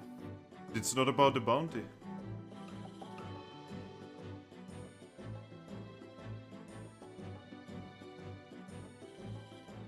Maybe he's just gonna kind of think for a moment and. Yeah, maybe exploration and bounty hunting should be different things.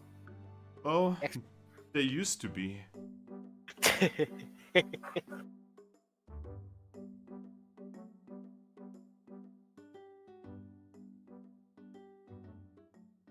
But yeah, while you are doing this,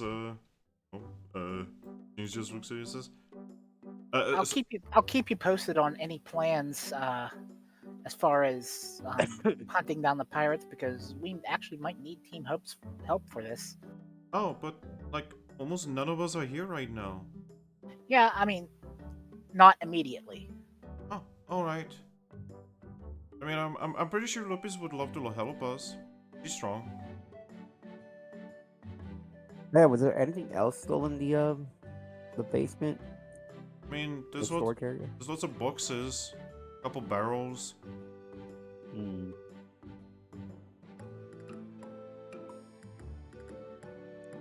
I look lucky, like maybe we should go check it out. Cause have we actually done that?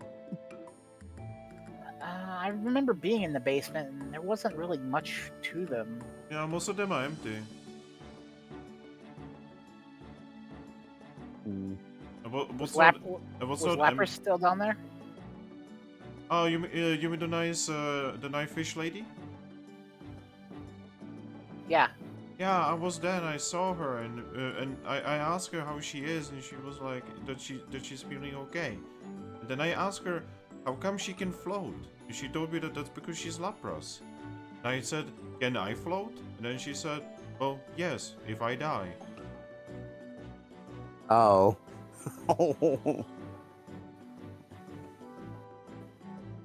But it's alright. I told her that,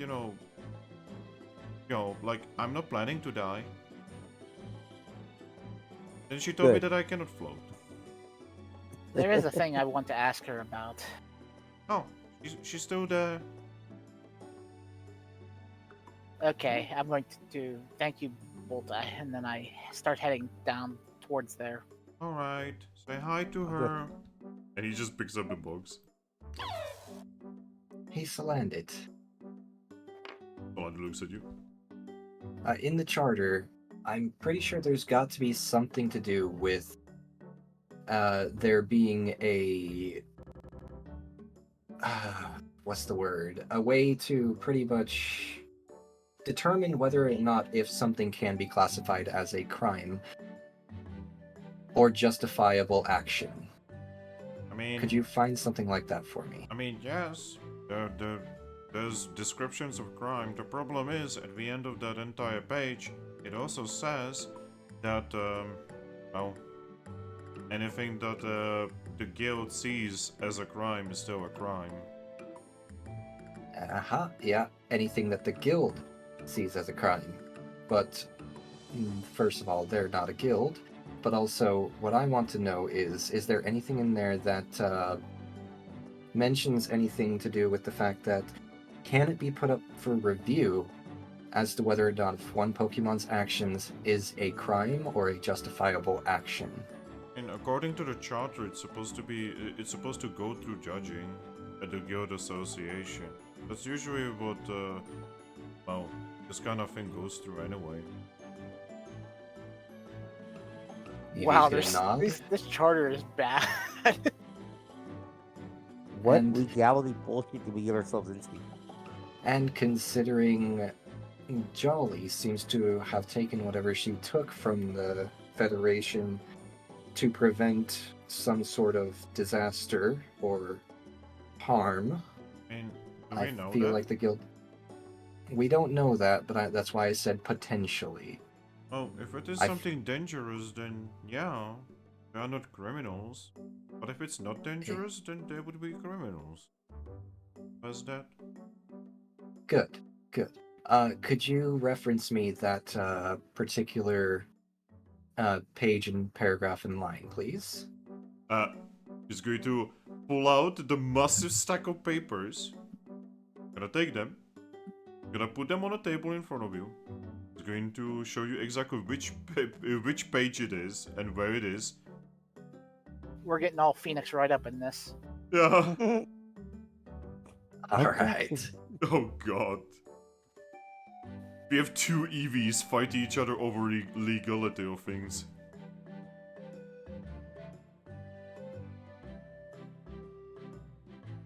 Oh god.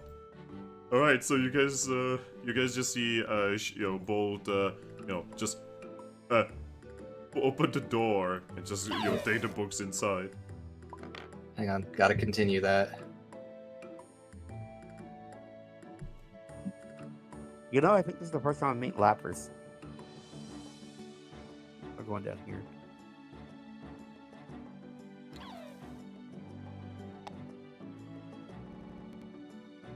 You guys go downstairs and you can definitely hear that Lapras is there. You can easily hear it.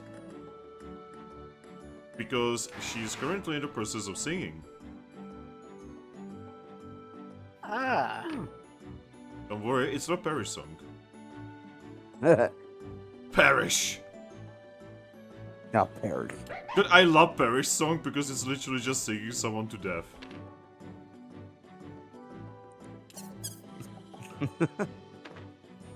Hello again, Lapras. Ah! Hello there.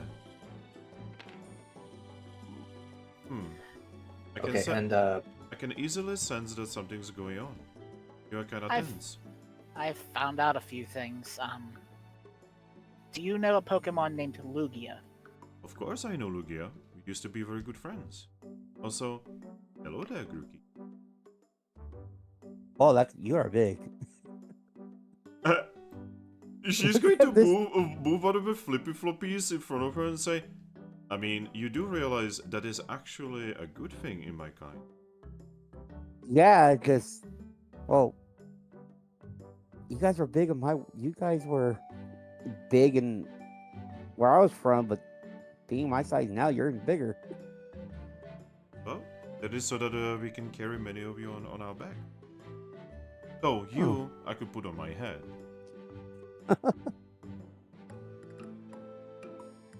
Slowking also had said that he was friends with Lugia at one point. Lugia has made many friends in the time.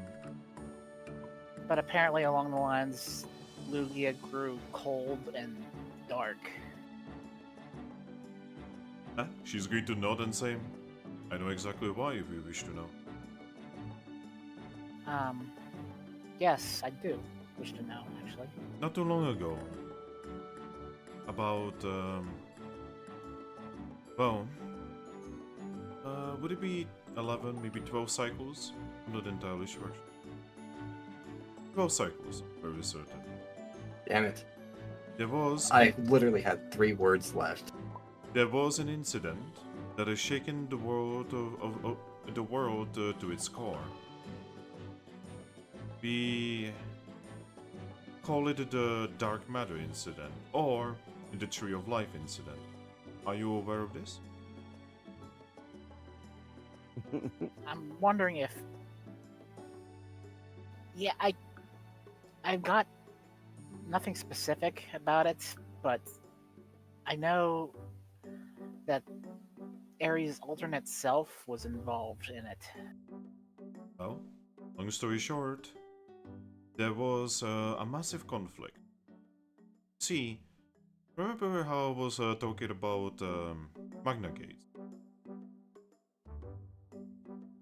Yes. And remember how I said that there was one time when a Magna Gate was open and it has endangered this entire world?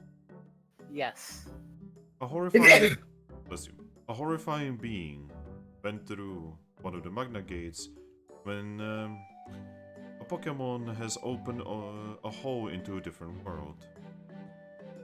This being attempted to change our world and slay all the Pokemon within, turn them to stone. Oh. No, that's not the incident I was thinking of. Never sorry. But yeah, go on. Well, Lugia, among just about every mythical, legendary, or godly Pokemon, was involved in this conflict. And Lugia has taken it upon himself that he has failed us, that he has failed the entire world, that it then fell on the shoulders of 2 Pokemon to save the entire world. But that's not right, though. I mean, he shouldn't blame himself for that. Oh, trust me, I understand. I'm very certain vast majority of Pokemon in the world understand this. But he doesn't. In his paranoia of his own capabilities, and his own self-blame, he grew enclosed, solitary. And then, Primal. Do you know what Primal means? Yes. It is a fearful thing. As Pokemon, we used to be very feral back in the day, before even my time. Apparently, most of us couldn't even say anything other than our names.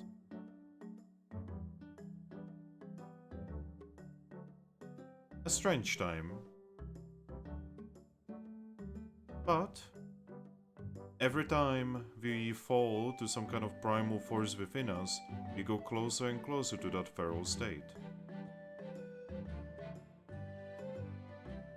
And I fear that that is what happened to Lugia.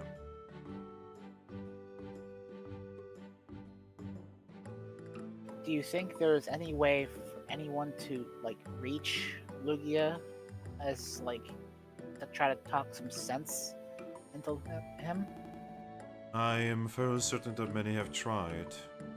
The problem is that Lugia is an incredibly powerful being, and the only reason anyone was ever able to defeat him was because he was holding back, fearful of him possibly hurting someone.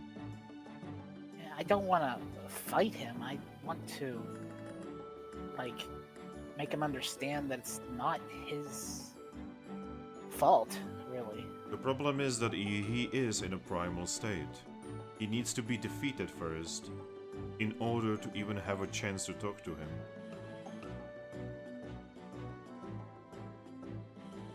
And she looks at the entrance, by the way, where she came from. And still looking there, she's gonna say, and I do have to say that I am not entirely sure that there is a single Pokemon powerful enough that can stop him in his current state. Out of character. We know that's not entirely true because Ares talked down Primal Kyogre. Yeah. But this is what this is what Lapras believes. Yeah, I wouldn't know that in character. Well, at least until we go to the continent of water. Yeah. She then looks at Hello? you. She then looks at you two and says, "There's a horrible thing." I feel like there's got to be a way to reach Lugia somehow. But I wish there would be, but Pokemon much closer to him than me or you have tried and failed. I mean, we kind of saw with how Ares also was able to talk to Articuno when it was doing its thing over here. but Articuno wasn't primal. Yeah, but the fact that Ares and Thrack knew Articuno, you think they might have known Lugia too? Possibly.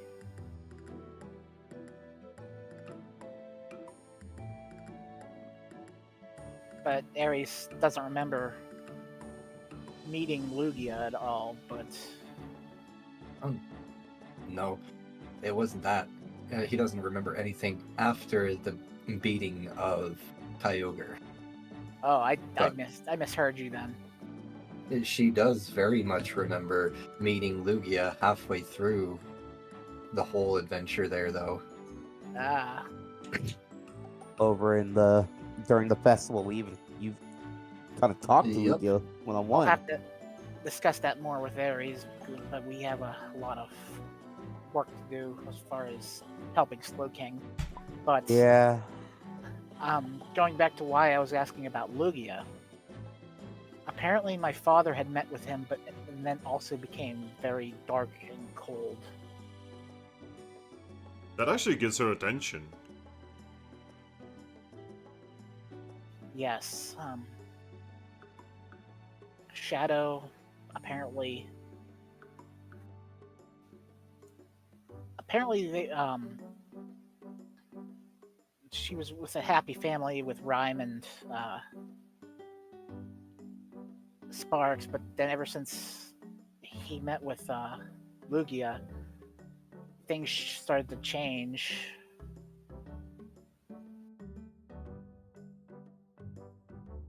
And not for the better. I know how long ago this has been.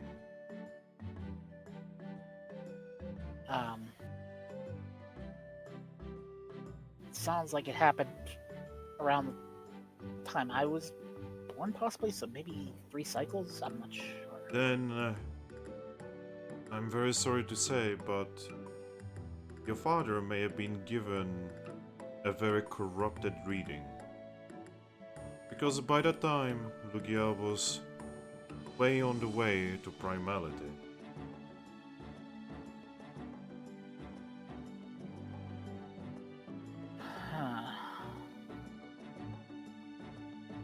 This may have been an absolutely terrible accident that may have led to such a terrible thing. Do you know of any sickness that can cause a Pokemon to just completely wither away without any sort of fever or anything? I can think of many that would work like that.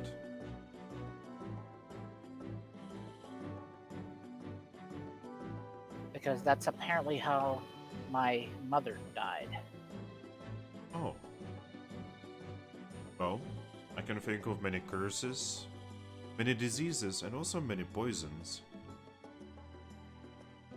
I'm not sure whether it was any of them, but I'm not sure it was a sickness because Kadabra had told me there was no trace of sickness. None that she could detect anyways. Then it may have been a curse.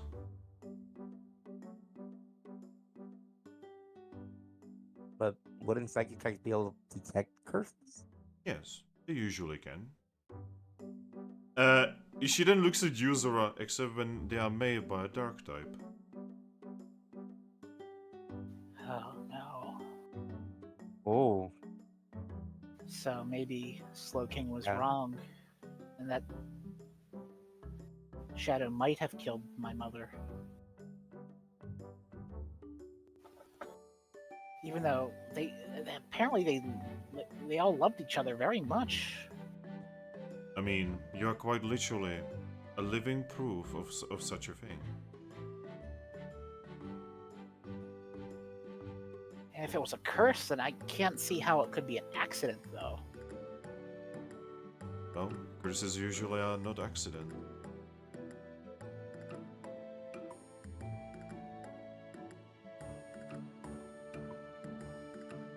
Could Lugia possibly do such a thing?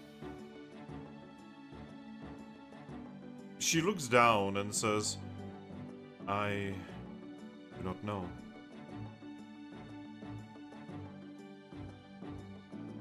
Maybe Lugia. Well, you say Lugia gave up to his primal instinct. Yes. Then Shadow gave into what Lugia said. Maybe Lugia planted the idea of killing your mother in order to save her in a way. I feel that only Shadow will be able to tell. Maybe Lugia. Shadow is apparently alive. And I have more than a hunch that this is so. Then Kadabra, whenever Sparks and Rhyme died, and apparently Shadow, Kadabra and Slowking had their bodies buried in the same location. However, when we discovered them, only Rhyme and Sparks were there. Yo, Lucky. Yeah. Do me a logic check.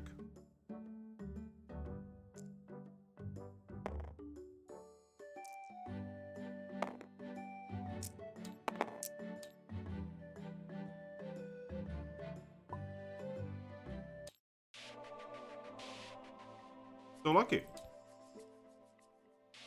As you are thinking about this, you think of something that happened a while ago. Maybe you didn't notice this yourself, maybe Bolt told you about this, maybe someone told you and, that conversation brings back a memory. There was a tapestry above the grave of your parents. The tapestry had rhyme and sparks on it, right? Right. You do remember there being another paw on the tapestry. And the tapestry did look torn. It was vandalized. But you know that the only Pokemon who had access in there were Bolt and your parents. Huh. No one else. Well, except also you, but you know from the chief that you didn't go there because, Zorua was not an idiot. Yeah. Vandalized. Yes.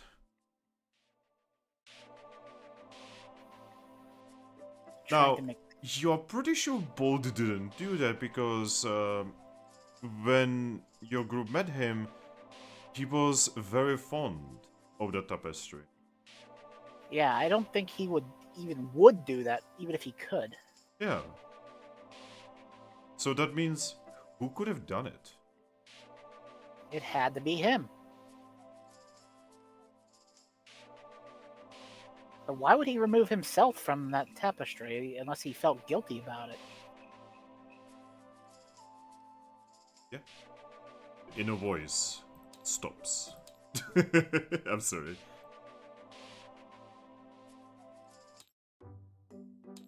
Yay!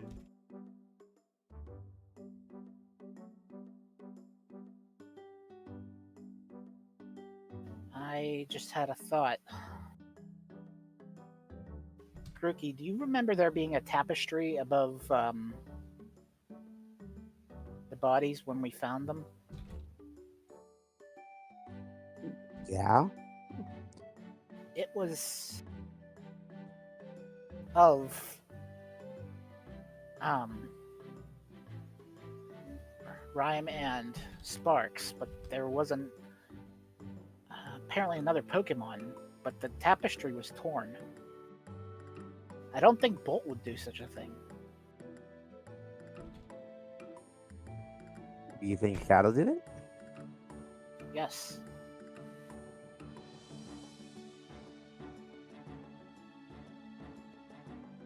Maybe that was his way of cutting ties with them. Either that, or he feels guilty about what he did to them.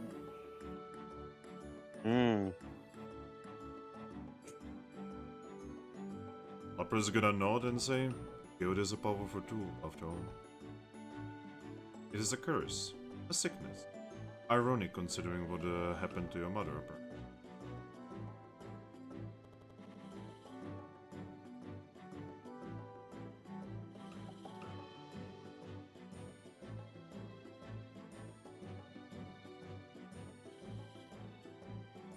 You know? Maybe we should ask Bolt about that, too. Well, what I'm wondering is, what happened to Shadow after that?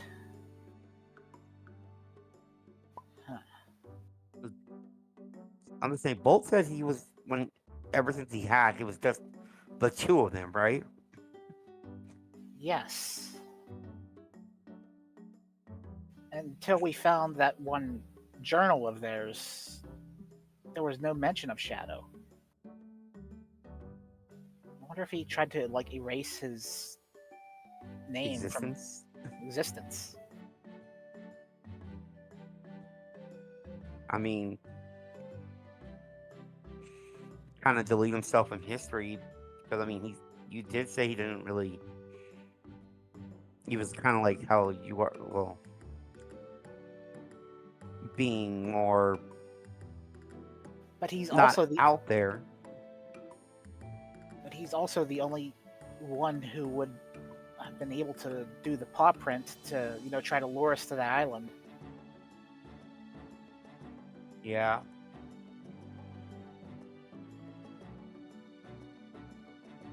Hmm.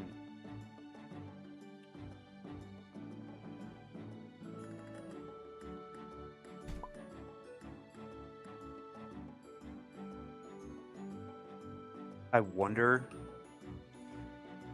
if he's trying to lure to the island. I wonder if it's gonna be to like try to see if you really became like them or him. Either that, considering what he's been doing, maybe he's looking to eliminate the last traces of himself. You would be the last trace technically, but why go after Bolt? Because he is technically his son as well. We were an entire family after all. Oh, Burn it down. all Now right. I could be off base about wanting his motive, but it could be very well that he did it on an accident and wants to see us. But either way, we do have to meet with him because I want to know the truth. Hmm.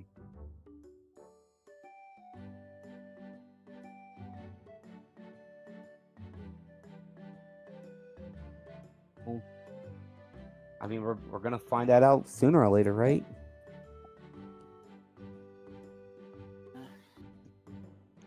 Because will we go see them or go to that island where it was mentioned?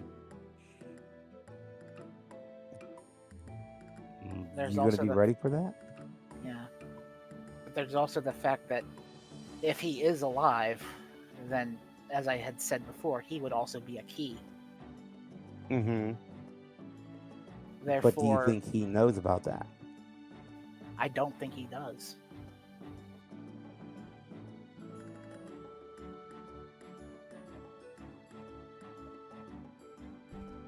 Hmm. All I know is about that weird unknown that apparently that we have.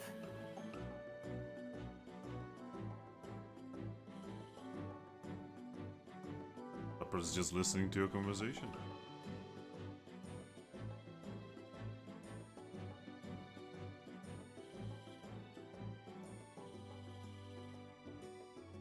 Aris I wonder. upstairs is like toot toot toot toot. I'm starting to wonder about that unknown. Well, unknowns are quite interesting creatures. They are very alien to your average Pokemon. Yeah, I shapeshifted into one once. How did it feel? Weird. I did it to blend in to make sure they didn't harm me because I needed to collect some fire rock from Aegis Cave. See, Heatstone. the interesting thing about unknowns is that they get more powerful the more of them of different kinds are there.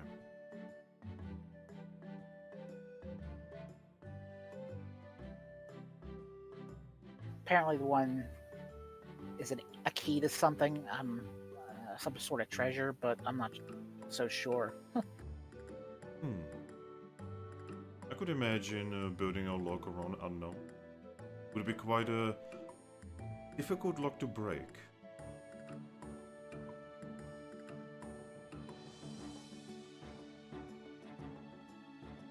We were thinking that was what Slash was after whenever we first were escaping from him, but it's also possible that he was just after us, me and Bolt.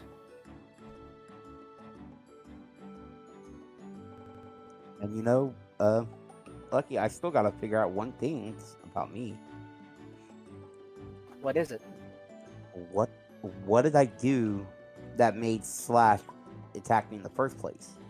Well, given what I heard about him back at the village, he's kind of an ice cold Pokemon that would like kill a child and stuff. So it probably wasn't even anything significant. He just probably felt like stabbing you. Yeah, but it just apparently I had been working with him for a while, and then all of a sudden,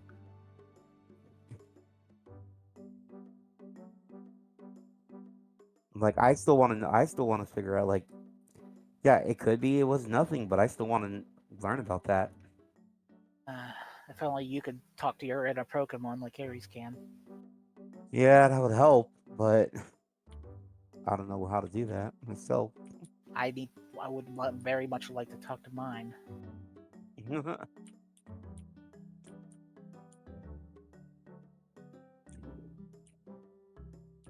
Well, I do hope that I have helped you. You have. Thank you very much. At least telling me about Lugia as far as if he can be reached. I figure that if it ever comes down to the fact that we have to go, that we would have to go with caution. Great caution. Extreme caution. I would not want to lose you. I'm enjoying your, well, existence here. To be a Lapras is to be a very lonely book. I very much would like to talk to Lugia, try to snap him out of his funk, but I'm not sure that's possible right now. You would definitely make many a Pokemon very happy. I can imagine Zapdos would be very happy. Out of the 3 legendary birds, Zapdos was the one that respected Lugia the most. If only I could have talked, if I could have learned this before, I could have talked to Articuno before he left. She thinks and then says yes. That would have actually been pretty good idea. The 3 birds were probably the closest to Lugia. I mean, they were kinda his duty together with the ocean.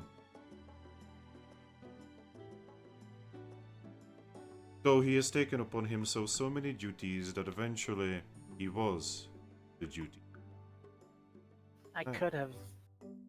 I can imagine that all of the duties that he has taken upon himself probably did not help his mental state. I could maybe ask Latias to see if we can find Articuno, but I don't think she wants to have another run-in with him. That's true. Oh wait. Oh yeah.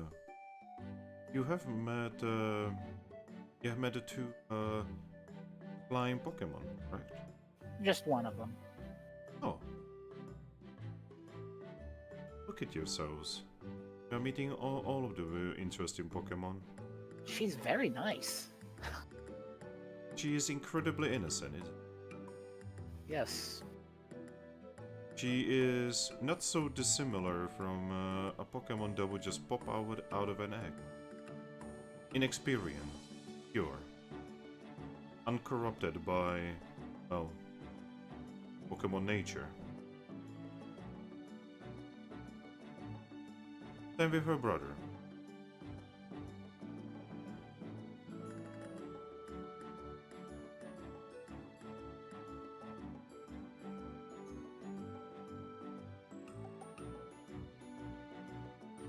It was very hard to believe that anyone would want to, harm them. But Articuno was being controlled, but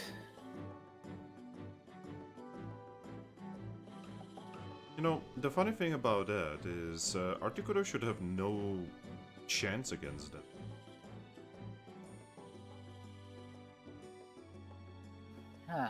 yeah, you're right. Apparently Articuno beat Latias and drove off her brother. Do you wanna know why? Why? It is very simple. It is because they didn't fight properly. You see, Articuno fights a lot. But the two Sky siblings, they barely fight. Articuno is experienced. The two siblings are powerful, but they do not fight.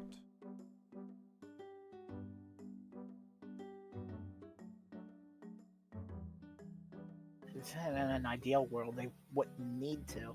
Indeed. I do wish that there would be a wonderful world where, well, their life would be what our lives are. I wonder if, at some point, that would have been what we were supposed to be, but then something changed. Maybe we should invite them back for a few rounds at the dojo. I am not entirely sure that would be a good idea. Get them into shape.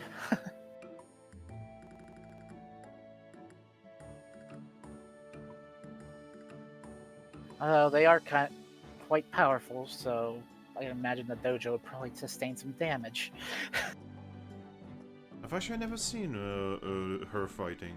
What does it look like?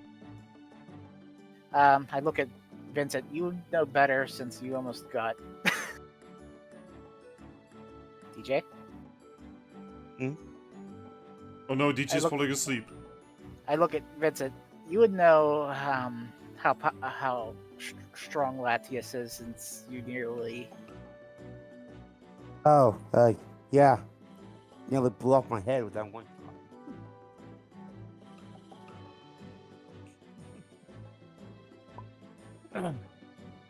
I got lucky and was able to dodge it.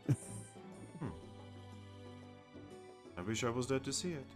Definitely be a story to tell. I mean, it was strong enough to leave a hole basically in the clouds for a while. I mean, technically I can just do that with my ice beam. Yeah, but your ice beam has a range, doesn't it? Well, yes. It eventually This- dissipates. Well, this thing just kept going. The power of these Pokemon. Now, imagine if they would harness it. That would be very... that would be a scary sight to see. Yeah, that would be scary. So, DJ, is everything okay? Yeah. I may need to go. Yeah, if you're getting tired, we might get to a point where we're able to stop soon. I don't know why, like, all of a sudden, like, these last couple of sessions just happen to get really tired of, like, towards these times. It's because you are not fighting for your life. I guess that's right. Don't worry, But- you will be fighting for your... I mean, I was about to say that, but then I realized that Ari's just dodged a fighting for your life thing. I mean, she just dodged one of the fights for her life. Yeah. Now we gotta deal with pirates and like that. I mean, But you could just wait for all of your teams to come back and just bring in a fucking army with you. But this time, we are on the offensive. Yeah. Yeah. The problem being, though, the more members we bring, the higher likelihood they will sense the trap before it's sprung.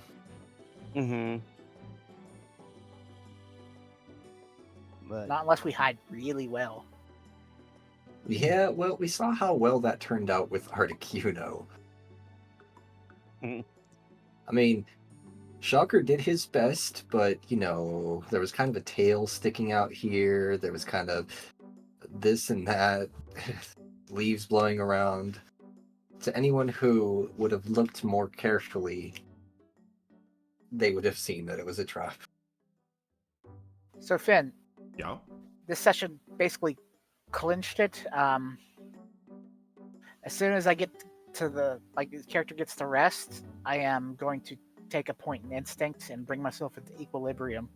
Well, actually, you probably should wait on that. Why? So... Aries, Uh-huh. for resolving that situation the way you did, you now get a point of logic. Ah, so I'm gonna lose contact with my inner Eevee for a bit. Yes. Jeez. Alrighty then. Look So- at all these people getting logic points, though. I'm over here. It seems getting- harder to get points in instinct than it is logic. Actually, it's very easy to get points in instinct. Well, Get downed in combat. yeah, instinct seems to come whenever you don't want it to. Yeah, see, logic gets increased by roleplay. Instinct gets increased by combat. Like, you're not supposed to go down like that low. Yeah. Also, speaking of which, Ember, Yeah? you gain point of logic. No. Why would I gain a point of logic? You gain a point of logic for basically figuring out the main plot of the fucking campaign. Wait, that's the whole main plot? Yeah. So I was a little focused on my little messaging thing there. What did I miss in terms of that conversation? I don't I have know. 4 logic. I don't know. Hey, Ember, do you wanna like short recap of what you figured out? That, it's like very hard for me to put it into words. Like, Shadow is definitely alive. And Well, I is caught that much.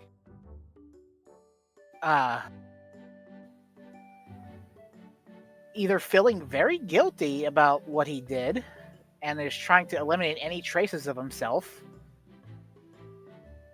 because he feels guilty, or he's still trying to eliminate traces to himself because he wants to kill me and bolt. Either that or he wants to meet us. Who knows, but we have to do it anyways. Oh, yeah, by the Yeah. way, with that logic check that you did before, Yeah? you would also realize that, those ripped pages in the diary that you guys found? Yeah. Now you know what those pages probably were about. Or more like, who wrote them. Shadow. You mean, is it the other one diary, or is it the one we found after that actually did mention Shadow? The one that did mention Shadow, where it had ripped pages, and now you know who wrote those. You literally rip his pages from that diary. Because there were passages that were referring to something that was in between other passages. And now you know why.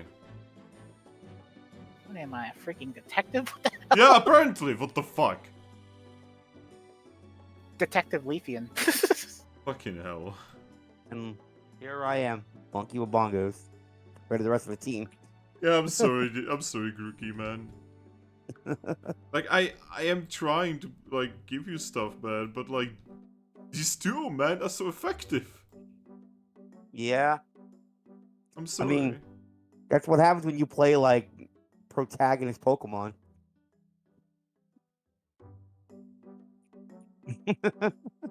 I mean, you have a pretty big part in the story, it's just you have to delve into it.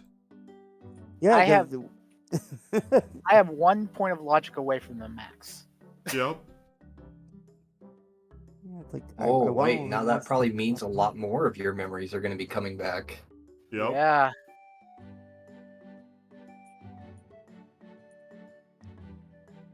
Yeah, you just keep telling everybody like this is what I want to do. Is just then they somehow get more plot, and I'm like, what the fuck? Don't know, man.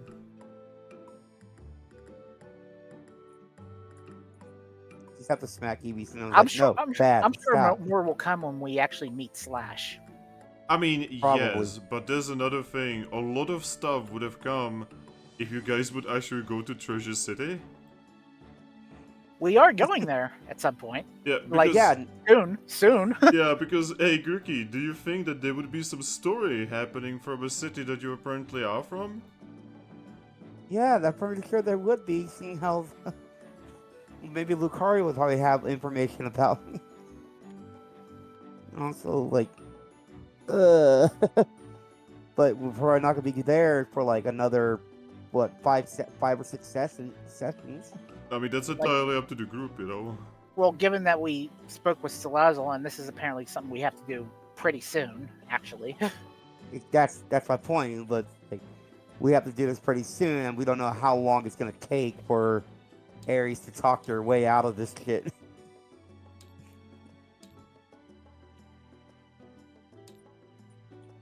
I'm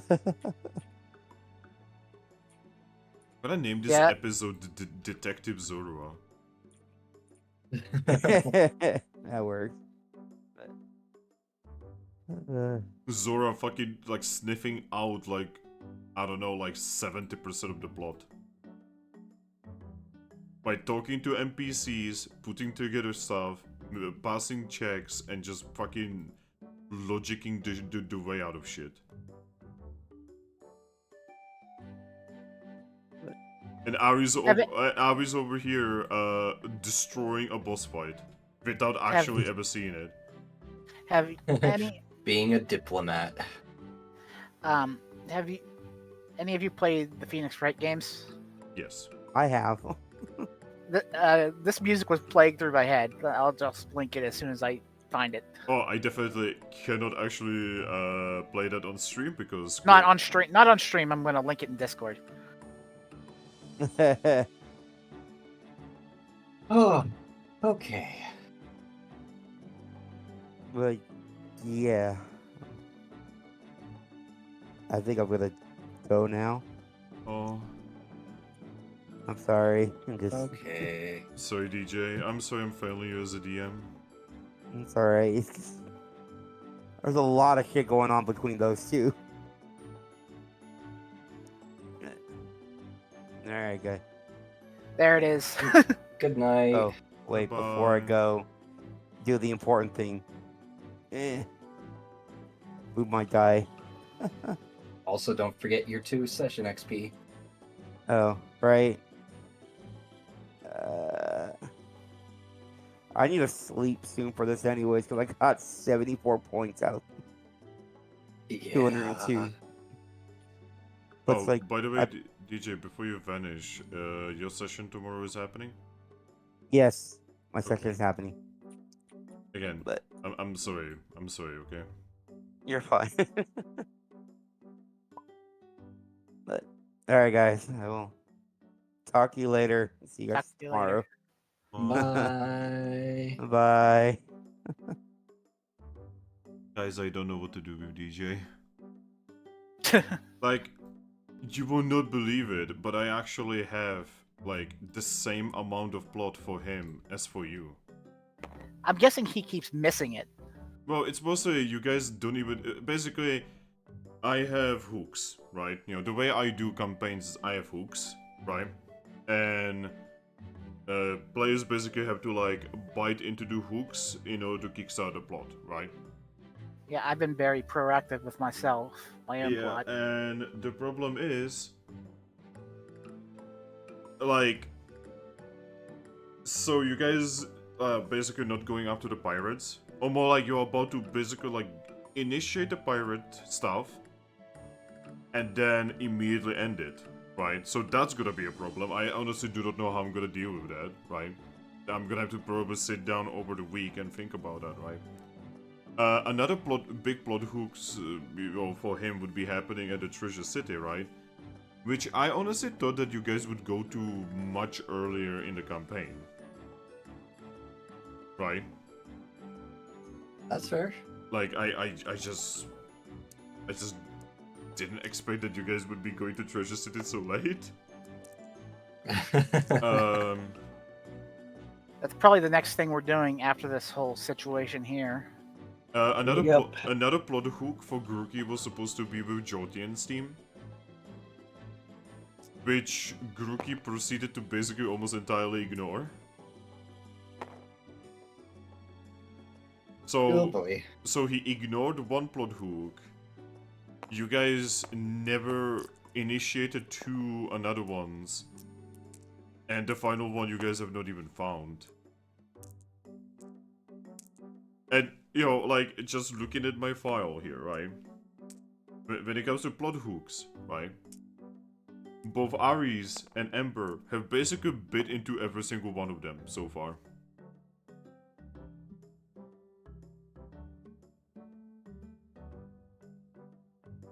So I just don't know. I just don't know what I can do, guys.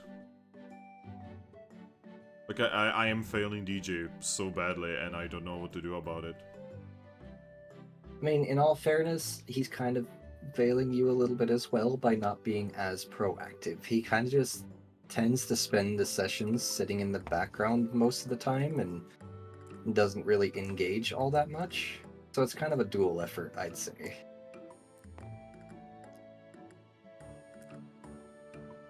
Like, I've spent like a lot of hours trying to think of how to hook DJ in, and I feel like I've wasted a lot of hours of my life breaking my mind over this.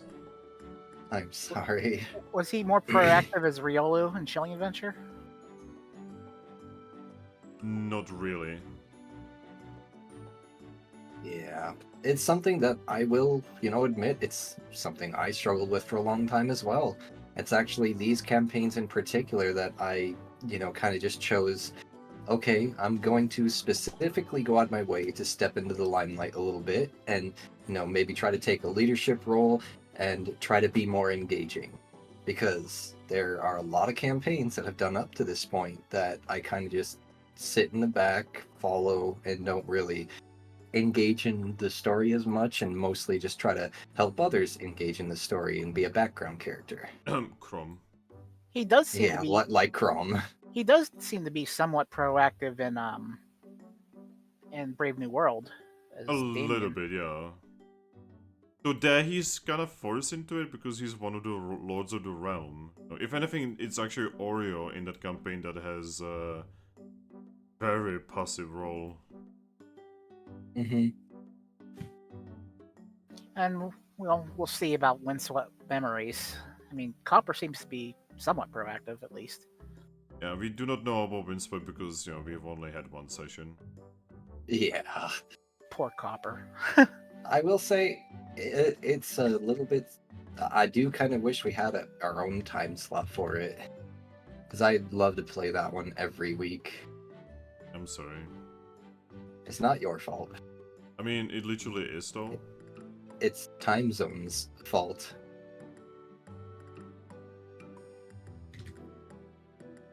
Alright, do you guys We want all to know they suck. Do you guys want to stop here? I mean, Yeah. I'm okay either way. Yeah, I'm okay with either way. That's not helpful. Because there is a little bit of roleplay that we can still do. Yeah, I'll probably end up going back upstairs while carrying DJ's paper. Is it okay to go without DJ? Yeah, well, it's just gonna be roleplay anyways, so I'm just gonna tell. Yeah, mostly we're not going to go out of our way to initiate the pirate fight while he's not here and Thrack's not here. I'm mostly just gonna tell Ares what I learned, basically. Okay. Well, Grookey turns to Papor. I take Grookey and I turn to Lapras and I'm like, "Thank you very much."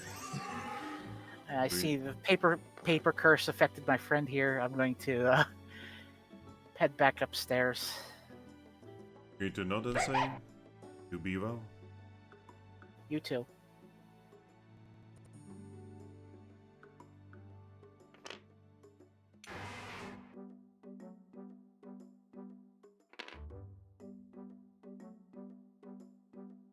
Right. Okay.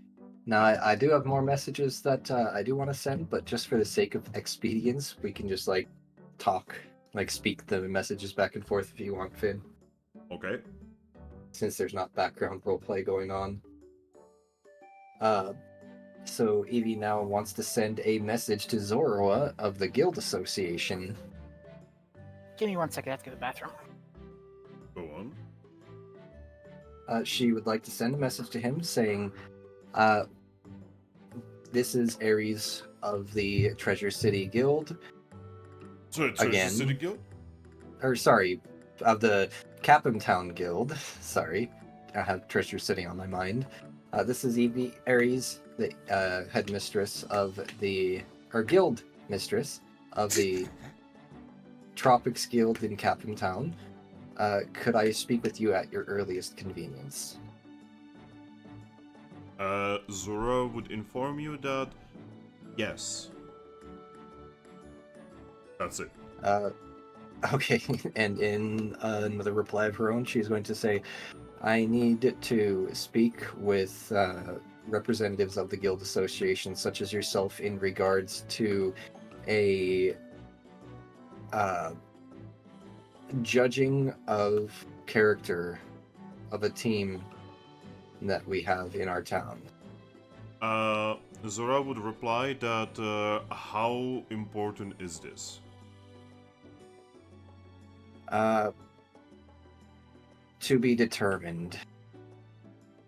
Then in that case, he will arrive when he can. Back. That is understandable. It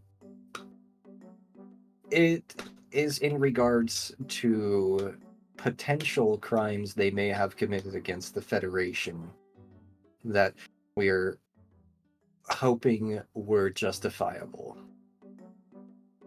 He will inform you that the details will be provided when he's there. The providing details over Wonder Mail is usually not a very good way to go about things. She will respond in saying, understood. Please give me notice when you are going to arrive so I can be here to greet you myself. He would message you that, yes. He would also ask if Zorua is gonna be there. He will get the exact same response he just sent to me. Yes. Good.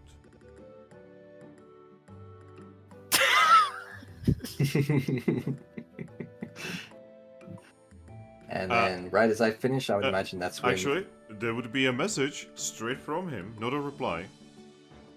And it would be asking you, what kind of flowers does Zorua like?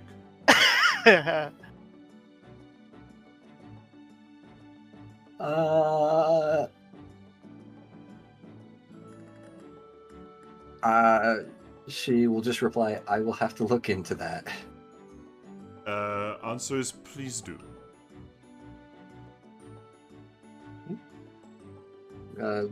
Just reply is sure thing.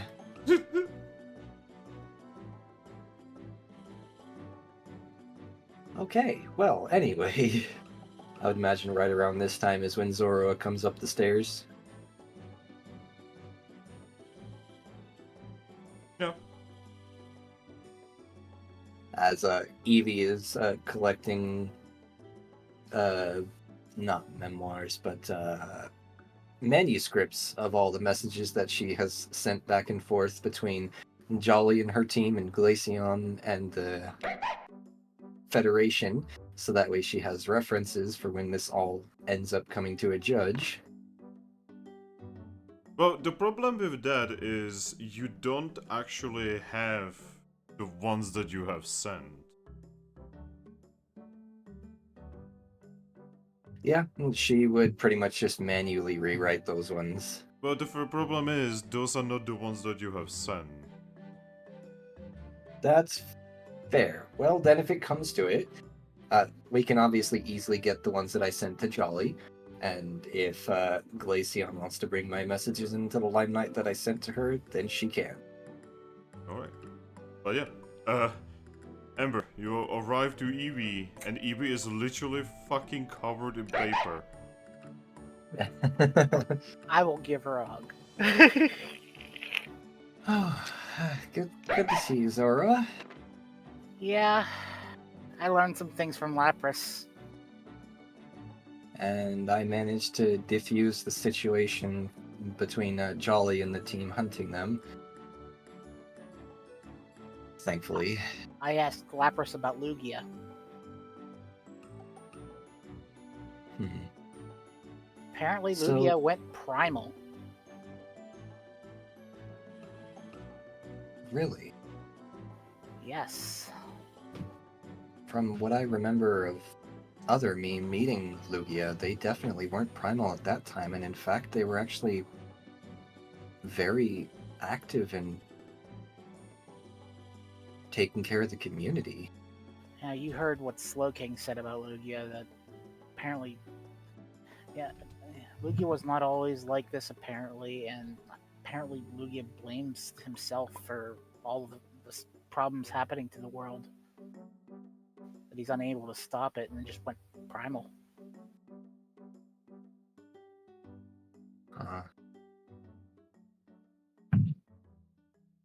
Well, sounds like we have yet another little submission to work on, hopefully soon. I wonder if he'll recognize me. I actually, well, me as my other self actually did spend quite a bit of time talking to him, like almost an entire day. Well, Lapras doesn't think Lugia can be reasoned with. Everyone can be reasoned with. If a primal Kyogre can be reasoned with, primal Lugia can be reasoned with. Huh. I mean, he was kind of implying that once a Pokemon goes primal, it can't be, so I hope that's true, because I really would like to talk down Lugia. If that was true, then Kyogre would be dead right now. Hey, Salandit, what's the word on the current existence of Kyogre? Amanda looks at you and says, "What do you mean?" You know, the legendary Pokemon that is pretty much the master of the oceans? Not Lugia, the one who can literally control the rise and tide of the oceans themselves. Kyogre, as they're called. He pulls out a piece of paper, reads it, and says, "Apparently, Kyogre is the guardian of one of the cities." So very much not dead. He notes. And not imprisoned. Specifically is the guardian of the continent of water. Huh. She looks back to Zorua and says, well, that's actually doubly refreshing because, like I mentioned, I don't remember anything past our saving of Kyogre, so I had no idea if anything else happened after that. Interesting. Oh, and I came to some realization. Do you remember a tapestry when you first discovered Rhyme and Spark's bodies? Mm-hmm. It was ripped, but there was apparently supposed to be another Pokemon in that tapestry. I'm gonna take a wild guess here and say that it was Shadow. That is what I'm thinking, because Bolt was the only one who's been there, and he would not do it, even if he could. Eevee's gonna kind of just nod and say, yeah, I've kind of just been piecing these little tidbits together myself, and I mean, I have a couple of theories, but Do you remember none that that one? Do you remember that one journal that had pages ripped out of it? Mm-hmm. Yeah, I think Shadow is trying to erase any part of his existence. And I'm wondering if, he invited me to the island to either talk to me or to erase me and Bolt as well.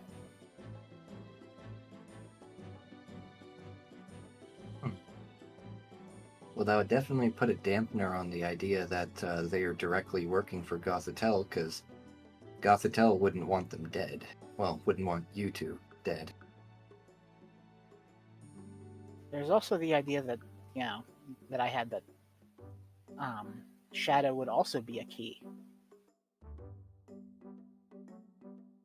That's actually a fair point, considering it has more to do with the descendants than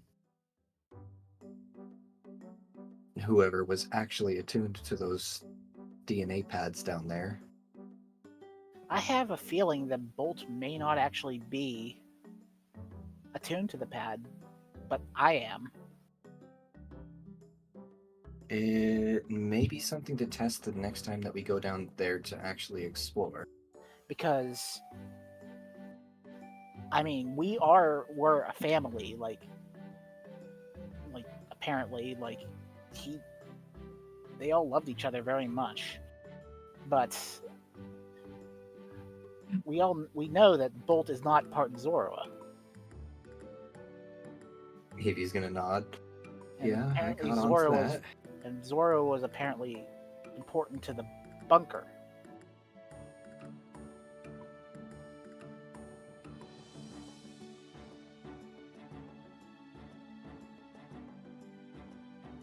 So I'm wondering if it's just me.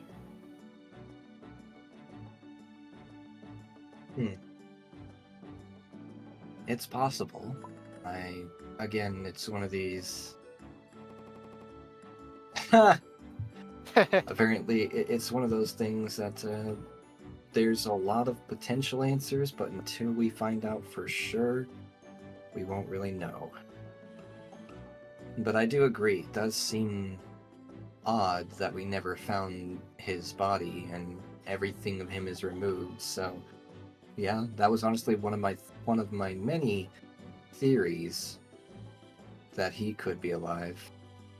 I figured it was either they were revived somehow, considering their bodies were perfectly preserved, or that their mysterious missing third was the one to blame. So that unknown. I'm starting to wonder what exactly it's a key to. I have no idea.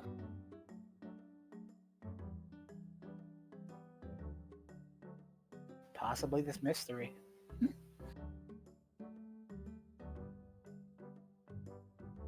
It's very possible. By the way, Salandit is still waiting on you with that paper. Poor Solantis. If he would like pipe up again now that she's done with her messages, she'd be like, "Oh, right. Yeah, sure, go ahead." Oh, I have a message from the Guild Association here. Oh, wonderful. Okay, go on. First, they wanted to congratulate you on successful defeat of Articuno. Defeat is a bit of a stretch, but okay. He points at it and says, "That's what they say." He's just gonna nod and say, "Yeah, I understand. Go on." Second, they wanted to congratulate you on practicing leadership skills.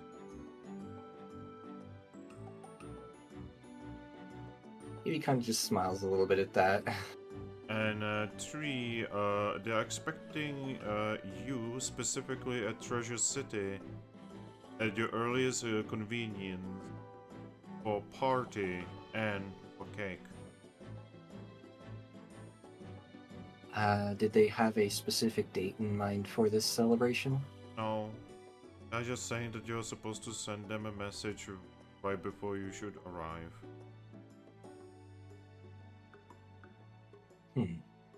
Well, we have to go there anyways. Eevee's gonna kind of just nod at that and say, I may have one more message to send then. You're also supposed to pick one team that has distinguished themselves the most during the conflict and bring them with you to the party. I already know exactly who to bring. Okay. Star Chasers? No, not Star Chasers. Team Hope, of course. Oh.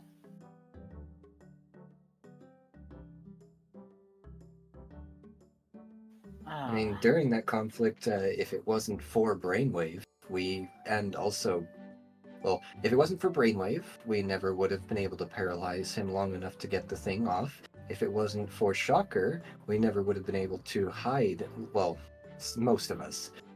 Most of them wouldn't have been able to hide long enough to engage the plan in the first place. Monsoon is pretty much the rope holding that team all together, and, well, Bolt and Lupus are definitely the muscle of the team.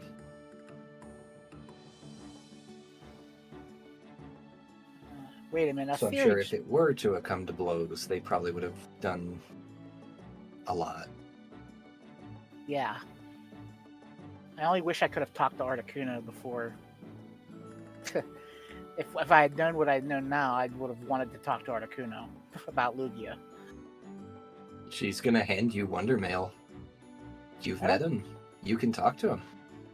Wow, that's ballsy. I don't. Do you really think I should be contacting Articuno? I mean, I don't see any problem with it. Now that he's free from that control, we don't have to worry about Gothitelle intercepting any messages. Maybe later. I mean, but he seemed very interested in trying to help us any way he can. But something did pop into my head. That letter was telling us to bring that unknown to the island, right? From, the one that was trying to lure me and Bolt.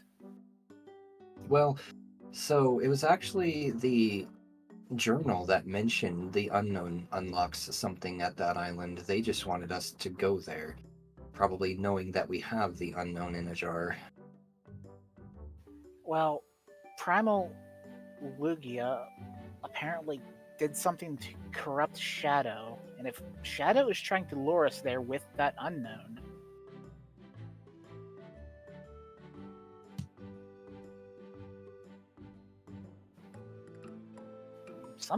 I have a feeling something very bad will happen if we bring that unknown there.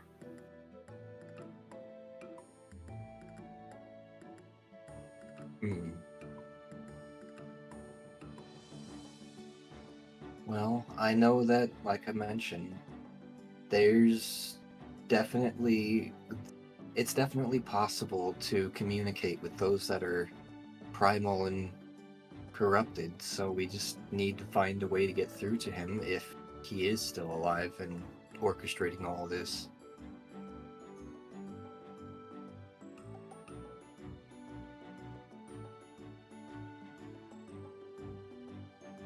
Yeah, it was just something that just popped into my head randomly. I think about these things way too much, probably for my own good. Yeah, I can definitely understand that. I tend to overthink things as well, but I'm trying my best to focus so I don't overthink too much. What's scaring me is that my hunches have tended to be correct. Yeah, I'm trying to remain as open-minded on everything as I possibly can, but I know exactly how you feel. But anyway, we should probably catch that sand shrew before he leaves. You mean Sandslash? Or Sandslash, yes, the Sandslash before he leaves town. Also she.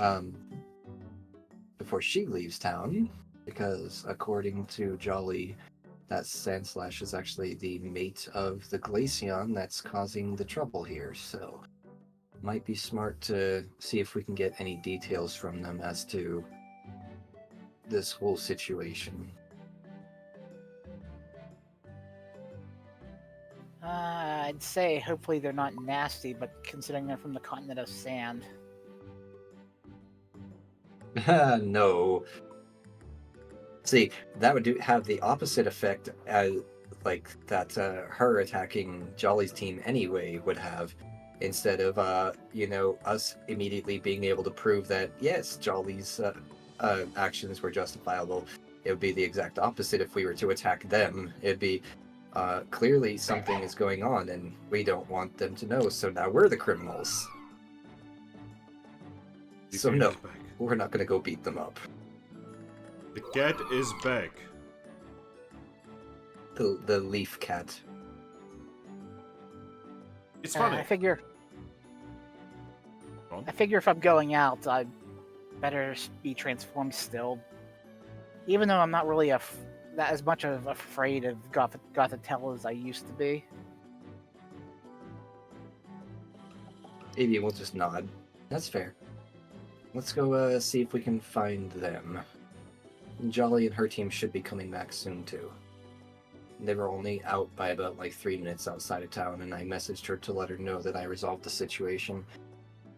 So sure, let's go see what we can glean. She's gonna kind of just give your character a pat on the shoulder and say, "I trust I can rely on you for helping me figure some things out." I'll try. I'm apparently good at figuring things out lately. She's just gonna nod and say, "That's fair." Because right now, I want to help Jolly and her team, but well, there's no one here that I'm worried about hearing. But so, long story short, this whole thing is because one of the many things that Jolly and her team stole from the Federation before they left happened to be an ice heart, a frozen heart. That's what she said. It is the frozen heart of Glaceon, which apparently is linked to her very life force after she fought Kyogre at some point. You mean Kyurem, auto character? Or, yes, sorry, Kyurem. Which apparently was something to do with something she was given after fighting Kyurem at some point. And, yeah, needless to say, it apparently is linked to her very life force, and she is in mortal danger by not having it. But at the same time, Jolly mentioned that if it was in her paws, it would be extremely dangerous. So I want to figure out the details of why this thing is so important beyond what Glaceon told me. I want to get both sides of the story. See if we can piece together what's really going on here.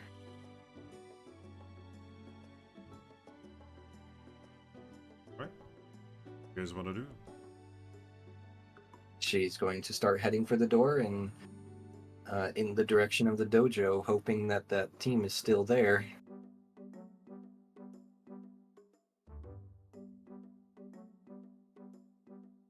What By about the you? way, DJ's paper. DJ has been turned into Kapura. I mean, Krypton's paper. Yeah, that sounds about right. We need to get this curse of paper thing figured out at some point too.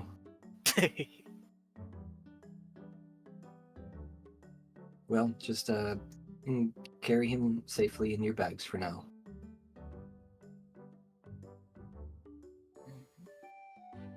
And then she will walk out the door heading towards the dojo. All right. As you guys would be leaving, Salani would just say, goodbye. See, it's landed. Goodbye. See you Thank you so soon. much for all your hard work. All right. What Salandi does. And On the way, I'm going to mention Eevee. You know that unknown again? I'm sorry, I keep bringing this up.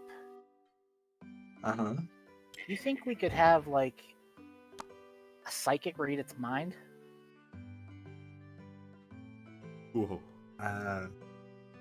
Why? I just want to know if it's connected to anything involving this. Like I would know what it could be a key to.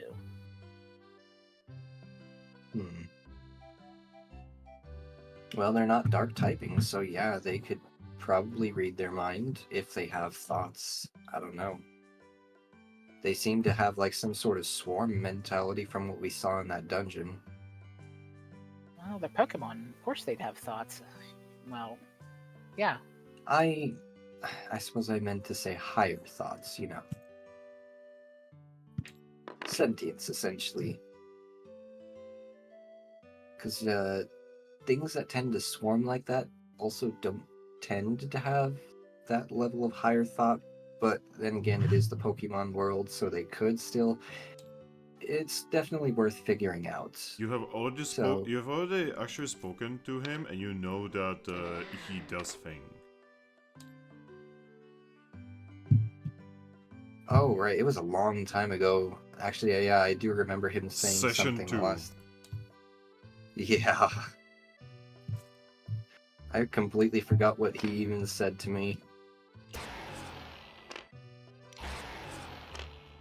He was mostly saying things like, "Let me out! Let me out!" Okay, then pause, rewind. That conversation didn't happen. Instead, she would say, I mean, that's fair. We could definitely see if a psychic type could figure that out, though we could also ask him ourselves. Yeah, it's a possibility, but he'd probably want to be let out of that jar. Yeah, that's fair. We'll figure this out one way or another, but one thing at a time. All We right. can't take on the whole world with just one guild. To be honest, I'm also kind of against him being in that jar, anyways. Yeah, I kind of agree with you there. I don't like keeping him in that jar myself, but it's just like with this Glaceon thing. I don't want to just take away the heart and give it back, or, let Jolly and them keep it away from her until I know the details of what's going on. Similar to the unknown, I don't want to just let him free and, ruin whatever chances that we had to figure out what's going on with this as well. So it's complicated. I don't like keeping him in there either. As soon as we get things figured out and understood, then we can release him. But anyway, do we see a strange team outside the dojo? Oh yeah. Give me a momento.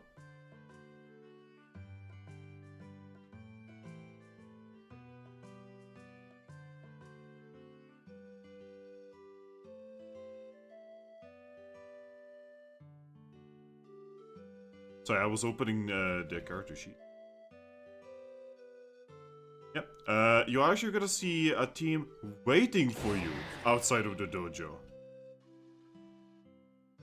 Yeah.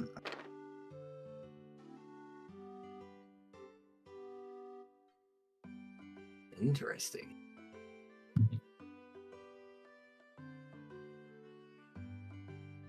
Oh, a lowland Sandslash. Interesting. Yeah, remember, Of course. the word Alolan doesn't exist in Mystery Dungeon. Oh, of course she'd be with Glaceon, so... Yeah, that makes sense. Well, Eevee's going to approach, and she will give them a friendly wave. You do not get a friendly wave back. Of course, Hello continent there, of Tim. sand. Wow, I love how both of you just went to the same conclusion. So, you will notice that, the Sandslash has proper, like, I want to say guild gear, but, she obviously has the Federation's armband, right? Mm-hmm. Krokorok and Excadrill don't have any identification on them. Like, at all. You're guessing that these guys are a team only in Ward alone. They're a they're bunch of all street toughs. Yeah. They're just mercenaries, probably. But yeah, when you guys wave at them, they don't wave back. They just exchange a couple looks, and you will just hear a Sandslash say, I'm gonna deal with this. Yeah, she steps forward. Hello, Sandslash. Yeah, Nice to meet you. I guess. So, I'm sure you recently got a message from Glaceon. She leaves a piece of paper. She's just gonna nod and say, "Perfect." So, before you head back to the continent of sand, could we get a few questions from you to better understand the situation and potentially resolve it for you? I'm fairly certain I owe you no explanation. You don't owe me nothing, no, but again, this is to help your mate. If we can get more details on what's going on and whatnot, anything that we can put before the judge of Jolly's team I don't would see be useful. Honestly, do not see any need for a judge.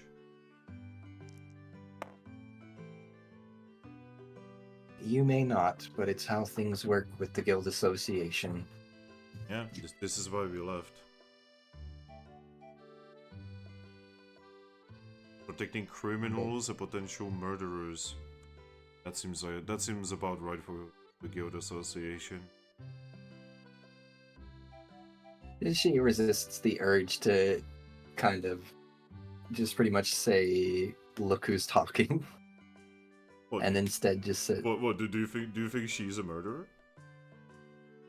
Well, continent of sand, she probably killed a few people. Oh yeah, but Dad was legit.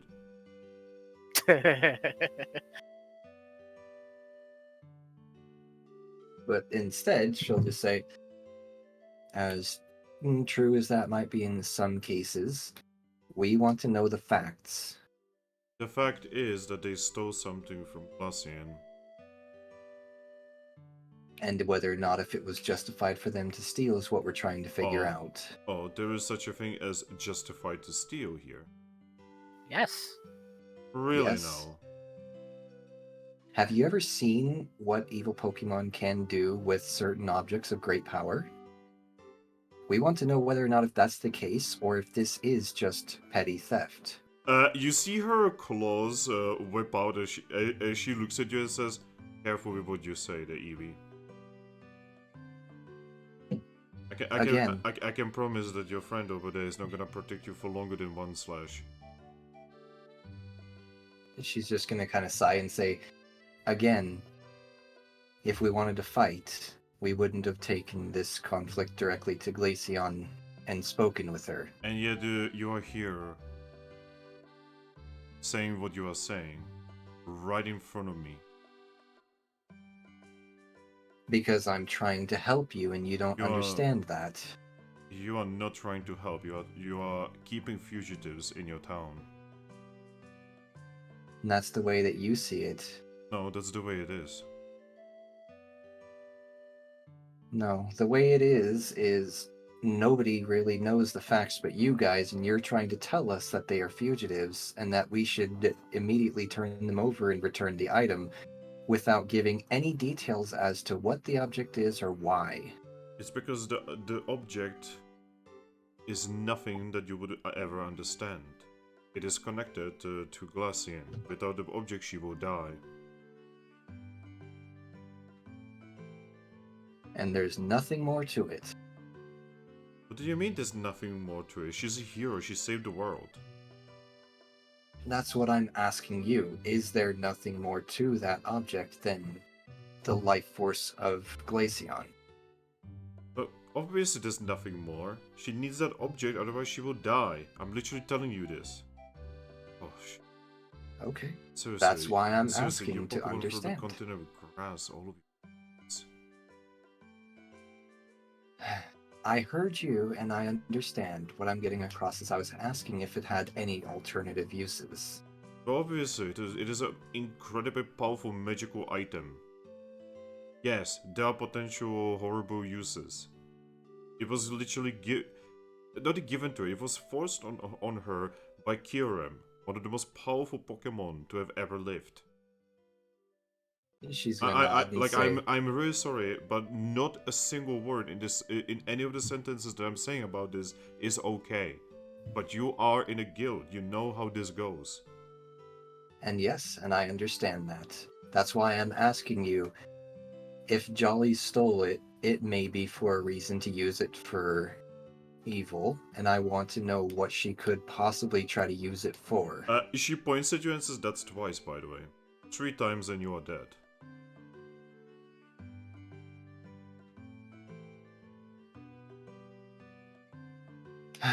If you don't want to tell me, that's fine.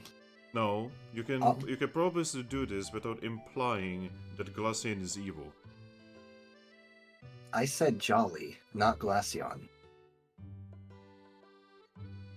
I'm asking you if oh my god. I'm asking you, is there any evil use that Jolly, Jolly, could use it for that I should bring up with the Guild Association to further your case?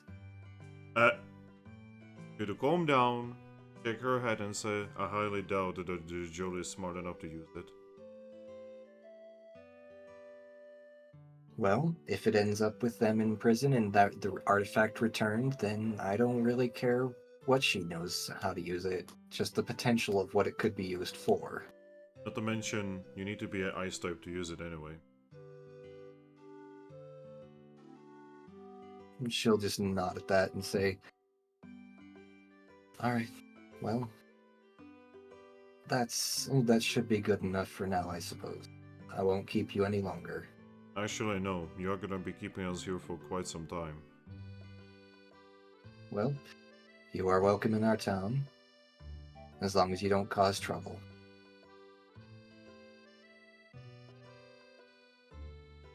She narrows her eyes and says, "And are you gonna be causing trouble?" She just nods, or shakes her head, sorry. She just shakes her head. I have no intent to. I am a guild mistress. I have a responsibility. Yes, to keep your fugitives in. Until I know exactly what's going on. If that's the way you want to see it, then you go right ahead. They are fugitives to the Federation, and not here. The Federation is what is important. Not here. Anyway, we have more business to attend to, so if you need a place to stay, I'm sure Glemmeow can set you up with a room.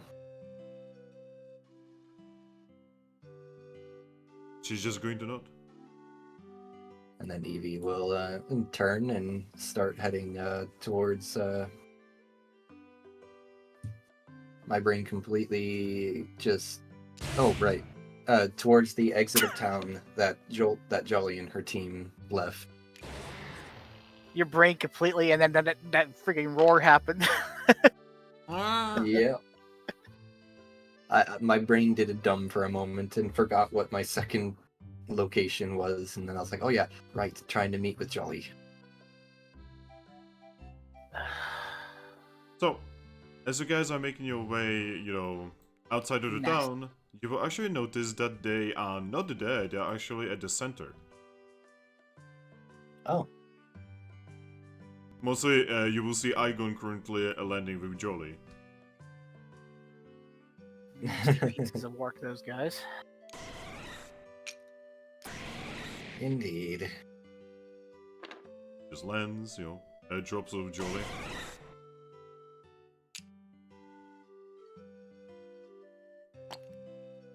Upon seeing you, Jolie will wave. Eevee's going to wave right back. I wave back. Gonna make a way forward and just say, "Ah, so, what did you sell?" I didn't sell anything specifically, but just know, for the time being, their team is going to be staying here in town. There's not much we can do about it. So they're probably going to shank us in our sleep. No. If you would like, we would welcome you to stay at the guild for now. Oh, and you want me to endanger your entire guild? Oh, I don't know which feels better, endanger innocent Pokemon or innocent guildies. I don't know which is better. Don't you worry about it, okay? We can just find some kind of place on a tree somewhere. far away. So let me just put it to you this way. Like I mentioned in the message, if they go out of their way to attack you, then we will have the backing of the entire guild association to pretty much push them off this continent, and whatever you've done, it will pretty much mean that it's justified. Because Oh, clearly, if they want it so bad as to attack you before we can get you put before a judge, then they are definitely in the wrong. But we need to know more about this heart that you stole. Igo is gonna say, I don't know anything about a heart. And then Julie's just going to lift her paw and say, it's okay. They know. And Igo is just going to rolls his eyes and says, oh no. Julie's gonna look at you guys and say, alright, yes, stole the heart. And what we need to know is if it's only linked into, well, if the only reason why she wants it is to keep herself alive. Oh yes, she is. Why would you take it? She is literally using it to keep herself alive. That's the problem. And how is Glaceon currently a threat? Oh, she is a threat to just about every Pokemon on that continent. She's gonna nod and say, good, good. Okay, well, if you... but only on that continent as far as you know of. Well, I don't actually know what the limit of her power is at this point. Alright. Okay. I think So... the Eevee is out of the bag, so I might as well say what the whole thing is.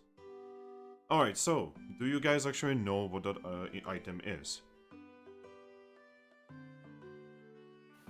What? What?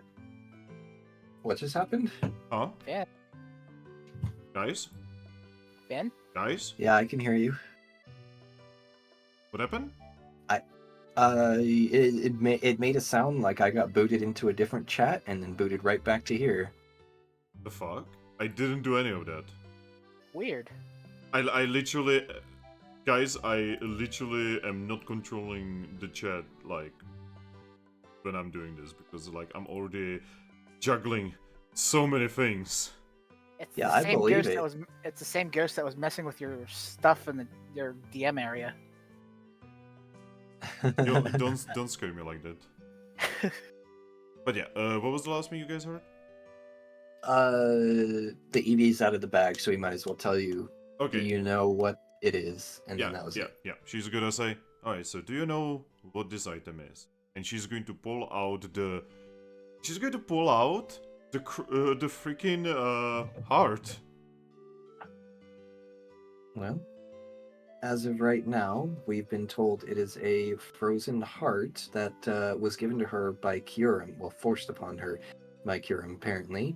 And according to what we managed to get out of her mate, it is an artifact of extreme magical power. Yes. Wait, isn't Kiram connected to Reshiram and Zekrom? Yes, apparently. Now, we don't actually know exactly how this thing works, but we have been to the basement and we saw what she does there. Okay, well, we can I'm more than happy to put full effort into helping you guys bring this into the limelight. There is just a problem Because- with that. We Go don't on. have any proof. Ah, but you see, you do. Huh? She's gonna like reach up and like gently poke Jolteon's or Jolly's forehead and say, "It's all right here." And this just so happens to be a world where psychic types can actually pull that sort of information directly out of your mind for the sake of proof. Huh. Actually, you are right. You know, I don't usually like deal with psychics, so yeah. Well, just know that they're going to know pretty much everything about you, but in that particular regard, for the sake of your case here, it's going to help for the most part, as long as you haven't done anything shady. She's going to look at Igon. Igon looks at her. And she's gonna look at you and say, oh, whoever's gonna be reading my mind better be ready for some weird stuff. I mean, I'm sure they'll be happy to look past your personal life. But, yeah, what I'm getting at is as long as you haven't done, like, any truly awful things, I'm pretty sure this will be wrapped up pretty easily. I mean, I did kill a lot of Pokemon. But was it for the Guild Association? In and out, yeah. Okay. And was it as a part of a mission, or did you just openly kill a Pokemon just for the sake of it? I think that's just how things work over on the continent of sand. Yeah, I was about to say. Okay, well, as long as you didn't just, murder someone just because you wanted to, then I'm pretty sure they can justify it. I mean, But again, that is if they look that deep into your memories. I mean, if I would have killed someone just because I wanted to, then I would have probably killed you. She's gonna nod and say, and that's exactly why I trust you completely. And why I think it's absolutely ridiculous that they are trying to treat you and call you a criminal. But yeah, so, this here item, right? Mm-hmm. So, do you want to know what we saw in the basement? Let's head back to the guild before discussing this. Was it Curum? We'll talk about that at the guild. We don't want too many Pokemon to know this. Alright. You follow. And Ampharos that's exactly... Ampharos is gonna be here anytime anyway. Okay. And then Eevee will lead them into the guild hall, and specifically back into her office. Alright. So, doo-doo-doo. Yes. Okay, now, go ahead and fill me in on the details.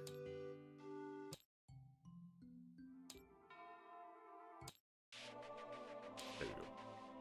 So, she's going to put the heart on the table, and she's going to say, so, I was back in the day, I was still part of their guild, right? The Guild of Igon and others. Mm-hmm. We were just doing missions. Nothing crazy, just working, doing the usual thing, killing, making sure others don't steal, protecting others, the usual. What a guild is supposed to do, right? Yeah. Now, you've never been to the continent of sand, have you? Not personally, no. So Not yet, I have heard anyways. much about it. So it turns out that a lot of Pokemon have been vanishing in sand, right? Mm-hmm. Now, a little bit of vanishing is nothing too crazy. That's kind of just how that goes. This is why missing posters are everywhere. But I'm just gonna say how it is. I was curious, and I know when I went to report on a mission, the officer was not there, and Glacian left a secret door open in her office. That was careless of her. Yes, I could probably get into why. We actually found out, right? But, I guess we will get to that. Anyway, so I saw a staircase leading down that was hidden behind a secret wall, right? Mm-hmm. So obviously I went down. How could I not? How, would you not? Oh, believe me, I would definitely investigate as well, especially with someone running a federation like that the way that she is. Yeah, I would want to investigate. So, go on. Alright, so I go down and I find some kind of really, really old tunnel, right? and the temperature there gets ridiculously low. We are talking continent of snow cold. Makes sense. And there's all of these like ice statues everywhere, statues of Pokemon. Right? Except they weren't statues, were they?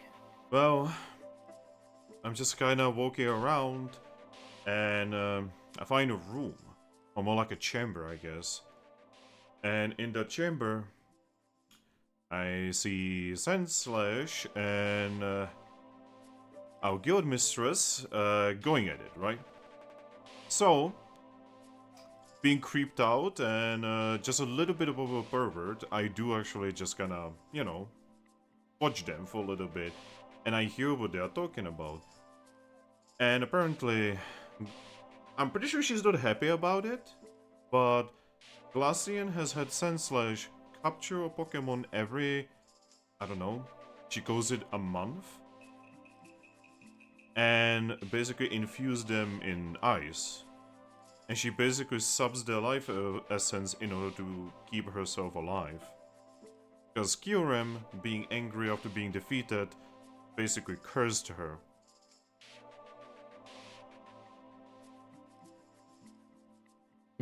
Wait a moment.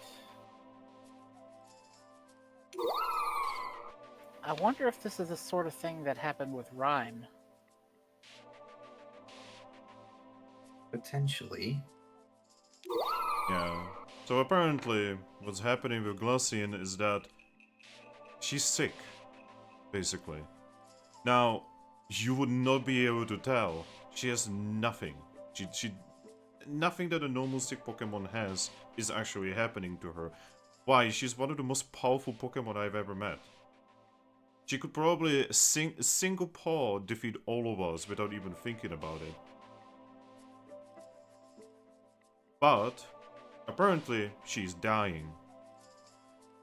Is it something akin to her not showing any signs but just starting to wither away?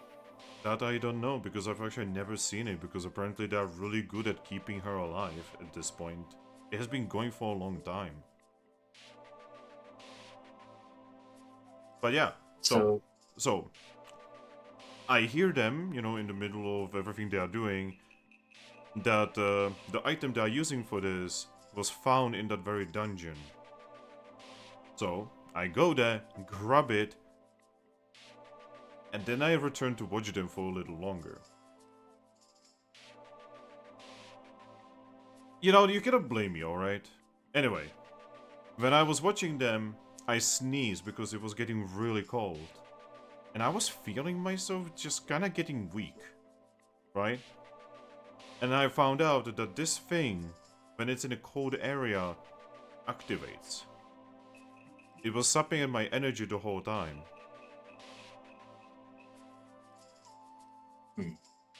Well, I make it to the staircase, and I lose my consciousness.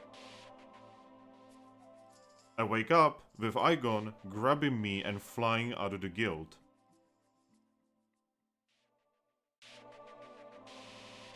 Eevee's gonna nod. We grab the rest of our team, and we leave. On the way, Sandslash attacks us.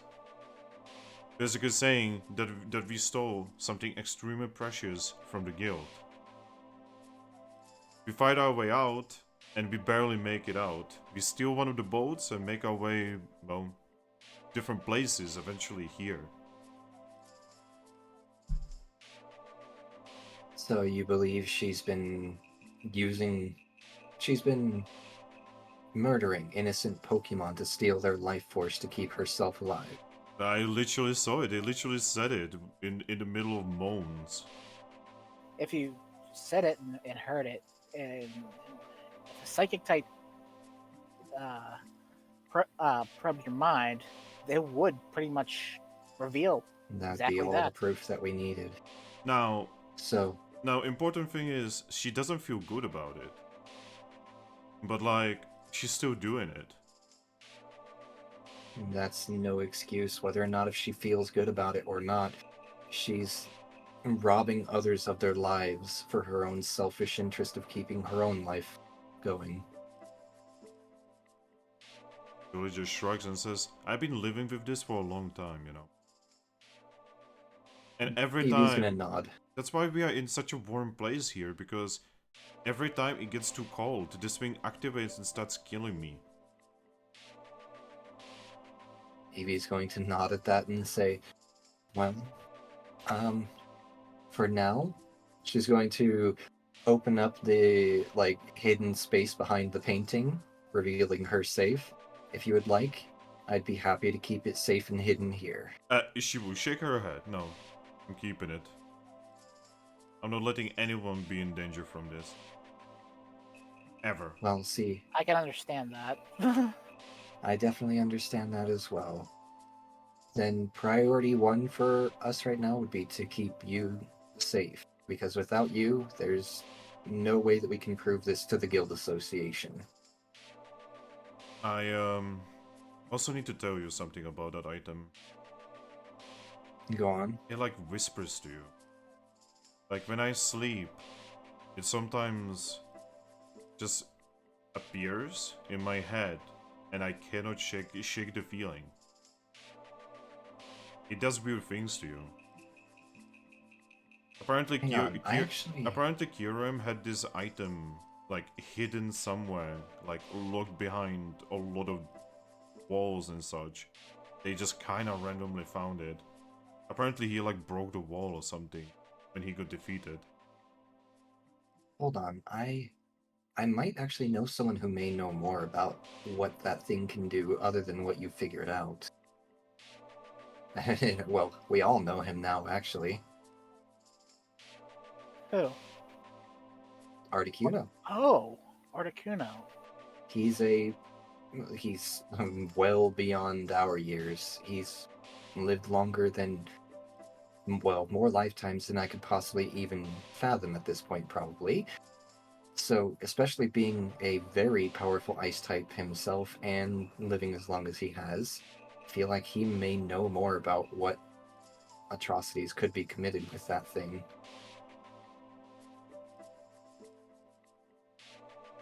Seems I have some more Wonder Meal to write. Who's going to know? It's kind of why Igon has been keeping me awake at night as much as possible. Not just because we are, you know, perverts, but also because I feel like it's making me do terrible things.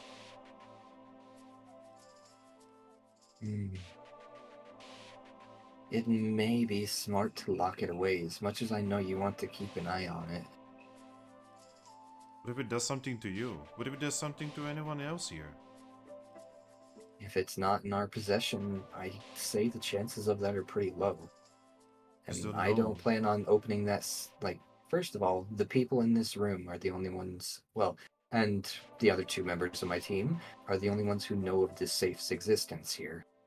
And probably Primarina herself, but she's on a completely different continent and no longer invested in this guild at all.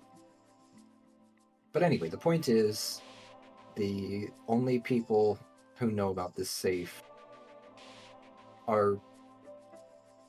we can figure out who it is. So, I can tell you right now, no one's going to open. Eevee, do you promise? Do you promise that no one will get to this and no one will get into horrible danger? Wait, how do you know only Primarina knows about it? Well, let me What put it about to you other this way. guild members? Well, let me put it to you this way. If any guild member were to have come into Primarina's business, given that she was dealing with drugs and openly, like, keeping a Pokemon held prisoner in a box in this safe, do you think she would be willing to just show it to all of her guild members who were going out and rescuing Pokemon like that? Ah, good point. I don't think she'd, give up her stash that easy. Yeah, I don't think she would want anyone in her guild knowing that she has this safe here, especially with the fact that that's where the source of her drugs were coming from. So, as of right now, the only Pokemon that know of this safe's existence is you, me, my team, and Primarina in the last I heard from Slowking is currently on the continent of water. I go to waves. Well, yes, you too. But Yep. I'm pretty sure you love Jolly enough not to reveal this safe's existence. Well, I mean, just to explain how much I cherish her, I would probably kill you all right now if she told me. He's just gonna smile at that. She shrugs.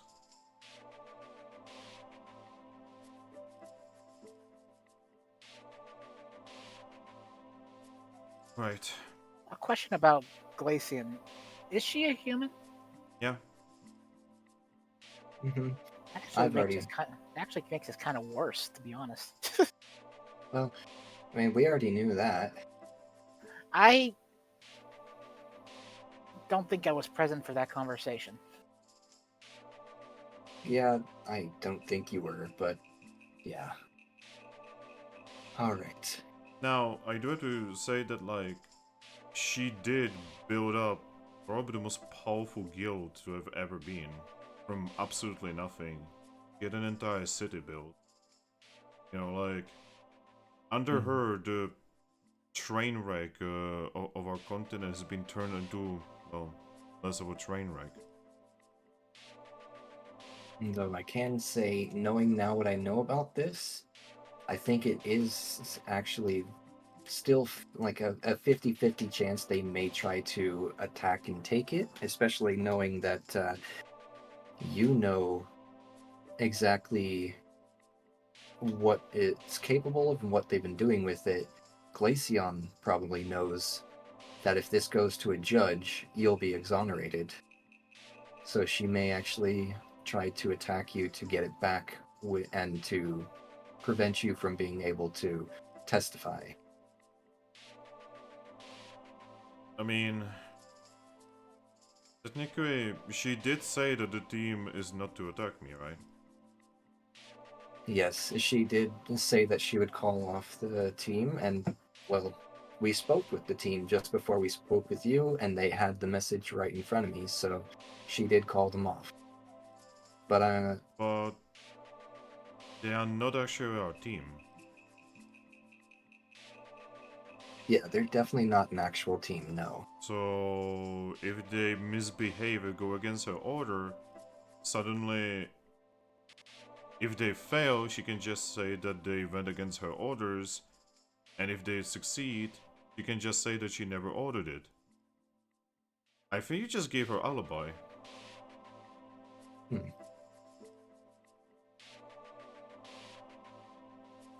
So in this case, yeah, I may actually have an even better solution.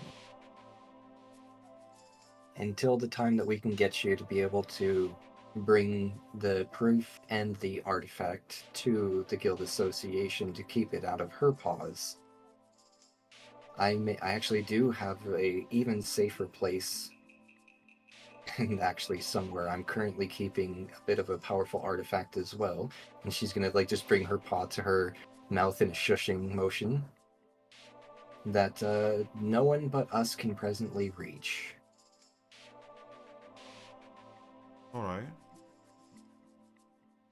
Give me one moment. She's going to pull out her Wonder Mail, and she's actually going to write a quick Wonder Mail to Cosmog to tell them to return to her at the guild. And she expects just scribbles in return, but we do know that Cosmog can at least read. Isn't Cosmog with Thrack? Yes. Yes, but considering Cosmog is attached to my character, I don't think Cosmog would become paper with him. Well, actually, Cosmog is not attached to anyone. I guess that's fair. Cosmog's a good little being. Yes, Cosmog is a good being. But yeah, I will at least try. I'll send a Wonder Mail to Cosmog and tell her, or him, her, it, to come to us at the guild. Whether or not if I get a reply of scribbles will let us know if they're paper right.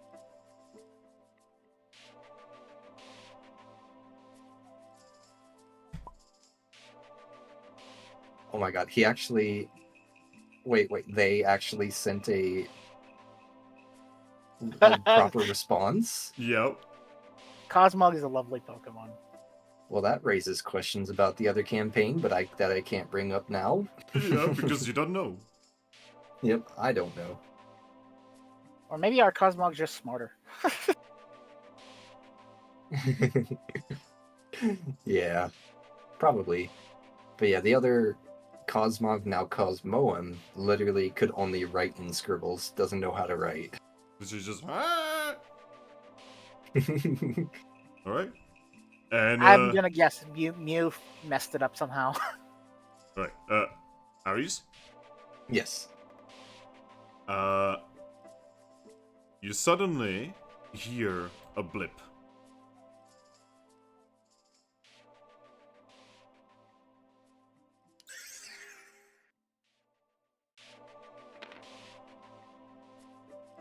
Hey.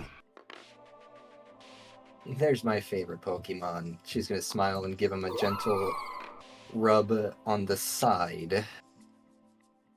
Cosmog makes happy noises. Okay. So, this little guy here is our present cosmic responsibility and the reason why we humans are here in the first place. And Hey, I'm not a human. right, and human partner Pokemon are Wait. here in the first place. Wait a minute. You're not a human? Yeah, apparently not. I was apparently a Leafian before I came here. Oh. A Leafeon from another world. Oh, that's awesome. She was the partner Pokemon to a human from that world and mistakenly taken, I guess.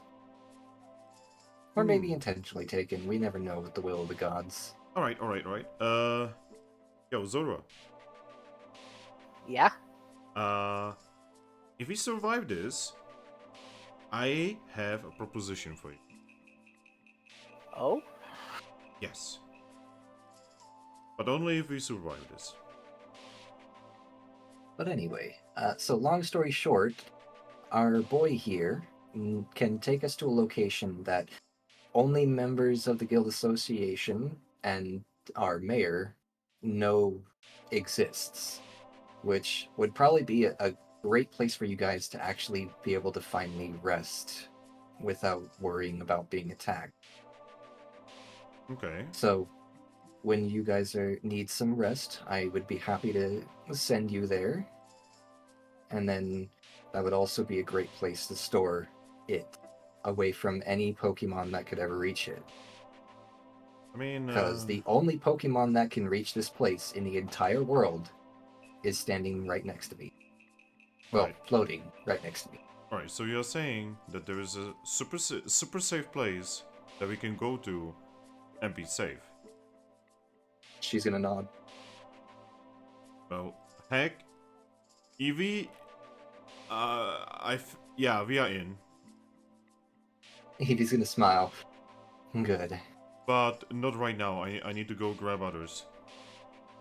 Eevee's gonna nod. Well, yeah, I kind of expected as much. And I'm sure you're all very tired, considering you haven't really had much time to sleep with your eyes closed. Yeah. And I can... I'll be completely honest, I would not mind a little bit of rest. He's gonna smile at that and say, "Well, I can tell you with complete certainty that you would be safe down there." Right, say so. Well, there is another Pokemon there, but they're powering the generator. Rotom. Yeah. The generator. Let's just say, human technology. He's actually really sweet. It's what are they called again? Are we gonna be going into some kind of human ruin thing? Yeah. Essentially, it's a human, 30,000 plus year old human bunker. By bunker, that's a human word for a heavily, and I cannot stress this enough, heavily reinforced room that was literally built to withstand attacks from the gods themselves. Alright. Well, Eevee, Mm-hmm. like I said, We are gonna go grab rivalries and let's meet at the guild in 5-10 minutes. We'll be here, ready and waiting. Alright. Oh. Go Aegon. Just keep your eyes peeled just in case Sandslash and her... She uses her paws to make air quotes. Goons. Team. Goons. Goons, yeah, her goons. If Sandslash and her goons try anything, just be careful. Yeah. Actually, you know what? I am feeling optimistic. She will give you the heart. Eevee will take it, and just until you get back, I will keep it in the safe. And she's going to do exactly that. Alright. Gosh, I'm really Put looking it in the forward to safe. sleeping. Just, don't scar the Pokemon down there too much. He seems, despite his age, to be really innocent. She will look at you and say, Eevee, seriously? She's just going to smile. That's a new one. You're usually not the one to do these quips at me. Usually it's the other way around. She's just going to smile. I think you've left an impression on Eevee. Maybe the heart is already doing something to you. No, I just know you at this point. And your little boy toy there, she says with a smirk. He blushes a little bit and looks away. Jordan actually gives you somewhat of a tired smile.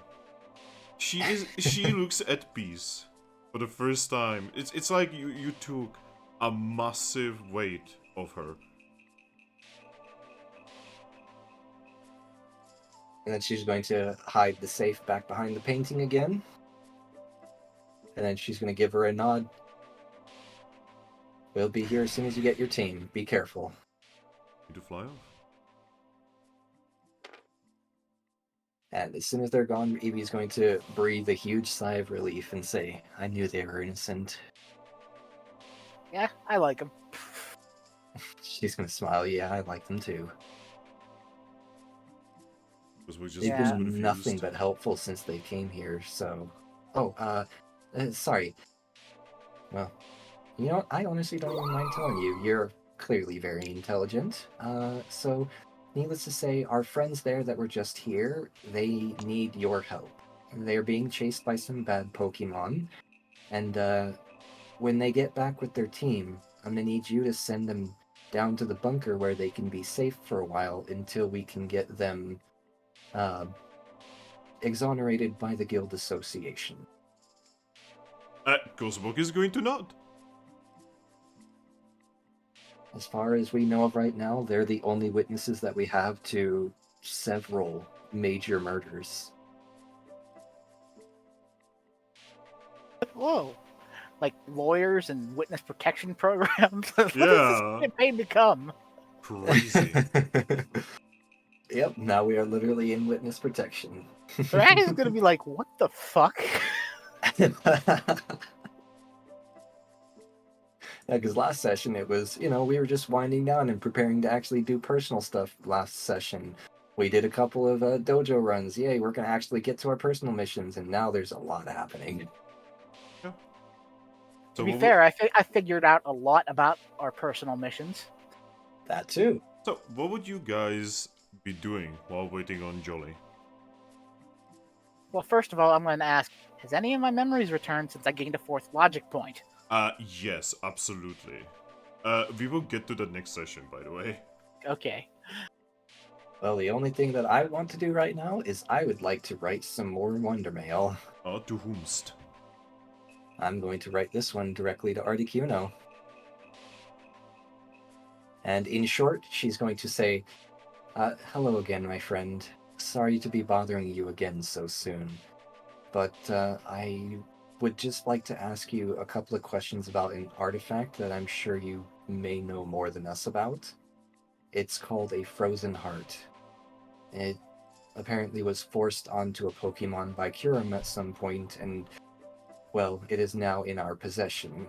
We would like to know what this thing is capable of, and whether or not if it should be turned over to the Guild Association or destroyed.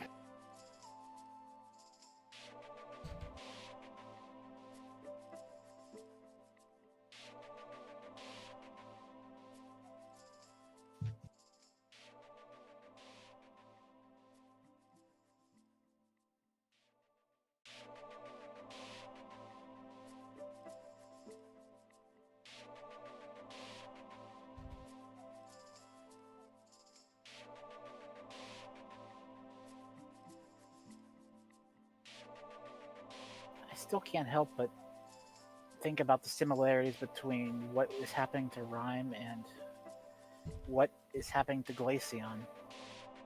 They're also both ice types. Yep.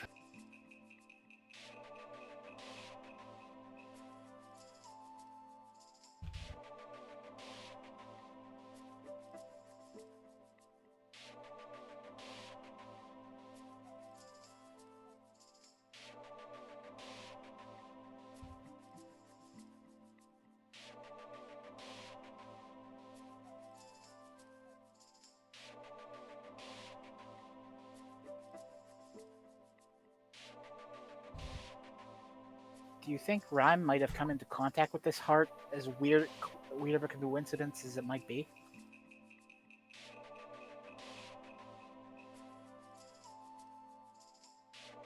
Oh, sorry, what'd you say I was reading? Ember? I was wondering,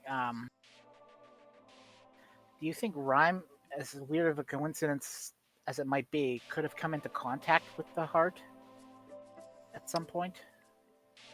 I mean, I doubt it, considering that, she's spent a lot of her time on this continent. Glaceon and her Federation have had it for who knows how long. I was just wondering, considering the way her life force just got sapped. The thing I could think of was that Primal Lugia, had something to do with it in Shadow.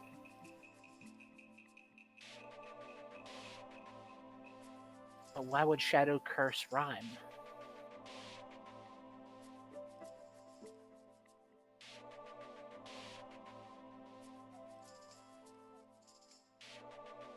Maybe jealousy. We were told that that Lugia may have corrupted Shadow, so it could be that corruption manifested into jealousy, and then that jealousy turned him against them. I'd say that's one theory. That's just the first that comes to mind. It's definitely not easy being in a love triangle.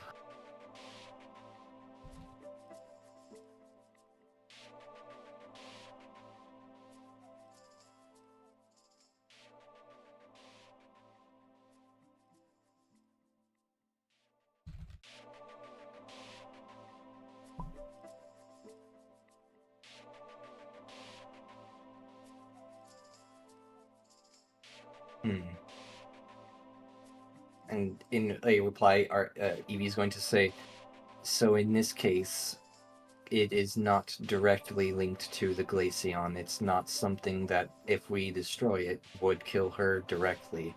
It is more so she has grown addicted to this thing, correct?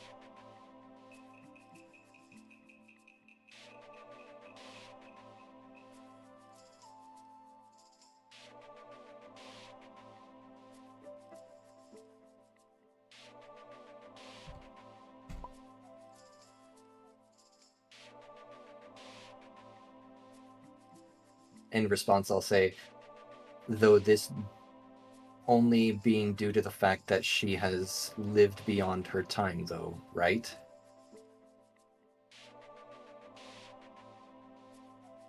Through her evil actions of sapping the life forces of other Pokemon.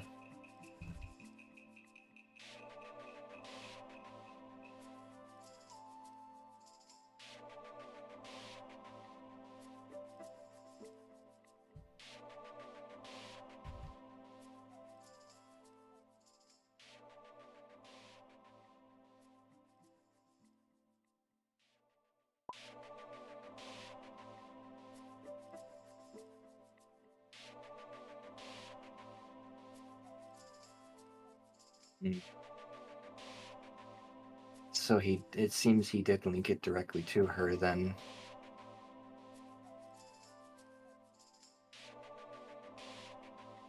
And then in reply, I'm going to say, so then she is the only one who can utilize the everlasting life effect of this then?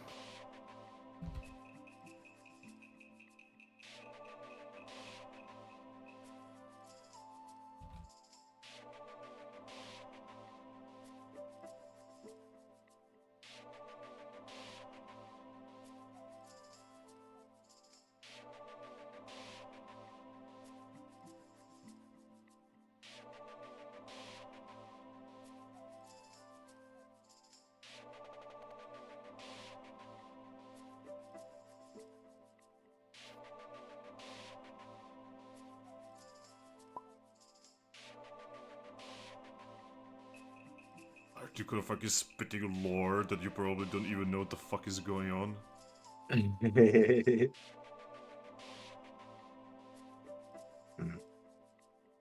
And in reply, she will say, and if it comes down to it, can it be destroyed?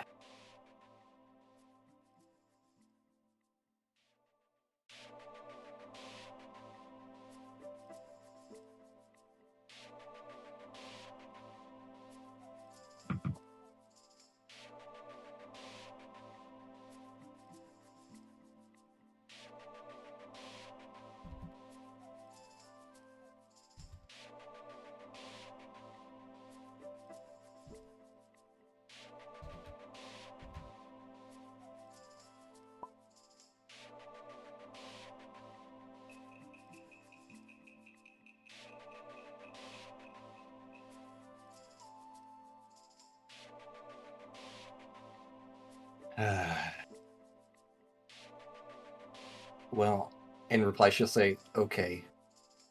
One way or another, due to happenstance with a team in our town, we have to bring this up with the Guild Association and possibly turn it over to them. Is there any recommendation you can give as to how to keep this thing so far away from everyone that it will never corrupt another soul again? Where could they put it, essentially?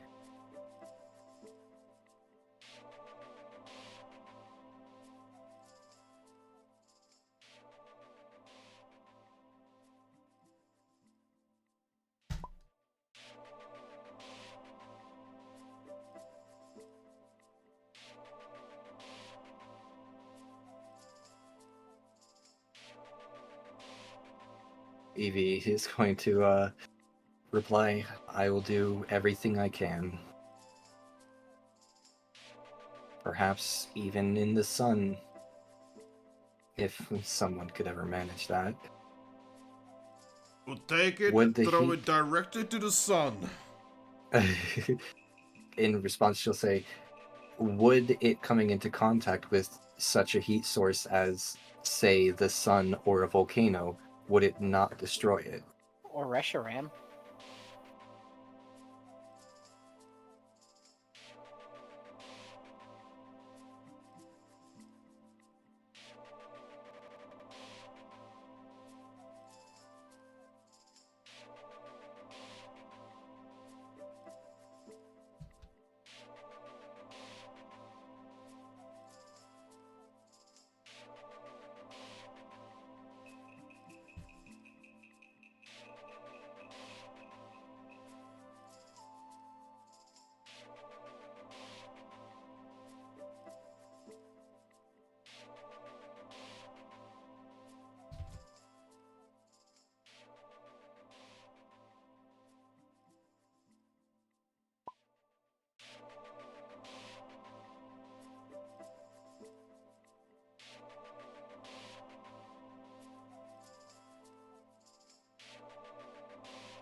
She will respond with, I may have a plan then. Do you think, considering our fate in this world, having been brought here to return the cycle of the moon and sun, when we bring Cosmog to the power to be able to control the sun, do you think it may be possible for them to cast it to the sun?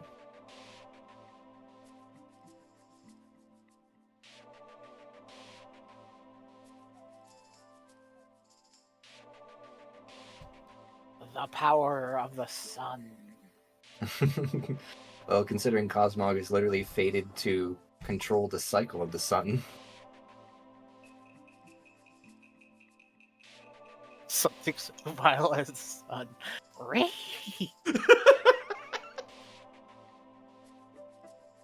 How to tell Articuno is a shut-in. Yes. And then in reply, she will say, "Where can I find Verizian?"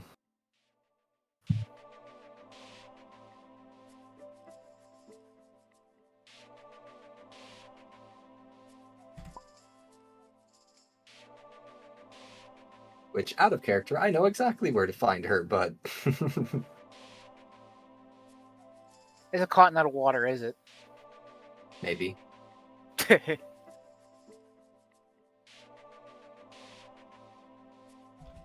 I heard something about the Heavenly Knights a few sessions ago, and heard they might be on the continental water.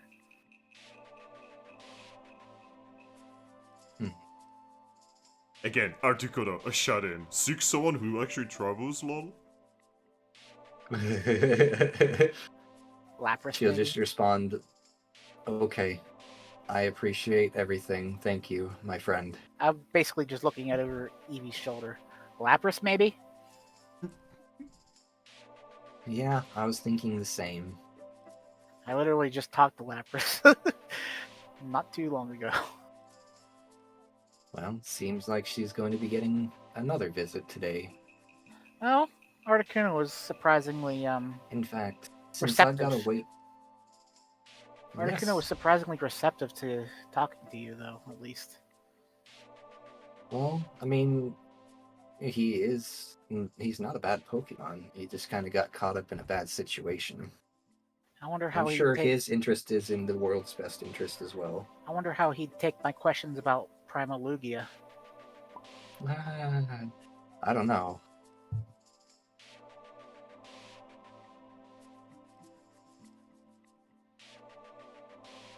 She will respond, "I will do everything in my power." Then she'll turn to you, Ember, and say, "Since I need to wait here for Jolly and her team, do you want to go speak with Lugia for me?" Or Lugia. with Yeah, I'm gonna. Lapras.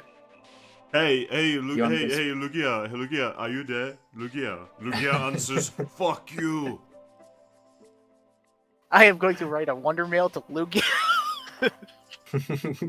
By the way, can I just say, reading some of the script for Super Mystery Dungeon, I really love the fact that one of the first things Dark Matter actually tells you is essentially telling you to kill yourself.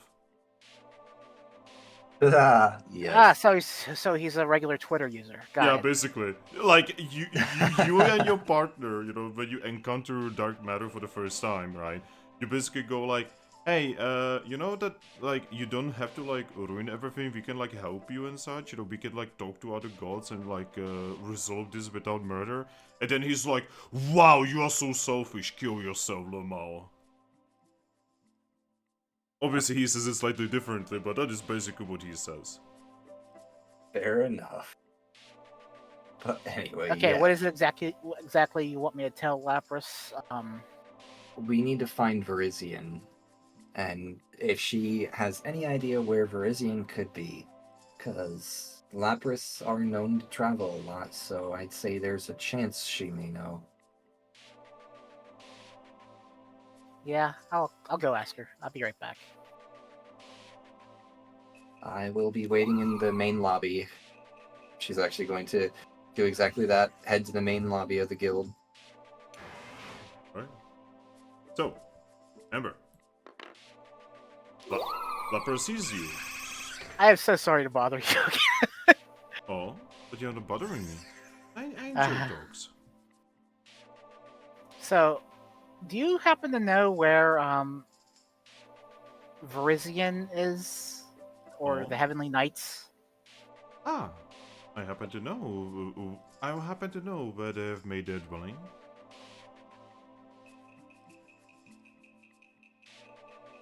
Though I do not enjoy talking to Verizian. She has a very difficult personality. Oh, I can imagine. But yes, I know exactly that personality. but yes, I, I know where they are. For the place they've called home. I could have sworn I heard something about the continent of water. Is it that Yes. true? Yes, the Heavenly Knights have taken dwelling in the continent of water, in a place known as Lively Town. Lively Town. That's a place that keeps coming up, and one that we really need to go to soon. Well, it is a wonderful place for my kind. Not so wonderful for your kind, considering the... Yeah, I'm fine with water. Oh? I mean, I'm a pretty good swimmer. Strange. Zoruas are usually rather bad at swimming.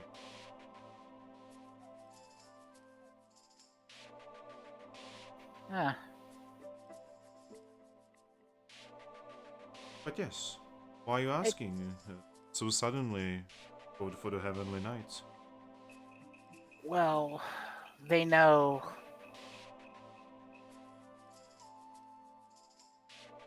a Glacian that we need to deal with. Oh? You have a tense look about yourself. Something happened. Well, do you know of something called the Frozen Heart? I heard that it is an artifact that was somehow involved in the continent of Sand's creation.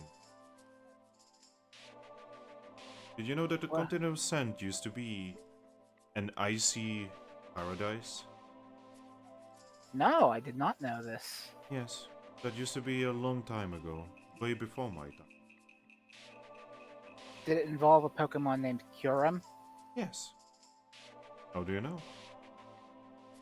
Well, that topic has come up recently, and by recently I mean like 5 minutes ago. Yes. But something has happened. I do not actually know what. And Kyurem was essentially imprisoned into a mystery dungeon, and the entire continent was warmed up to what it is now. Now, from this exchange, a single artifact was left. A heart. The beating heart of the world that is no longer a world. I do not know details of it, I just know the story. Apparently, Kyurem has become its guardian.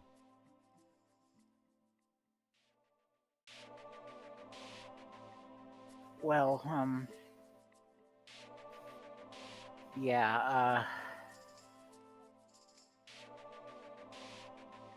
the artifact is definitely in question right now, and is the center of a lot of problems. I can imagine. Such a powerful artifact is probably not something to be underestimated. Let's just say it's caused quite a few Pokemon to come to harm. I mean, you spoke of the Heavenly Knights, no? I spoke of them, but yeah, I'd like to know more Well, about one member of them, named Ninetales, she, during the battle with Kyurem, she was horribly affected by that fight. All of them were actually, in terrible ways. Apparently Kyurem has cursed them. all of them. Yes, every single one of them in different ways. In ironic ways. For instance, Verizian, She's going to sigh and say, I couldn't believe I'm about to say this. Parisian was denied pleasure. Ah, And the Ninetales, who was probably the strongest of the Heavenly Knights, well, Hiroim put all of his power inside her. You can imagine the godly power inside a simple Pokemon is something absolutely terrifying, and she cannot control her powers very well. was this one of the Ice Ninetales, or was it a fire one? The ice one. I remember that there was an Eevee that got affected by it as well. I believe that her curse was that of, well, a horrifying disease. A horrifying disease. Yes. Do you know what kind of disease it was? I sadly do not know. Apparently the Eevee vanished, never to be seen again.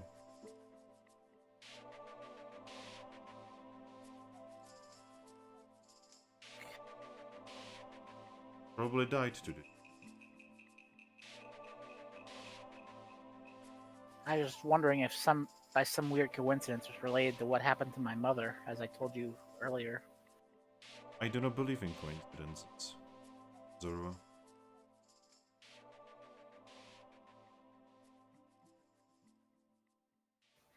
Yeah. Though it seems very far-fetched that it would be related to my current situation. See?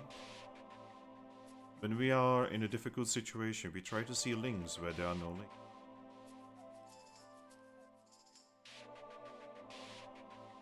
But it's by grasping at those links that I was able to figure out so much lately. Oh? Then keep grasping.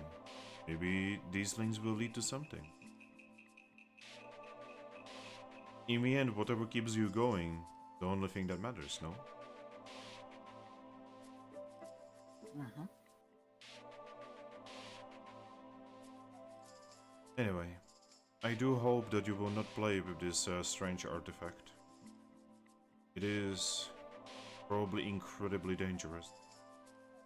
I have no desire to make as much contact as if I have to. She tilts her head and says, what do you mean? Are you in possession of this artifact? I might know someone who is. Then you should make sure that they get rid of it. Such artifacts were never meant for us. They're barely meant for godly Pokemon.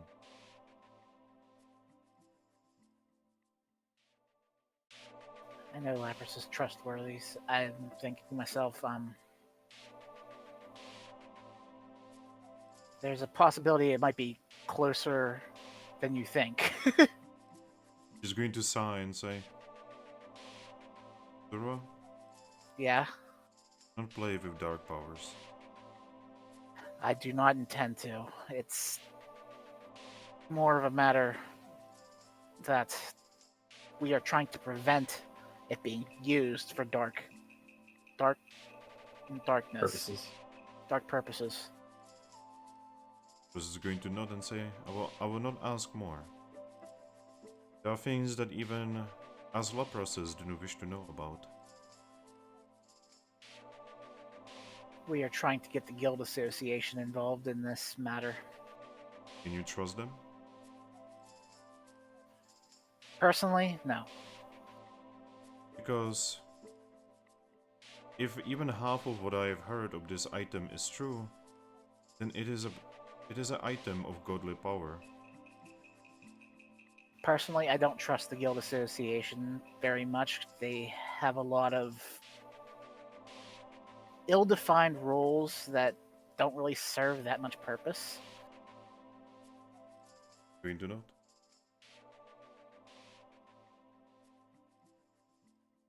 And I'm wondering what they get out of it.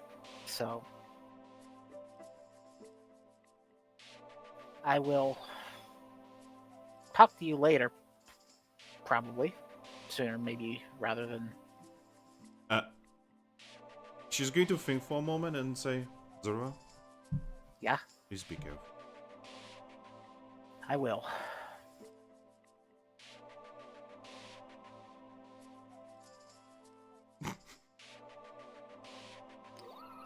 She cares. She cares.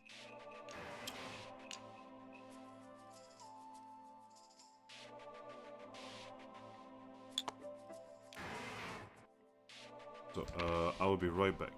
If possible, roleplay for a moment. Okay. So, Ares. Yes. Lively Town.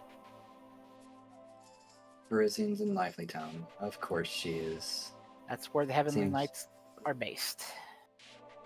Seems like the world only wants to give us all the more and more reasons to go to Lively Town. We gotta go to Treasure City before we do that, though. I'm aware. But Alright. Lapras says to be careful about the heart. Well, be that very- much was... Be very careful. Well, that much was already plainly obvious, so yeah, I definitely am planning on it.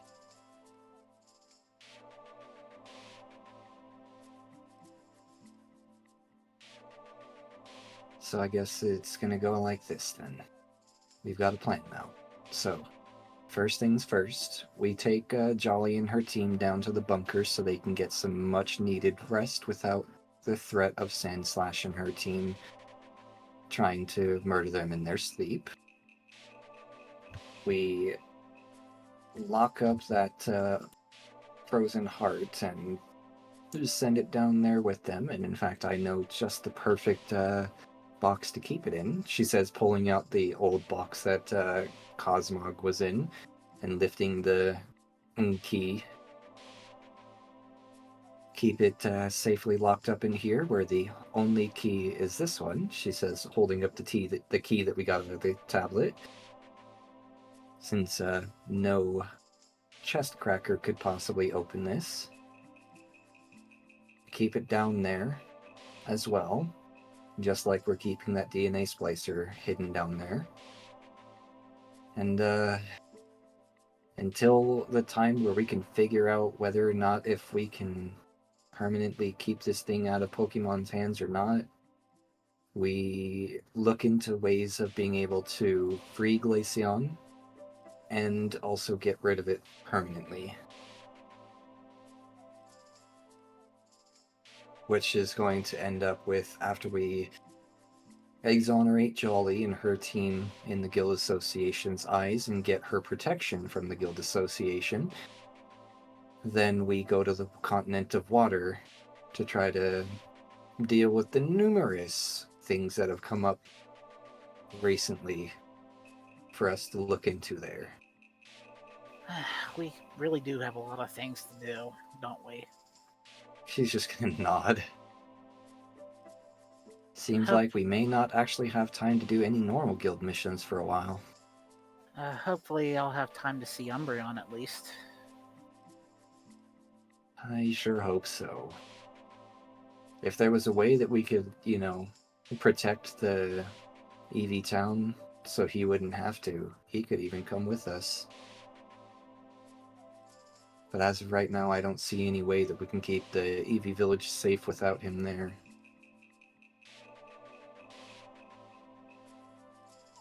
Nothing short of getting them to move into Capim Town, but I don't think they would want to leave their quiet little village.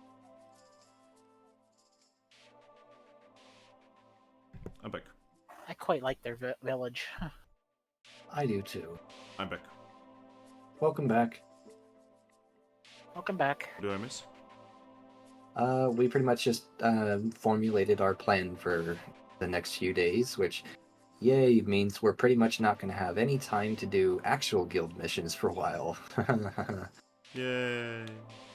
But yes, how we figured it is what we're going to do. We're going to start by giving Jolly and her team some much needed rest.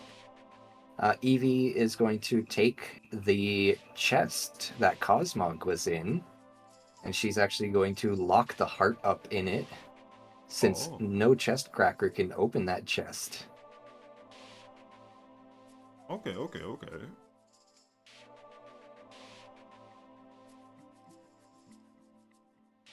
And then she's going to put the locked up heart back in the safe. Close it for now until Jolly and them gets back.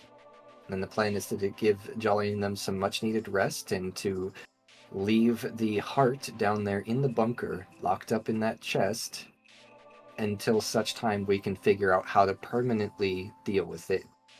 Preferably while saving Glaceon's life the right way. Yeah. Yeah, because according to Articuno, it's not actually her fault, she's just being corrupted by the heart. Yes.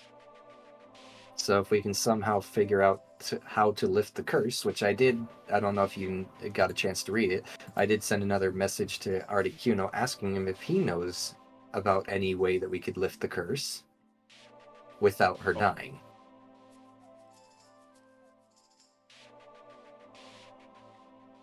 Oh. Simple.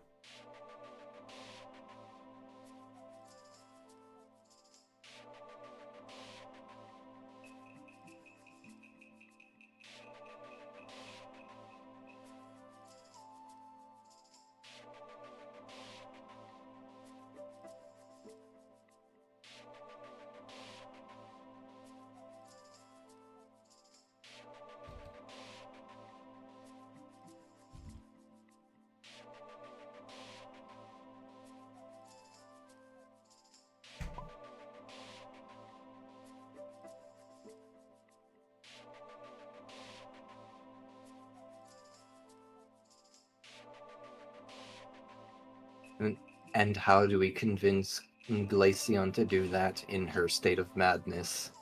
Now, that is a good fucking question, isn't it? Yes.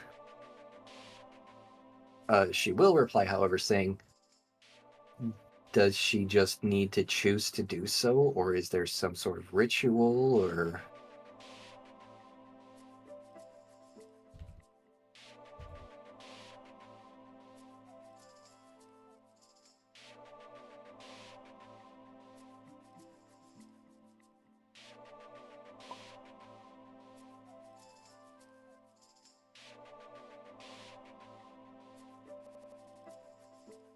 And if she does, she will survive.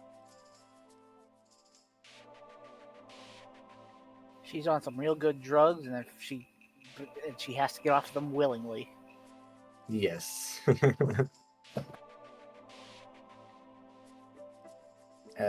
And like amid his own current response, she'll pretty much just say, so in other words, we need to convince her that she doesn't actually need it to live.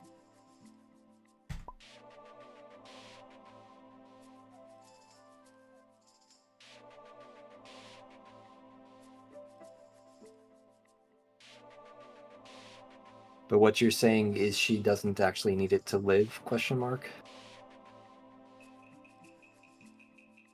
If she were to deny it.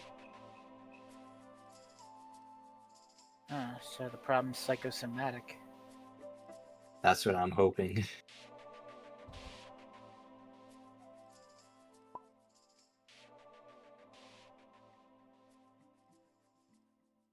Well, I got that.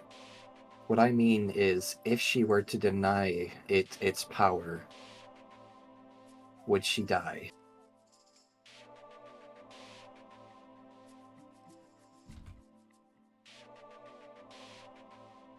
Willingly.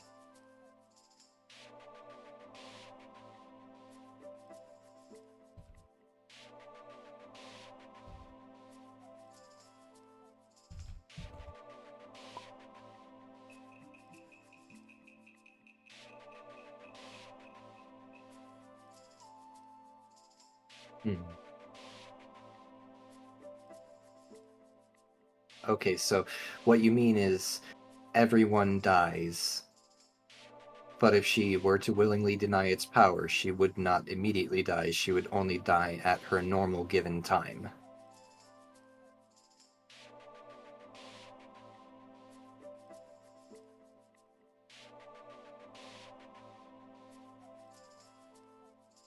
Her normal God's given time.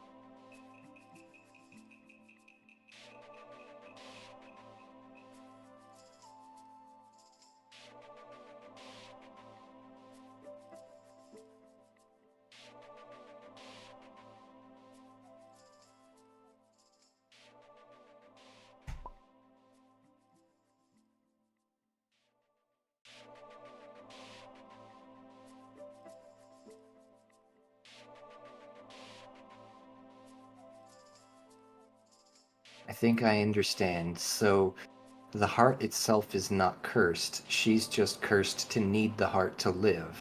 But if she denies the heart its power willingly, the curse will lift, meaning she will no longer not only need Okay. the heart.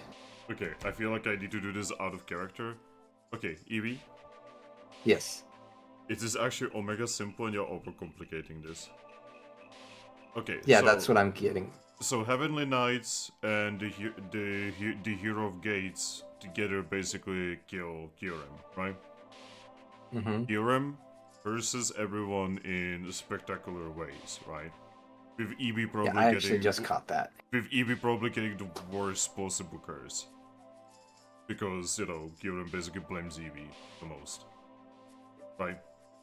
Now, during this, Eevee turns into Glacian because content of sand, everything around you is ice. Make sense? Mm-hmm. So Eevee is no longer Eevee, Eevee is now Glacian. Now, Eevee starts dying. No one knows why. When Kyurem got defeated, he broke the wall. They found an item. An item that just so happens to be keeping Eevee alive. Or you mean capable of keeping Eevee alive? Did we say?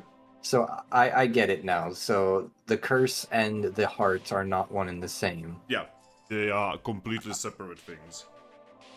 Yeah, I got you now. That Okay, means so if you remove the heart, you are removing the life support.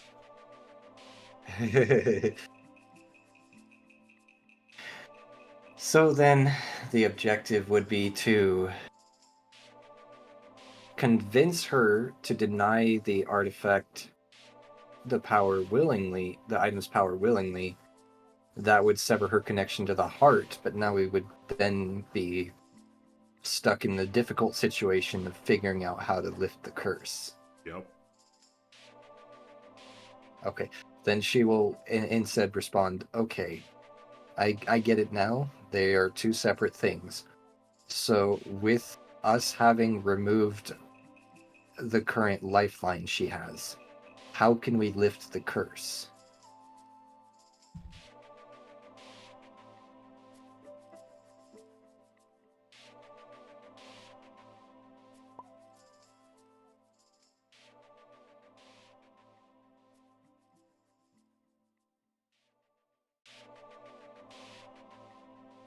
Then I suppose we'll have to just go meet Kyurem.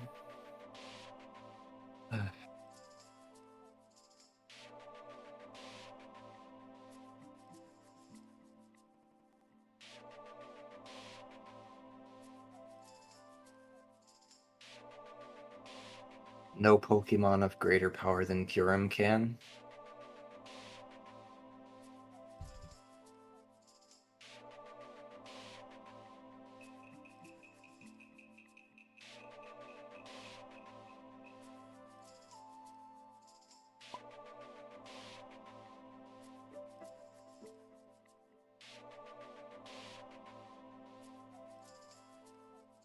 Not many, but we are apparently we are responsible for one ourselves who is of greater power.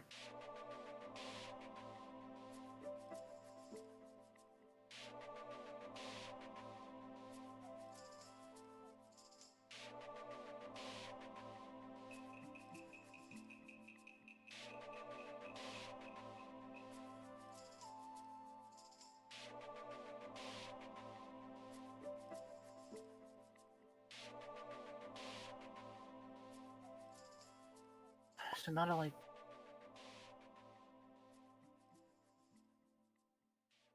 do we have to deal with Lugia, but now we also have to deal with Kurim as well.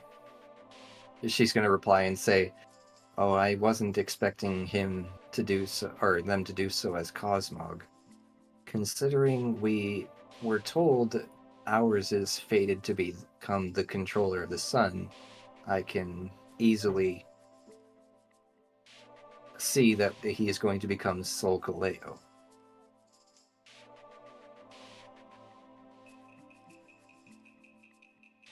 Upon reaching his full power, do you think it's possible he could lift those curses?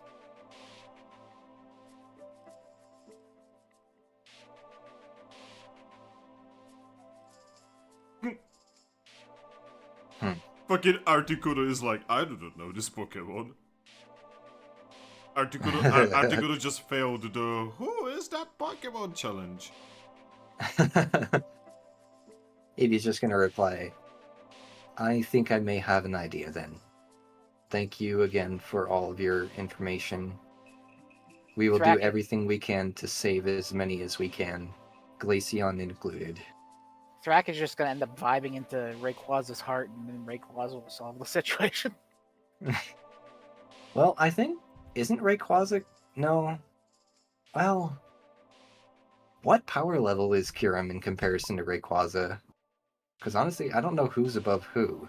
So, that depends. Kyurem is technically... Kyurem, Reshiram, and Zekrom are technically below the three gods. The problem is that together they're, like, much stronger. You know, it's kinda like... Okay, probably the best way to describe it is like... Imagine, Arceus is like 10,000 points, right? Mm-hmm. Then the three gods are like 5,000, right? Mm-hmm. And Kyurem is like 3,000, right? Mm-hmm. But so is Reshiram and Zekrom. And also, I would say that we literally just said his Rayquaza is probably about 3,000 as well. See, Rayquaza is like... Especially these days, he's like on par with gods. Huh. Yeah, he has that weird thing that Arceus gave him in this universe, where every time he gets defeated, he gets a power boost. And at this point, he canonically got defeated 5 times. Jeez. So, like, his power level, we honestly don't even know anymore. It's an enigma. Maybe he shouldn't be defeated anymore. Yeah, maybe it's time to stop. Arceus, you know, somewhere in the cosmos is like, oh, when I designed that Pokemon, that was maybe a mistake. Same with the Reshiram, Zekrom, and Kyurem idea. Because now I'm worried, because we were more so worried about, you know, Reshiram and Zekrom being DNA spliced together. Could you imagine Reshiram, Zekrom, and Kyurem being DNA spliced together? That's scary. Don't do that. Yeah. But yeah, so that's kind of the power levels. Now, the important thing is, like, there's also, like, side grades to this shit, right? Because, like, we know that Dialga can defeat Palkia, and we know that Giratina can defeat both. Hey, Ares, let's go wake up Reshiram.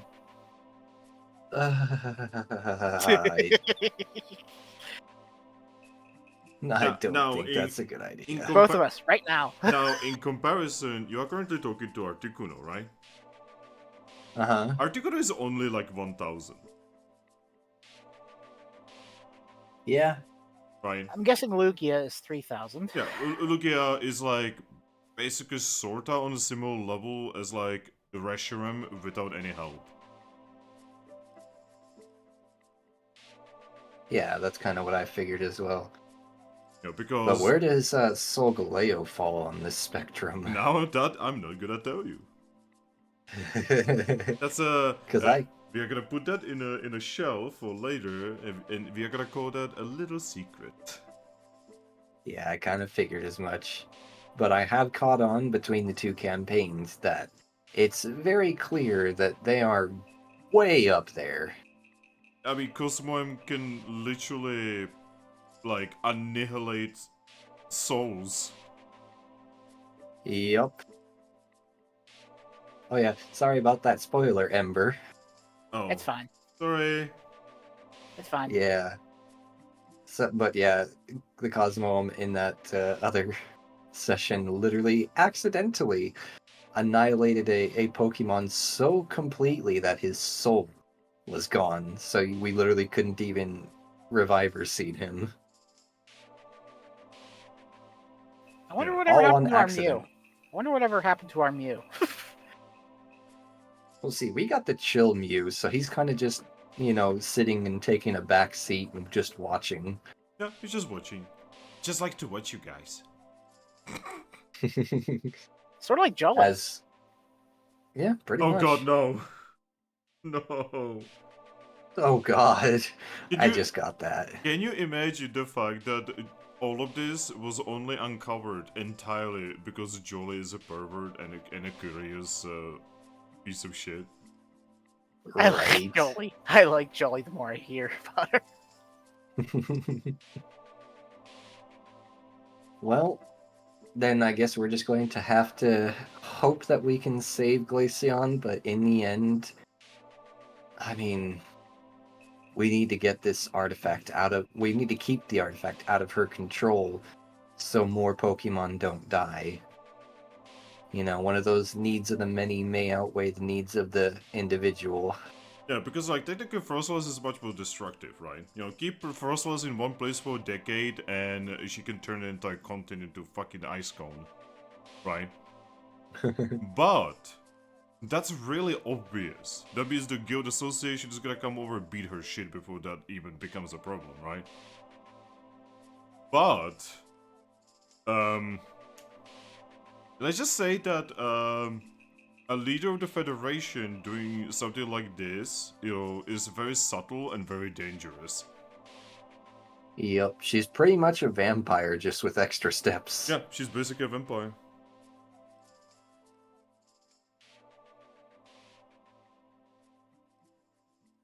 Oh boy, yeah, it's definitely going to be difficult trying to save her and also, get the artifact out of, we'll keep the artifact away from her. Also, the But, longer you are holding onto the artifact, the closer she is to death. Exactly. So we're limited on time as to how long we can figure out how to save her. You could just return the artifact to her. Yes, and let her vampire off more Pokemon. It's okay, based on what Jolie said, she only has to eat like one person per month. That's one person too many. It's alright, just like, I don't know, like, fight some Ratatas or something. And, she is responsible for how the sand is the way it is, and I don't know if we should forgive her for that. Well, the funny thing is, according to Jolie, could have said was worse before her. Yeah, and you also got to remember that the heart was actually corrupting her as well. She was literally a national or a worldwide hero before this, and it just over the years slowly poisoned her mind. So I don't think I would necessarily blame her. That's why I'm saying it's going to be difficult trying to save her and also keep this artifact away from anyone that it can corrupt ever again. But at the same time, it's better than the alternative of her continuing to strip others of their lives for her own. What a shitty situation, eh? Right. Because, I hate having to be the one who pretty much stands between another Pokemon's life, but... Well, just think It's about in protection of others' lives. Okay. Think about it this way, my friend. Imagine how many lives she has already ended. Mm-hmm. Imagine how many families are never gonna find their kids. How many wives or husbands are never gonna find their partners. How many, friends are never gonna find their friends. Oh yeah, that's exactly what I'm thinking about right now. That's why I'm saying, if she does end up dying because we weren't fast enough, in the end, that's still a better outcome than giving it back to her. Yeah. Not to mention, do you think she would want this? Do you think she, like completely sane? Do you think she would choose living with this? No. Like, yeah, she's a hero in the continuous sense, so obviously, like, again, just play Overwatch Gates. It's, oh my god, it's a fucking shithole. But, like, man. No wonder you're, like, the human turned into this. That would be the one, Yeah. that would be the one place where this would happen. Yeah, I can definitely see it. Kyurem is But at least- literally, Kyurem is legendary Karen. But yeah, at least now we have a plan. So, head to Treasure City, get this whole situation with Jolly, get her exonerated, so that way she'll at least have the guild backing her now, and the Federation can't try to press her for, the legal end of things. And then we can pretty much paint them out to be the bad guys, because in reality they kind of are. I mean, you know they're not going to stop there. Nope. I know they're not going to stop there, but at least that gets, Jolly and her team protected by the Guild Association. So that's the start. Get her exonerated by the Guild Association, get her protected. That's the start. And then after that, Deal with pirates. yes, step 2, deal with pirates. Step 3, head to the continent of water and try to deal with this how to get rid of the heart permanently thing. And then step 4, hopefully by then we will have made a contact with a particularly powerful Pokemon that might be able to lift the curse other than Kyurem, such as if we manage to get Cosmog to the point of being Solgaleo, or maybe if we can somehow come in contact with our Mew again, because we know that the Mews are second only to Arceus himself. Yep. So if anyone could lift the curse, it would definitely be them. Step 5, question marks. Step 6, profit. Yes. Yay! Alright, so how long would you guys actually wait? I'd say about, considering they know exactly where they're going, it's just down to the, tavern and back. I'd say about 10 minutes before Eevee gets worried. Oh, 10 minutes pass and nothing. Oh boy. We should probably go check on them and make sure everything's okay. Maybe write a wonder mail to Meowstick. Good idea. She's going to do that as she starts heading for the door. She will just pretty much simply say, "Did Jolly's team come by, and is anything happening?" So, when you send that, it doesn't get released.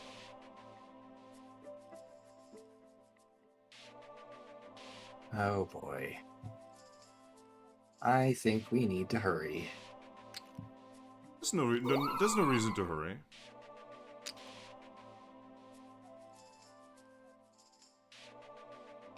What can it not being released mean?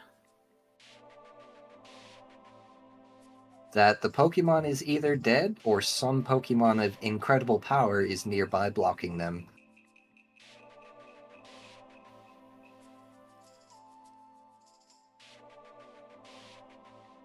That's the only two that I've seen thus far, personally. There could be more.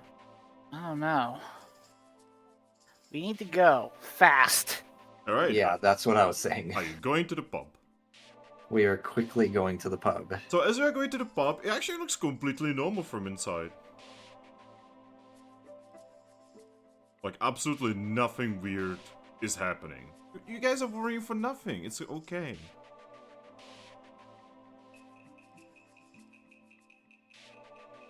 I don't like the way you said that. What? And as you We see... you know, the door is closed, and you know the apparently they're open. You know, like they have the sign for open. Would you like to enter? We would like to enter.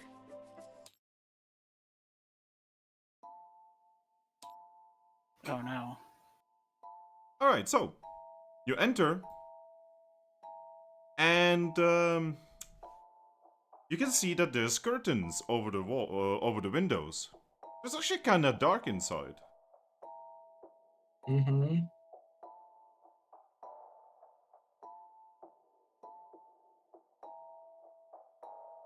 Um, does anyone have any way to create light?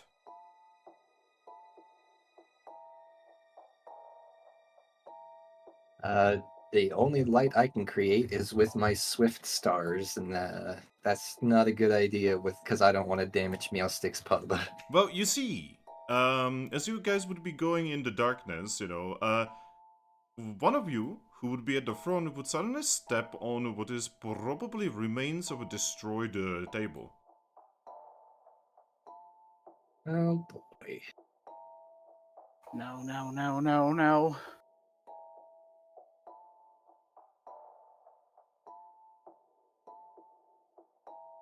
Ah, what would you like to do?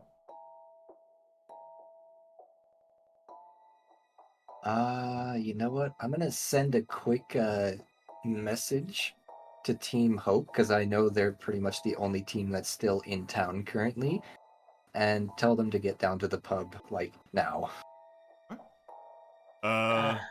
You would get Tell the mayor. Tell the mayor. Oh, and that's a good point. Yeah.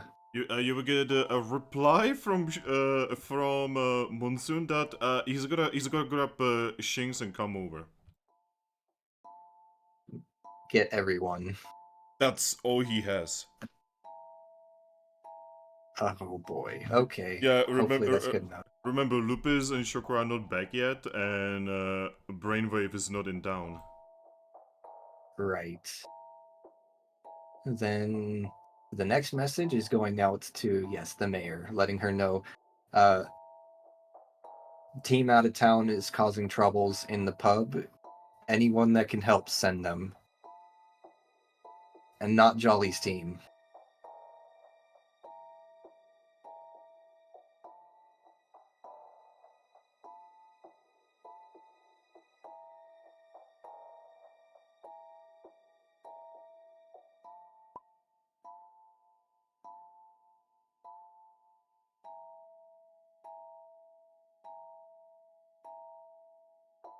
Oh boy.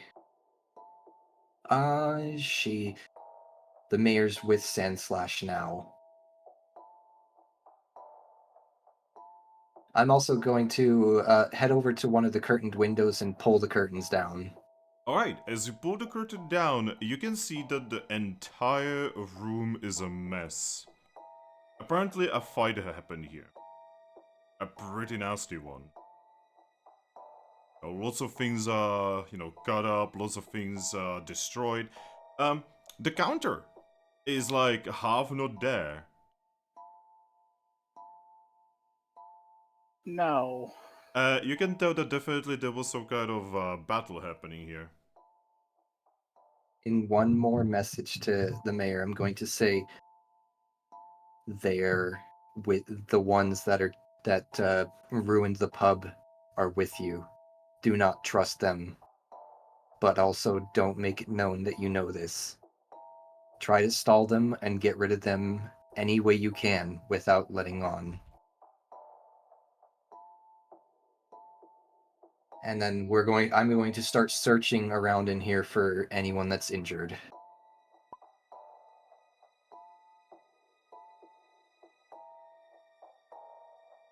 So, Where? So, Aris, Uh-huh. looking around, you eventually see that the door to the back room is half open. Oh boy. Would you like to enter? Mm-hmm.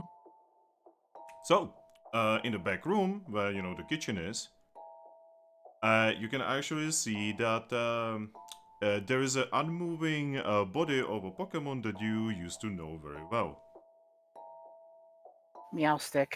Yes, Oh no. she is not moving. I'm going to check vitals. She is breathing. But you can definitely tell that the thing underneath her is not supposed to be there. What is it? It's red. Is it blood? Yep. I am going to. I have an Oranberry. I am going to force it. Okay.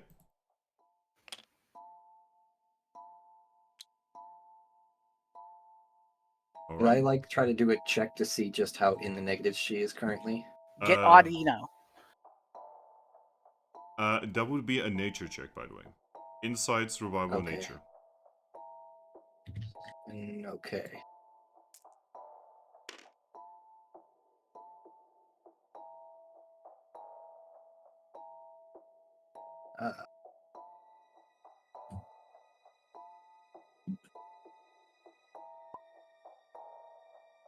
Uh, You know that she's still 1 HP and negative. do you have another Oranberry? That was my last one. This is a bar, and I will. she used them to make drinks. Get her another one. Yeah, that's what I was about to say. Oh, I was going to first check her person if she has one on her. she does actually have quite a few oranberries. You know, just she likes to use them in drinks. I will force feed her another 2 to get her up to 1 HP. Alright, she is stabilized and on 1 HP, but still unconscious.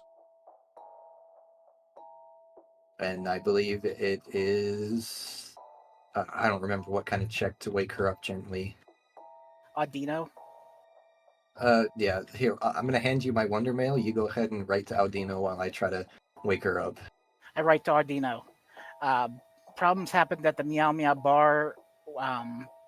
Injured. Meowstick was found badly injured. Could you please help? The message doesn't send. The message did not Oh, send. God.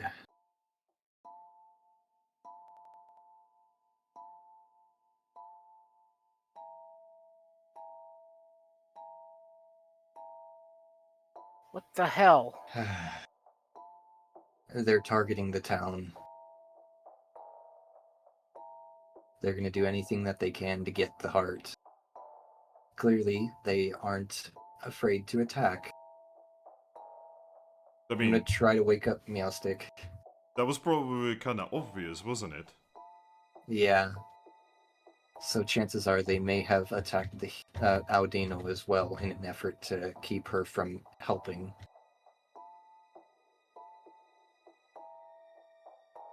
But yeah, do me another nature check. Okay.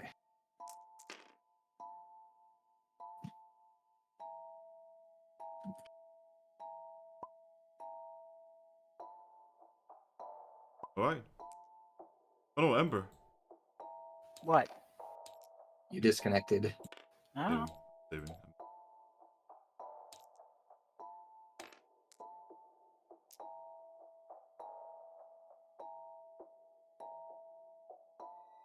You know, the Steam is down.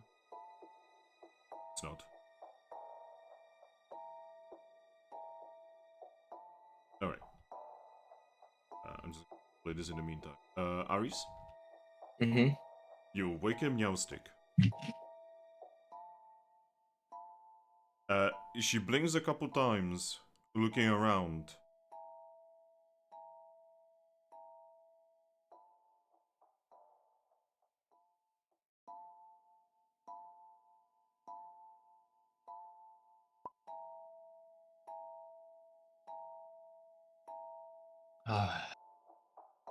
Good. You're okay. Well, not okay, but you're alive. She points at the staircase. Eevee's just gonna give her a knowing nod and say, just stay out of sight. Or not. And then Eevee's gonna look over to Ember, Lucky. Mhm. And then she's going to start heading for the stairs. Is there anyone else that we can see in the pub? No.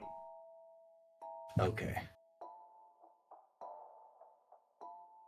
So, you make it into the hallway, right? Again, Mhm. all of the windows here have curtains over them. It's pretty dark. I'm going to be opening them one by one as I go. As everything lights up, you can tell that one of the rooms almost at the end of the hallway has a broken down door.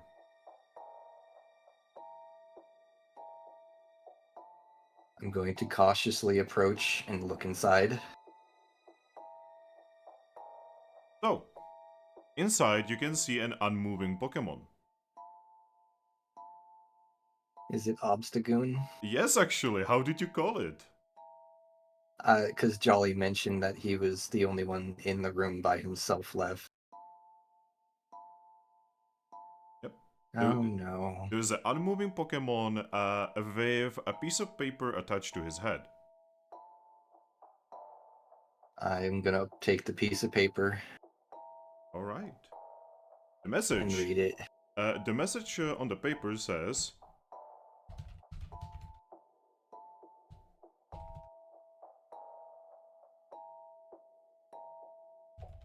While you're typing that, I'm gonna roll a nature to see what condition he's in.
How about we kill that sand slash?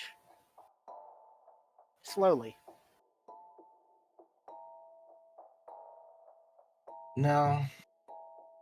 But we are going to make sure that we find the best solution for this. We're not monsters. We're not going to be falling to their level. That's all they seem to understand. yeah, by the way, with that roll, you are pretty sure what I'm about to tell you. He's dead. Yes. Well, it just so happens I have a reviver seed on me. Alright. You wish to I'm use going it? to reviver seed him, yes. Alright. Put the reviver seed in the playfield.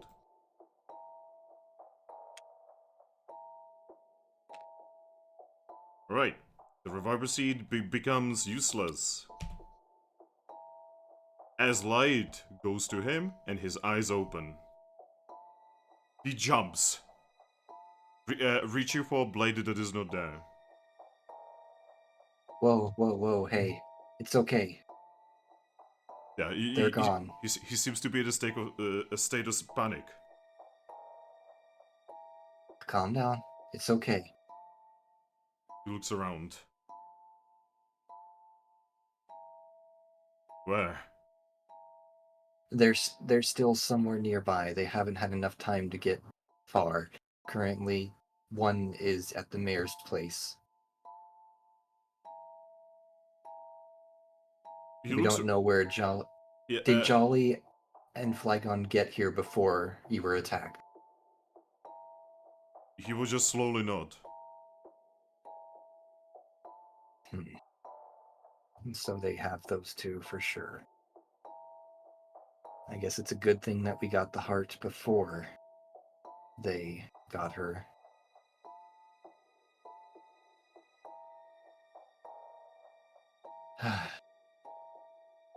Well, seems like we're going to be working together then. We were just trying to get you and your team somewhere safe when they decided apparently to attack. Gets up.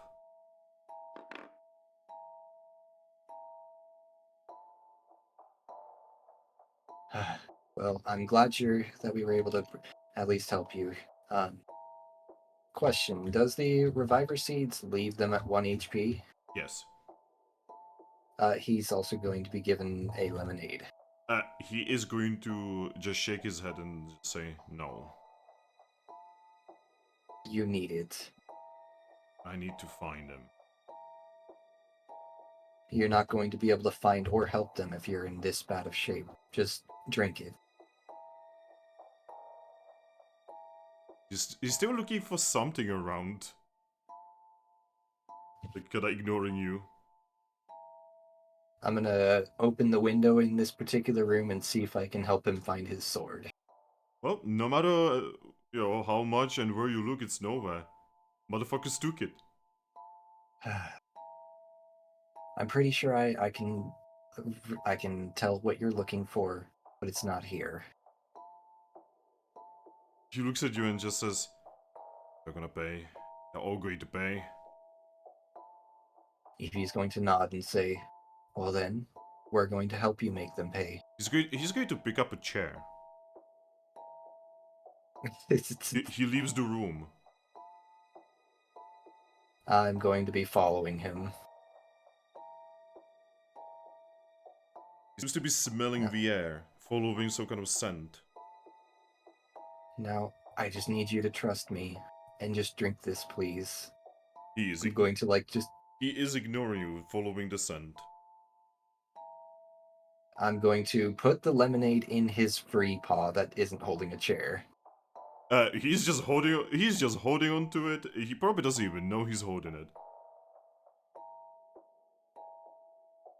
But yeah, the only thing he manages to lead to is a meow stick, just still laying in the kitchen. Trying to recover. Yeah, he just shakes his head and says, useless. Do you think they teleported? He nods. Well, we know that there's one in town still, so we gotta hurry. Speaking of which... And...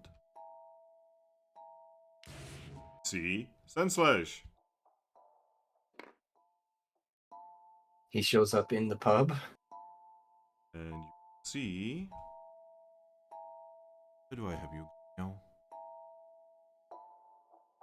Where did I put you? Ah, there you are. Yep. You style by Glammeow. Oh boy. Yo, what happened here? Sandslash says that? Yeah. What? Well, clearly, if you are genuinely unaware, the two mercenaries that you were sent with apparently had orders to ignore her orders and attacked anyway. Huh? But doesn't make any sense. I went to the mayor.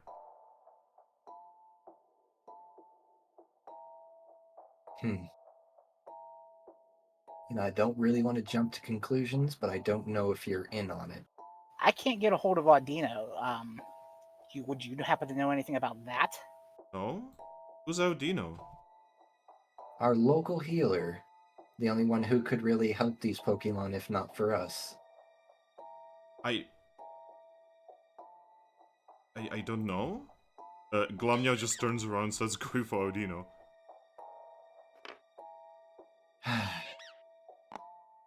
Let me ask you, I need to know, exactly how much do you know of your mate's current state? What are you talking about? Let's just say I've done a lot of investigating, and I know a lot about what's going on. Maybe even more than you right now, but I don't know how much you actually know. Is she glares at you? I know that that sounds like me trying you, but I'm just trying to be honest with you right now. Cause could I like roll an alert to try to see if she's lying about not knowing what happened? So, that is actually inside contest etiquette against her being deceptive. The thing is, well, just roll it. I need 23 dice. What the fuck? 5, 7, 8, 9, 10, 11, 12. This is 13, actually 14, really 15, silly. 16, 17, Where's that 18, smiley 19. I put it there. I need 4 more dice. One more? Yes. Etiquette is one of my specialties. It's one of my knowledge or my naturals. Why is there a smiley face? BRB bathroom. Because I put one there for fun. Alright. Okay, so I do have something funny to tell you. So, you know how I said you basically roll it against her deception? Uh-huh. She is not rolling deception. So it's plainly obvious to me that she's Yeah. being genuine. Yeah, she legitimately doesn't know. Eevee's gonna kind of like visibly calm down and say, "I can tell you're not lying." So I'm She going looks to at you trust. as she looks at you and says, "Why would I lie?" Look around you. What? That there's a mess? A mess caused by the two that were with you. They came. They murdered Obstagoon here, who we had to revive. They almost murdered Meowstick in the back, all to get to Jolly and Flygon, that's his name. All just to get to Jolly and Flygon. And they took them. And she's going to kind of just like toss the paper over to Sandshrew that has the message from Excadrill. She's gonna read it. Back. She's reading the paper. Then she shakes her head and says, "That wasn't part of the plan." Well, apparently it was a part of Glaceon's actual plan. She will shake her head and say, "No, I highly doubt it." Listen, I know who Glaceon really is. She's a hero. She's amazing. She's saved the world. She's done so much to protect so many Pokemon. Yep. And it is not her will to do this. I don't know if you know this, but the heart that has been keeping her alive has also been corrupting her. It's not her fault that she's doing what she's doing right now, but it was Glaceon that's doing this. You see her sharpen her blades.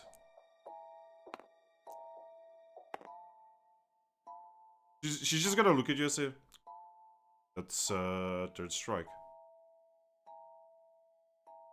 I'm just trying to be honest with you. Do you want to save Glaceon or not? Would you rather cause an issue here, try to murder all of us, and then she ends up dying? Or would you rather help me save her and everyone? Answer me now. She's going to Because visibly. I'm pretty sure you have no idea what's going on, actually. She's going to visibly shrug and say, "You're talking about her killing Pokemon, right?" Mm-hmm. Yeah, I know about it. And I know you know about it. But how much do you know about it? How she was using the artifact to keep herself alive? Yeah. The That's heart, not normal. the heart keeps her alive. But only because she was cursed by Curum Well, to well, yeah, an early but grave. without the heart, she will die. And as true as that is, murdering Pokemon to save yourself is not okay. She is going to shrug to that and say, "Hey, I don't actually care about the other Pokemon. I care about her." And so do I. At least, I care about who she is before the corruption of the heart infected her mind. See, it's either that or nothing. See, I don't think that's true. Because it was Curum who cursed her. It is Curum or someone more powerful than Curum that can lift the curse. Oh. And where are you gonna get that someone more powerful? How are you gonna get Kyurem to not just, you know, make it worse? Because he can.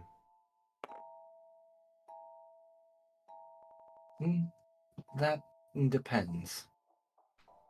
If Pokemon of a higher status than Kyurem step in, I don't think he would have the gall to Oh, and try to make it alright, where are worse. you gonna get that Pokemon?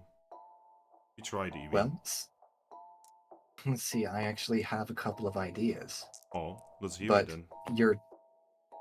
your team stepping in and taking them to try to get it back just complicated things. It's not my team. There's just literal Okay, nobodies that went here with me. As muscle. okay. The mercenaries that was hired and apparently was told to do this no matter what. The point is, they complicated it, whether or not if it was to your knowledge. See, I'm not happy about this being done behind my back. I'll be honest. But I don't actually care. I just didn't want to do this. But guess we are doing it now. Yeah, Excadrill kind of forced the hand, probably under secret orders. But the point is, I actually do know, personally, 2 Pokemon that could potentially lift this curse. Okay, then go. Say it. I want to hear it. Well, one is currently just not at its current strength and is sitting floating right next to me. That thing? I can Let kill me that put, in with a single swing. right now you can. But see, the thing is, we're humans, or at least I'm a human, and this is a fated Pokemon to be Yeah, with I me, know. motioning to I know. Lucky. We made an investigation on you. Yeah, and the point is, our fate is to evolve this Pokemon into a Pokemon called Solgaleo, who is literally going to be the master of the sun. Alright. What if you fail? We won't fail. We're not gonna fail. See, we barely won. And we are not as soft as you guys are. You know, sometimes it may take a soft touch for everyone to survive. Not everything is about brute force and murdering every Pokemon in your path to save the world. You know, those nice words are really nice, but that's not how that works. Every And time, that's what you every time, I'm not as soft as you might imagine me to be. she's going to point at you, Eevee, and say, every time a world-destroying scenario happened, there were those who didn't make it. If you try to save everyone, you will save no one.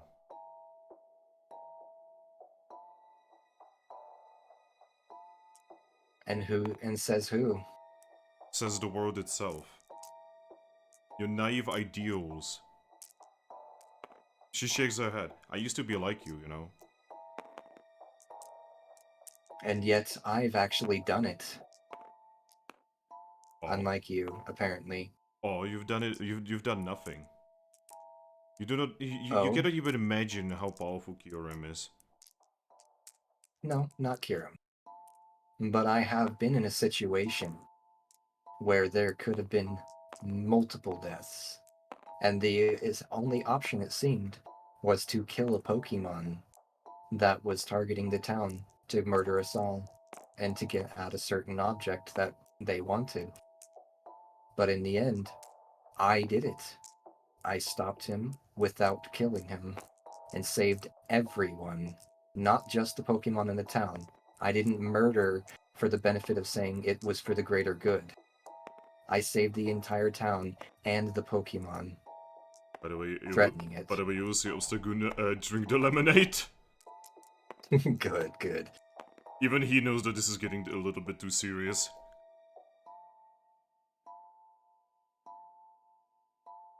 What I'm getting at is, you may be the one that's being too idealistic in your notion that the only way to save someone is to end lives.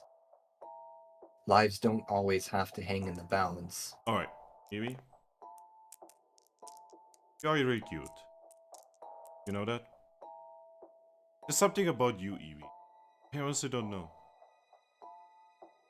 But I have a very important question for you. And please answer honestly. Go on. Do you have a mate? No, I do not. Then you cannot understand. I know that you would do anything for them. Yeah, she's just quietly gonna nod. And all I'm saying is I want to do everything for everyone. You know, All of my friends, this whole guild is my family. you know, it's going to sound horrible, but I actually don't care about your guild. I don't care about anyone. Every single know. Pokemon in the world could die. I don't care. I know. And I know you don't care. I'm not saying you need to. I'm not trying to convince you to.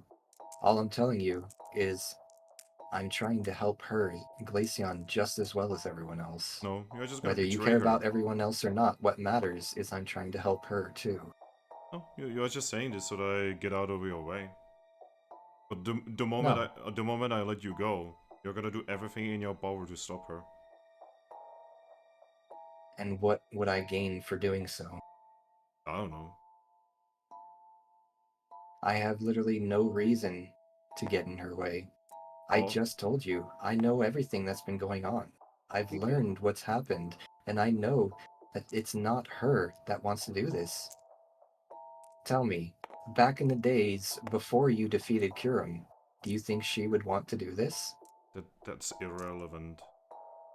No, it's not. That's exactly what's relevant. If you'd claim to care so much about her, then you would want to do what she would want to do. You would care about her wishes. Not the Frozen Heart's wishes, because that's the only thing that's coming through right now. The Frozen Heart is manipulating her. It's an ancient artifact beyond any of our comprehension. More powerful than even gods, and I got this from word of mouth of Articuno himself.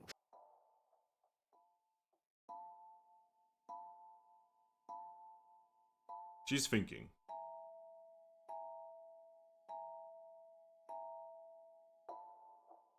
She opens her mouth, and then, she yawns.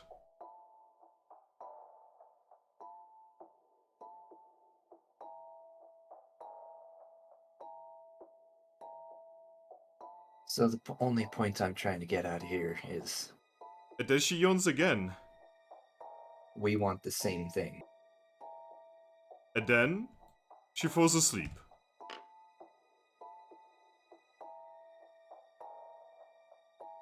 Eevee actually raises a visible eyebrow and looks around the room. Yep, and you will see your friends coming over to Glommeow. That she's gonna look past Obstagoon at them and say, "Did you guys just do that?" Glommeow's gonna look at you and say, "Oh yeah, obviously." Okay, sorry, just it happened so suddenly when I just seemed to be getting through to her. Oh, well, I'm sorry. No, it's Audino fine. is not okay, by the way. Do we need? We've got more We've done reviver it. seeds in It's storage. okay. It's okay. You stabilize her. Okay. So someone broke in and assaulted her. I know exactly who it was. Check that note that's now currently in the unconscious Sandslash's hand.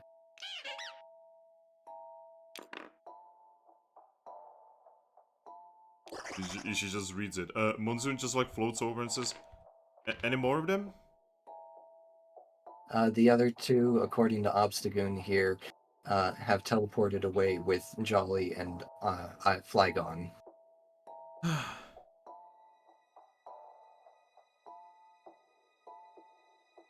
This kind of looks around. Is Ampharos accounted for? Yeah, Rose. where is Ampharos? Rose was not there. Hopefully we can find him then. We know for sure they've got Jolly and Flygon. They might not have found Ampharos. He just goes. Just pushes aside Shings. Ah, Yeah. Well, Glumnio just looks at you and just says, "Alright, so. Anyone here good with doctor stuff at all?" I wouldn't say I'm great, but I can pass. Okay, you're about to say yes, so please go to Audino's. I stabilize her, make sure that she's okay, alright? Is Meowstick, All right. is Meowstick okay? Yeah, Yes. we stabilized her. Okay. I'm gonna check on Meowstick. She's then gonna look at Monsoon and say, "Monsoon, yeah, you take this scoundrel and do you have something like a do you have enclosed space at the guild? Sorta. We All really right. need to have an actual proper jail built. All right. So, everyone who doesn't have a job, take this one there, and make sure that they don't cause any trouble. I'm gonna contact the guild association about this." Yeah. It's kind of funny because I actually just recently contacted them regarding Jolly. When I get back, we need to talk. Yeah.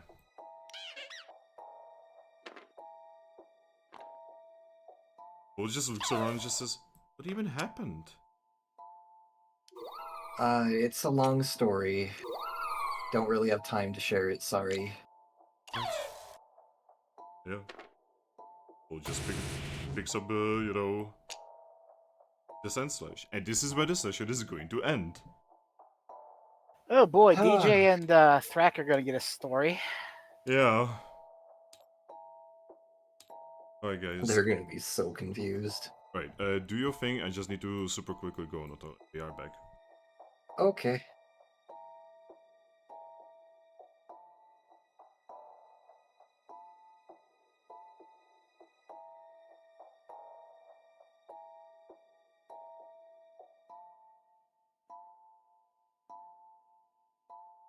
This was definitely no bueno.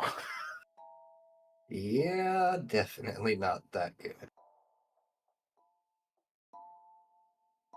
But as difficult as it is to say, at least we have leverage. Because not only do we... Can we send Sandslash back in pieces? No, we're not that cruel.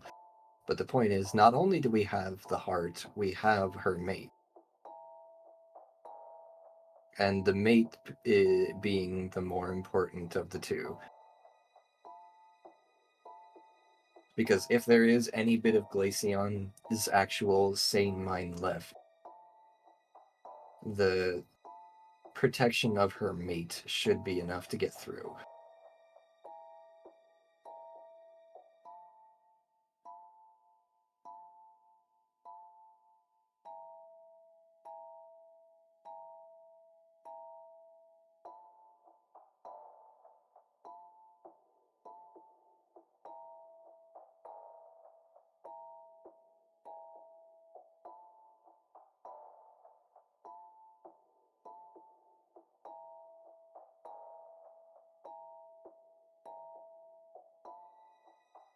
maybe just send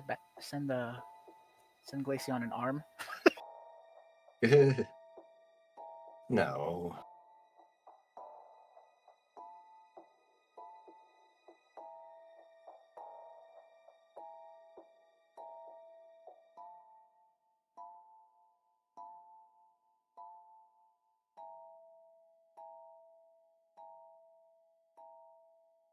And I'm back.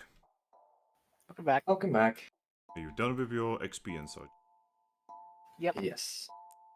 What to do? So, what do you guys think? It's definitely heating up. I was wondering if we could like send the Sandslash back in pieces to her mate. Oh my god.